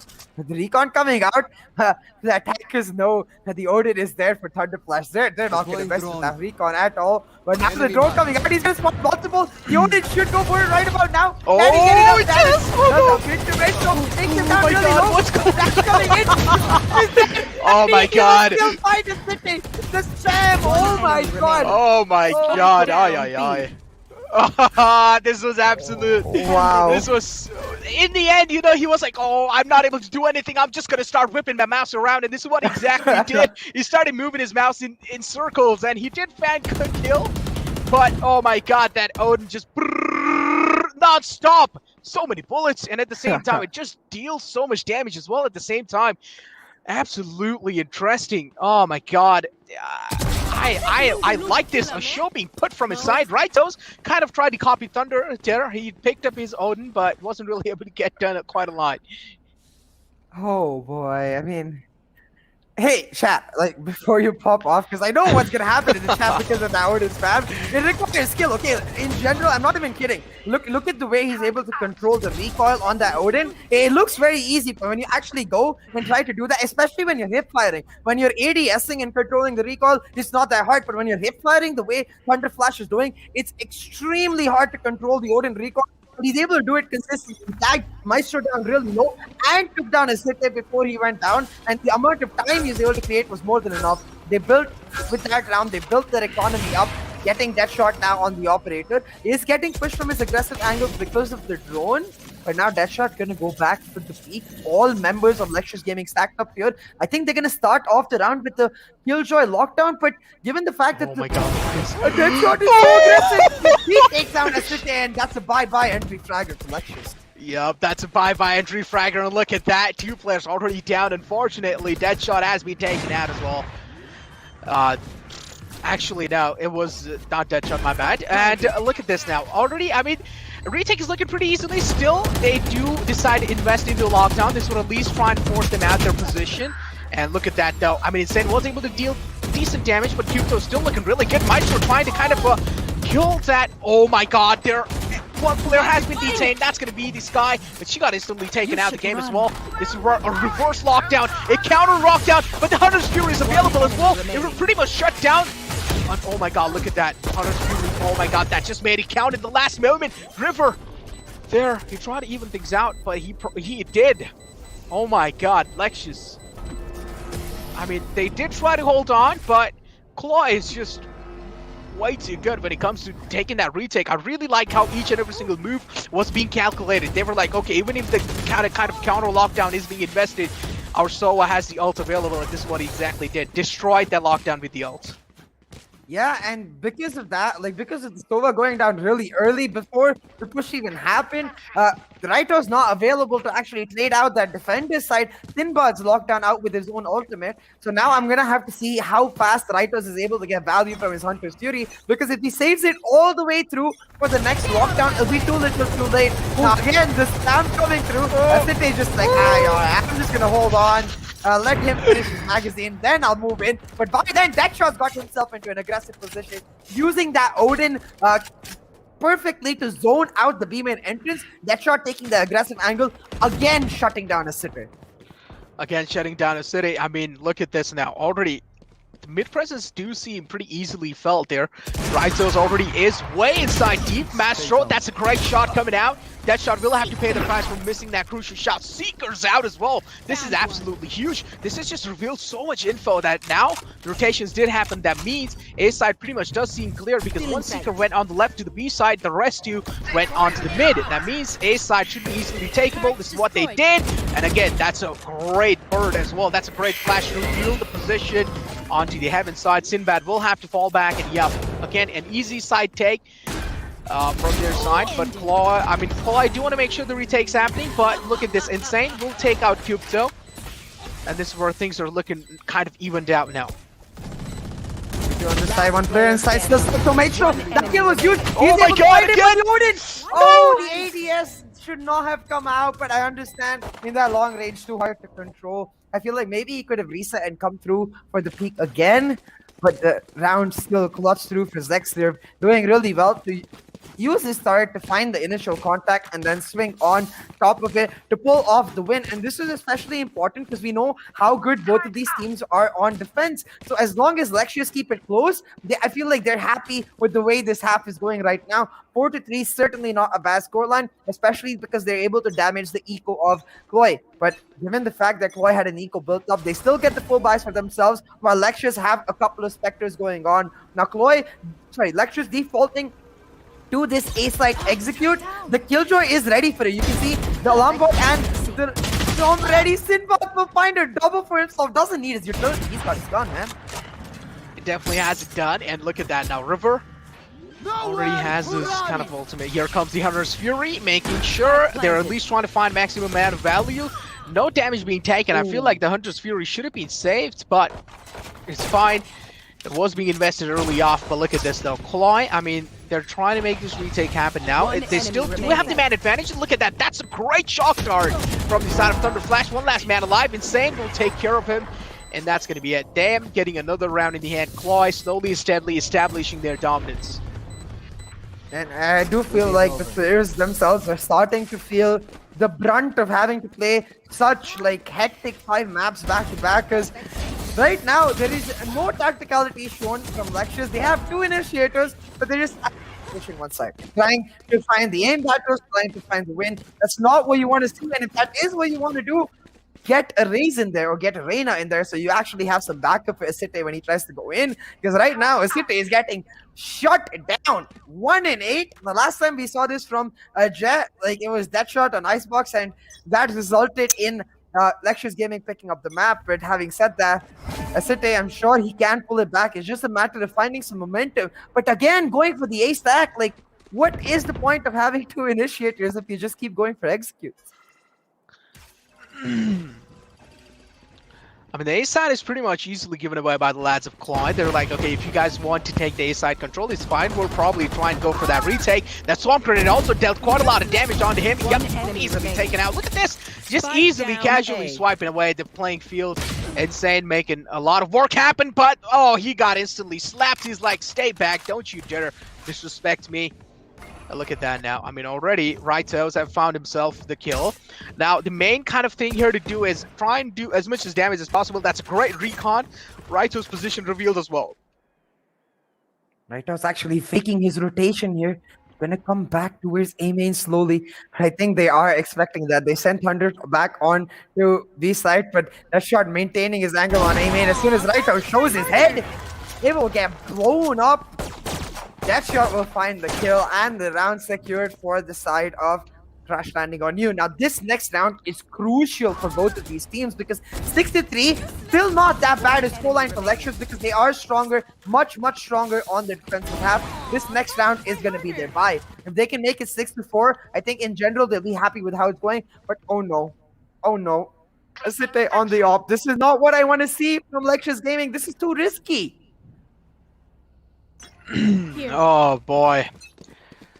But look at this now. The Odin again in prime action, but I mean, B presence is being shown, but I really like how they're not instantly committing for him because they do know the recon's there all the time. That's a great find from Maestro. Did find Deadshot. That's a big find as well. That's a crucial find. If you take a man like Deadshot out early game, if you shut him down, that's a lot of momentum being started initially by the side of CLOY. But look at this. Now, Maestro tried to kind of scout the tree area out. He also scouted the garden area out. The call has been made. It's looking pretty clear, so I feel like there's just going to be straight up walking inside. Maestro is the man leading the charge. On the other hand, the city is playing onto the A-main area. He's trying to find any kind of picks onto the heaven side, but I also like how CLOY is playing this out. They're not really giving away unnecessary picks. That's a great cosmic divide that they will get the side easily in their hands. Plan should go down, but the Killjoy lockdown is ready for the retake, so it's really down to the Zexerve on the lurking Killjoy to make some sort of wrap happen and deny the value from that. But Ritos, he's like, I don't care. Stova getting aggressive takes out Sinbad, which means the lockdown is denied. The round should go through. Now Asite on the op, holding on for maybe. Oh, Really nice shot from Insane. The spam coming through as they try to clear off the hell angle. Insane knows that there's someone there. Gonna find Lexious, and Insane has the Empress ready. Could be the clutch factor for the side of CLOY to pull back this round. Now setting up the Lear. Finds a couple of people towards the garden area. But knows there's someone in aiming too. Insane will find his third. Going with his classic for the fourth. River will shut him down, and Insane single-handedly turning the tables around and pulling back the round.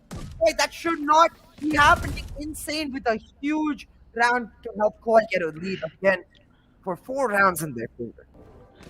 4 rounds in their favor, and look at that, right? So I mean, the way he was kind of showing that unexpected aggression from his side, I really like throughout the entire time. No one really showed that aggression coming out, but in the end as well, Insane kind of stepped up really huge. He already has 14 kills for himself. River not really far behind. On the other hand, though, Side, a man you expect to actually pop off, he doesn't really have a lot of kills. Look at that. Now, they have been forced on an eco. The Odin again going onto the B main side. This just denies, this just gives them so much time. And Deadshot, look at this. He has so much control onto the B main area. And the main key factor here is that the spike is leaning onto the B main. That means if Killjoy gets taken out, the spike's position will be given away as well. But look at this. Oh, Insane just cleaning the field. Casually making it look so easy. It's just like a day in the office, you know, casual day, just like a casual stroll around. Deadshot as well finds that spike in his hands. Now they do have the spike control inbound. This is just CLOY. Insane is going absolutely ham. Scanning ahead. Yep. Look at this. Odin will reveal us the safe position, and the spam is ready. Oh my god, look at that. Oh. The glitch pop finish just to give a colorful taste to it all. The round picked up for the side of Crash Landing on You, and it will be now a really good position for them to take it to a 9-3, because look at their ultimates. They've got 4 out of 5 ultimates online. The only ultimate they don't have is the least impactful one in that Blade Storm. So CLOY right now are going to be feeling very comfortable about where they are, and for their opponents, not so much so. Only the Killjoy lockdown available, so I think this time, again, going for that heavy B execute, but mid control will be the name of the game first. Using that guiding light to get that initial information. Smoke coming out towards a short. They are trying to take mid control once again, but we see this mini crossfire shots established with Insane playing that mid angle and River playing holding down in market. If River gets a contact, Insane will peek, and vice versa. So River just slowly trying to jiggle in right now. Will spot out Rightos, and this should be the cue for Insane to come in for the peak, slowly but surely. Dodges their guiding light and should be able to find Gil, but actually backs up after he takes a decent bit of damage. Looking for the spray now. All of Lexious gonna go for the rotate into the hands of Sinbad's Killjoy. Look at that, Maestro already kind of scouting the area out. Maybe he's hoping to make an aggressive push on their side. This is a defender Killjoy being initiated. That's a great lockdown. Asira did try to take it down, but unfortunately he's not going to be able to. I don't know why no one decided to protect that. Raito's just easily cleaning that out. I mean, that was a hefty investment being made by the side of CLOY. That's good Hunter's Fury as well to deny any kind of plant, but not really able to find a lot of damage being dealt. But I mean, again, decent damage done onto the sky as well. So Rightos will be moving right below. They have the Cosmic Divide ready, so they can just cut off a main, start off with the Empress. That's exactly what they're gonna do. Moving in, clearing hell for Simba will find one. Asite does find a trade, but at that point, it's not enough. The flashes were there, but Insane just laughing on his opponent's team, looking for more. Finds a clean headshot and a reset, and while QPTO is able to stop them, he's so low. Deathshot is gonna defuse, and Insane says, I got you, bro. A triple kill coming through for that Reina, and he's just gonna ha over Lexious' dreams. Sri Lanka tried to take the advantage. Insane. Switching sides. Right now. Oh my god. Insane. Insane is going absolutely insane. This is the sides being switched. CLOY. I mean, they've already got themselves a massive lead over the lads of Lexious Gaming. Now, everything, it really just comes down to this pistol round for Lexious Gaming because it's 9-3. One more round being situated in the hands of overall CLOY. That means they'll probably get the second buy round as well because Lexious will be on an eco. That means this round is going to be really important. Really important. It's a do or die pistol round for them. I mean, we have seen Lexious Gaming kind of pull off those pistol rounds, so I'm expecting them to pull this off one as well.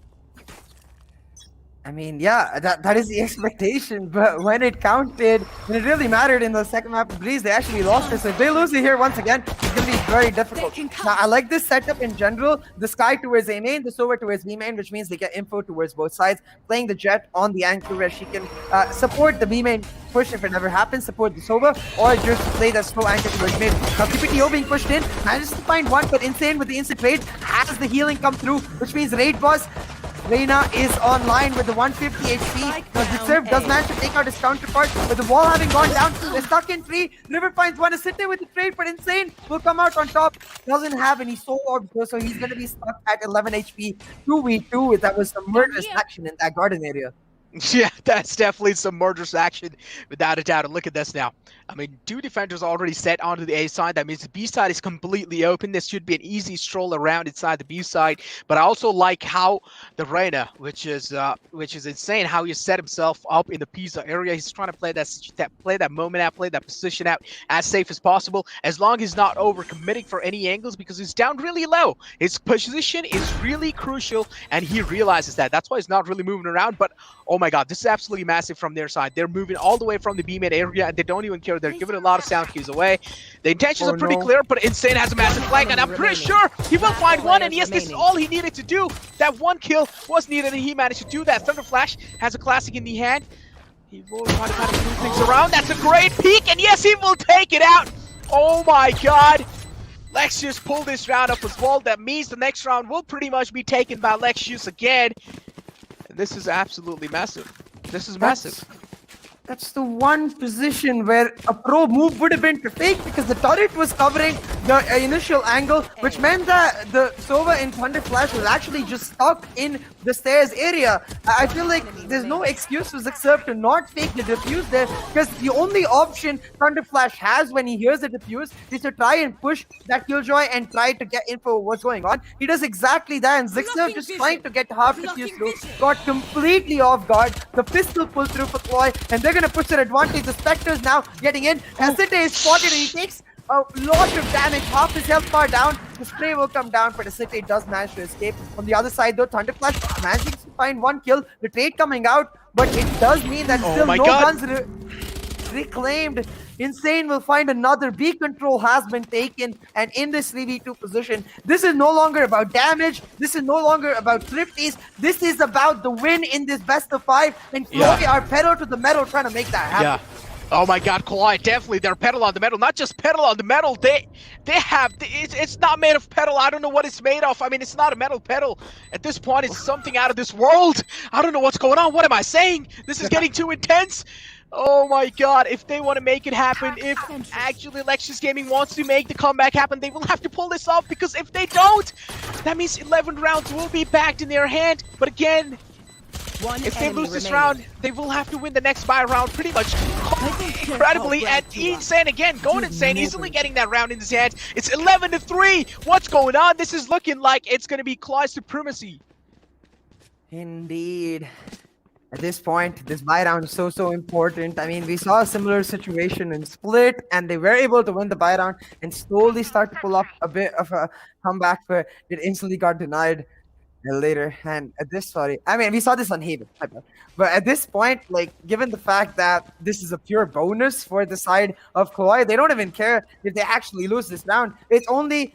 No, scratch that. I was going to say only Thunderflash who went for the investment, but he even has enough money, so it's not a pure investment. They are going for the full bonus. 4 Spectres and a Guardian carried over, and for Lexious, this is not just about the win. They've got to maintain the eco. Yeah. They got to hold on to their guns, because CLOY is coming, trying to hunt them down. Mid control taken by Crash Landing on you. They're holding on for the aggression towards A main, and that is what is happening. This happened in the last round as well. So Thunderflash expecting the same, now playing a much more defensive angle, waiting for his team to actually give him some info before he goes in. A really nice shot dart, but actually just finds 2 points of damage. So, actually 3 points of damage. There's 2 shield and 1 health. It's fine. It didn't really make that big of a difference, but look at that now. Zexer, I mean, each and every single move being made by these teams is just getting me so kind of like, it's just getting me so I don't know how can I expect this. It's just getting me really anxious. I'm not gonna lie. This is a great kind of recon. He actually waited for that moment out. Now recon out as well on the B main. This would just try and deny the push. But look at this. This is a fast B rush coming out from their side. Smokes out from the Astro. That's a great shock dart. It dealt kind of an insane amount of damage. But look at City. He still managed to take that shot out. That shot was kind of like the distraction factor that was being created. City from the back lines is making it work. He did do quite a lot of damage onto them. Astro is already damaged. River is down to 63 HP, but look at that. He has a key position. Insane. He might just make a lot of things happen if he plays this moment out right. He has the Empress on too. Just get one kill. Oh my god, oh my god. Position. River trying to play the bait to allow the into insane plans, but that might just be what happens. Dividing life to not left now insane, and he gets one. Last player standing. So long time. Lexious was able to get one. You know, just trying to buy as much time as possible. Oh my god. Has the crossing divide even ready. Get out of there. Look. Oh, exactly. But don't need it. To secure map and series point for crash landing on you. I've got goosebumps. This map is insane right now. For crash landing on you, they just don't give up. From a 2v2, oh my god. They pull it off, man. They definitely do pull it off, and look at, oh my god, this is getting so close. I do know it's not really close, but it's just, I really want this to be close, but at the same time, this is the first finals that we have witnessed a map go to the BO5. This is the 5th map being played on Ascent, and this has been a really close up till now, and it has been an honor to witness each and every single moment, each and every single action that happened. Look at this, that shot already finding a kill casually through the smoke. City definitely not really having the time of his life. That's a great kind of spot out as well. Look at that Maestro, still on that aggressive pedal. Now this is what you call it, pedal to the metal. Oh, that's a great shock dart, insane there to take things out, and he does take them both out. Now it's a 1-on-5 situation. And yup, as you said, CA, that's it. This is it. This is it. CLOY takes it in their hand. Alright. Ritos, he can't fight one kill, but 1v4. I swear to God, if Ritos pulls it off, I will actually lose my mind. He's trying to move in now. They start slowly. They're putting everything CLOY. They know how important it is. We're stacking up. They're just like, you know what? 1v4, just come at us. You kill one of us, the other one will find an instant trade. I love this approach from CLOY. There's zero hope. There's literally zero hope. I will put everything I have on the line right now. There is no way like this actually pulls off a 1v4 with all of us. Oh my god. 100 flash will finish it off, and they are ecstatic. You can see insane, just the sigh of relief. Look at my insane. Oh boy, look at him. What control? It's got those gaming glasses, boys, ladies and gentlemen. Those are some gaming glasses and that gaming controller. Goddamn Thunder Flash. I mean, effort's paying off. Insane as well, having a great time. Look at that. You can already see the sigh of relief. Each and every single player so happy. They're celebrating each and every moment that they possibly can, and I am personally happy. But honestly, at Lexious Gaming, you guys have also created a place in the heart for me personally. Like, they have created a place in my heart without a doubt, because Lexious Gaming, the way they played it out, the way they played each and every single map out, the way they tried to kind of keep the competition close neck to neck, it was absolutely great. No matter even if they got destroyed in the final map, but still, Lexious Gaming, you guys have gotten yourself a position in my heart. Yeah, absolutely. And I'm really glad we get to see them again in the wild card. For all the fans of Lexious out there, don't fret just yet. While they do not get a direct spot into the VCC Grand Finals, they are able to maintain a position for themselves. Still in the tournament, they will be going on to the wild card and try to make a push back, but it's going to be a very hard fight. So I want to see how they're able to learn from the BO5 series and come back stronger, because it did feel like while they are really good players, they lacked the stamina to really push through all the way into the BO5. In the 5th map, it didn't feel like prime time Lexious Gaming. It did, but yeah, beautifully pointed out by your side as well. Lexious Gaming now, even if they're out, even if they did not really able to make it out of this finals, they still do have a chance in the wild cards, as you did mention. So Lexious Gaming, this is the time not just to sit chill and maybe, start like crying about that you guys lost in the finals, this is the time to prepare yourself. This is the time to kind of know what mistakes you guys made, try to point them out, try to analyze each and every single game that you guys played from quarterfinals up till now. And I'm pretty sure you guys will find a lot of mistakes and try and work around it, because look, it's fine. We're humans. Human errors do happen in games like these. But you now need to keep a massive thing or massive goal in front set that you will have to qualify in the wild cards as well. So this is a way much more bigger kind of opportunity you have, because in wild cards, there are one of the best teams without a doubt. Yeah, definitely. I think wildcard is going to get so stacked now with all of these amazing teams going through. I can't wait for it. But props to be given to Crash Landing on you. Yeah. They took down a favorite, and in a grueling 5-map, the first 5-map series in all qualifiers coming through, they take down Lexious Gaming to become the Sri Lankan and Maldives region representative, the first representative, maybe another from the wildcard, you never know, but the first representative in the VCC Grand Finals. All celebrations due to them. And don't you go anywhere, because we will be having a talk with them in a little bit. There will be a bit of a time in which we will be having a talk with themselves. But right now, you get to listen to us talk about the insane series that was. Moment after moment, highlight play after highlight play, every single player stepped up. But for me, Insane really stood out. Batting one half in every single map, he played extremely well. Like, the only half he dipped down a little was the second half, but he was the most consistent player among the Templars today, and he's going to pick up your MVP. 180 econ rating, 422 ace. That's nuts. Yeah, exactly. As you did mention, this is absolutely insane about this. Only 10 deaths with 27 kills. This man's KD. Oh my God, it's absolutely insane. On the other hand, same goes with River as well. I felt like he just did so much. He got all the kills, massive stack for himself, and the rest teammates were left with none. Unfortunately, you can see Thunderflash with only 10, Deathshot with only 8. I mean, Deathshot started the day off in a really good note, but then slowly, steadily seemed like he wasn't really able to find a lot of success. But hey, look, if a team like CLOY, I mean, they have 2-star players in their lineup. Actually, each and every single player is a great player in their lineup, but Insane and Deathshot just play such a key role. Yeah, absolutely. And I'm so glad River picked up the Astra for this map. This is what I was talking about. Like, the impact this man pulls through on the Astra, as good as he is, like, I maintain my statement that he is like the team Swiss Army knife. You know, he can say anything the team wants him to, but the Astra, definitely his main agent. He goes Galaxy Brain mode on the Astra.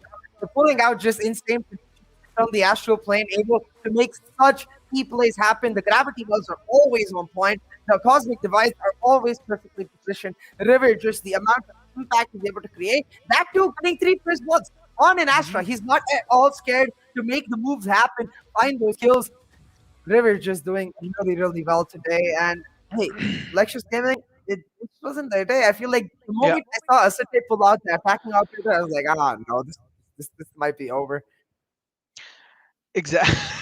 Is there like the moment you saw him pull out that operator, you're like, oh no. I mean, yeah. In the end as well, you know, I could clearly tell in the end you did want it to kind of Lexious Gaming to kind of hold on, but in the end you were like, oh no, this is it. Like, you know, in the final round you were like, oh no, this is it. As soon as you started them kind of making those desperate moves, that desperate kind of push in the end, I didn't really like it personally. I felt like you guys could have tried to hold on, but yeah, taking a look at the MVP of the entire best of 5, Insane, the man, the myth, the legend, getting himself 99 kills overall, and then 68 deaths and 18 assists with the econ rating of 158 and ACS of 349 and 12 freaking first bloods.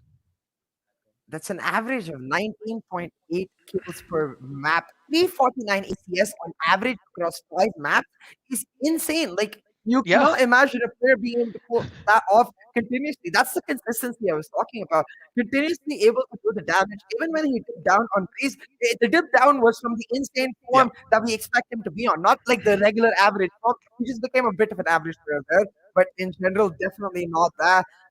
Huge moves made by Insane to help his team secure this best of 5 series, because it was such an emotional roller coaster in general. Like, I simply cannot imagine what would have happened to CLOY if it was not for his consistency.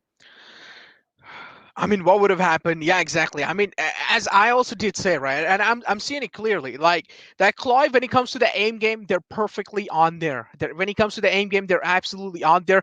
But I still do see a little bit of more improvement in that tactical nature. Of course, don't get me wrong. We did see a lot of tactical approaches in the game. but I still feel like a lot of situations could have been played way better than they played, completely on that end game. But hey, as long as you're getting that win in the back, that's all that matters, right?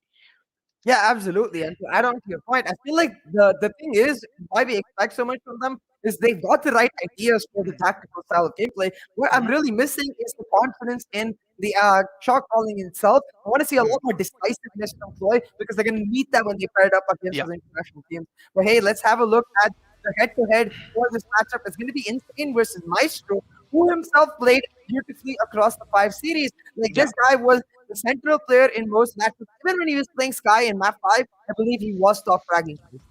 Yeah, it definitely was tough fragging without a doubt. I mean, Maestro, he has been doing quite a great job throughout the game, and considering the fact that he doesn't really play a duelist, still he was doing quite great. So respect should be given.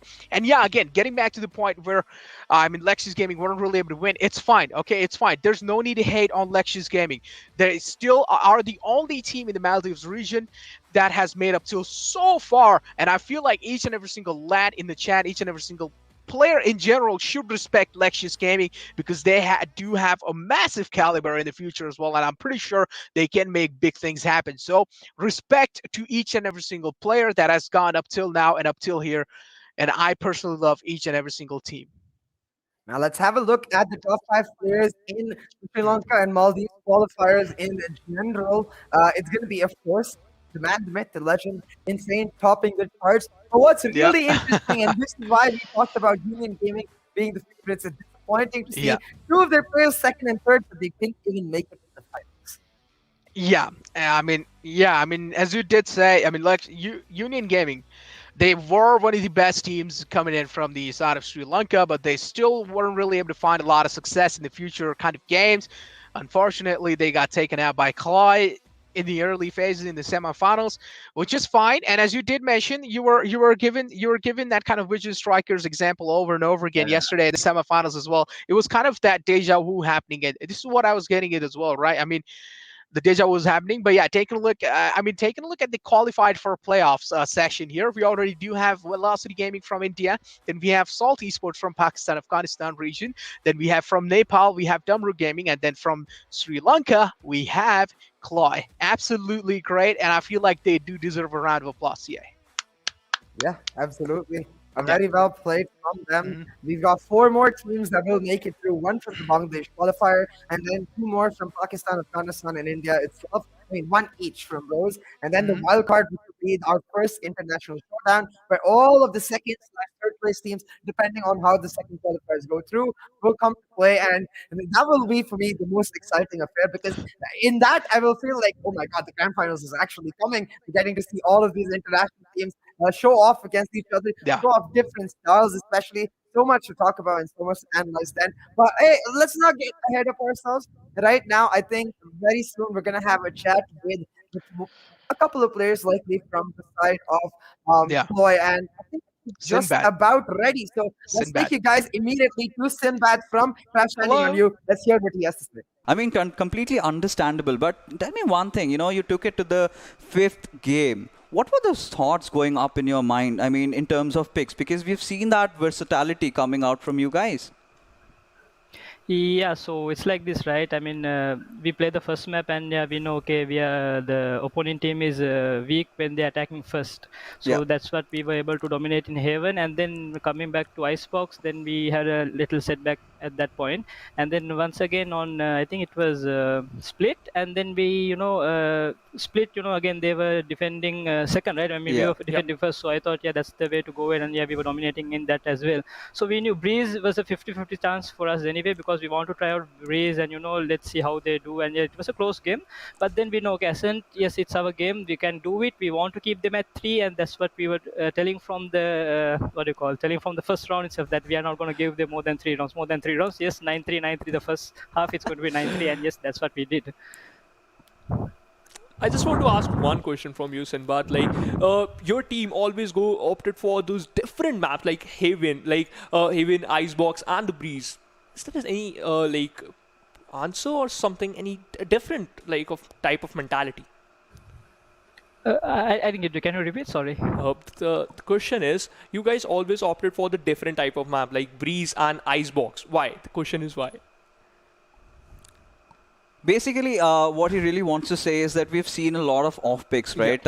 You're not going for those basic maps. You're going for Breeze, you're going for Icebox. Any particular reason behind that? There is no like a reason like per se, but it was all about the mental game, right? Because Icebox and Breeze is a bit new map, right? So not most of the players they are confident with their the agent picks and all that. So we thought yes, maybe why not we can go with Breeze because we have two maps already in the bag. So let's we actually when we are doing the veto, we were not planning to go for the fifth map, to be honest. Yeah. Right? We thought of okay, we can finish it in 3 maps since we beat Zeg Union Gaming Zeg, and Yeah. then we thought okay, we can do this. But then unfortunately yes, we had to go for all the way till the fifth map. But then we thought yeah, okay, already we have two maps in the back, so why not we put Breeze as our fourth map, and then yeah, and it paid off quite well because we also learned a lot of things that we the mistakes that we did, and how the opponents play. So probably when it comes to the grand finals, we can actually do something better in Breeze. And then Icebox, like back in Sri Lanka, like that's the what do you call map that we are dominating in Sri Lanka. All right. But unfortunately, Maldives team, I think team Lexious Gaming was really good. I mean, hats off to them. So yeah, from that game, I think we need to learn a lot from what we did.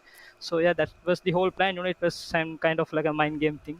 That being said, you've already become the champions and, heading in, representing Sri Lanka in the Grand Final Playoffs, buddy. I gotta say, you gotta enjoy the night, get on with your buddies, party, and, we wish you all the best for your Grand Final Playoffs. Thank you so much for coming. Yeah, thank you very much. All And the good luck, best. guys. ये तो थे Sinbad and काफ़ी ज़्यादा यहाँ पे एक point के लिए he was really happy but बयान नहीं कर पा रहे थे. ही न्यू कि कितना ज़्यादा टेंस नज़र आ रहे थे. बट इसी के साथ देवियो सज्जनों, आज का पूरे मैचेस हमारे ख़त्म हो चुके हैं एंड फिर से हम आपको मिलेंगे कुछ ही दिन बाद with the Bangladesh qualifiers. Till then you guys stay safe. Bye bye. I'm getting freaky.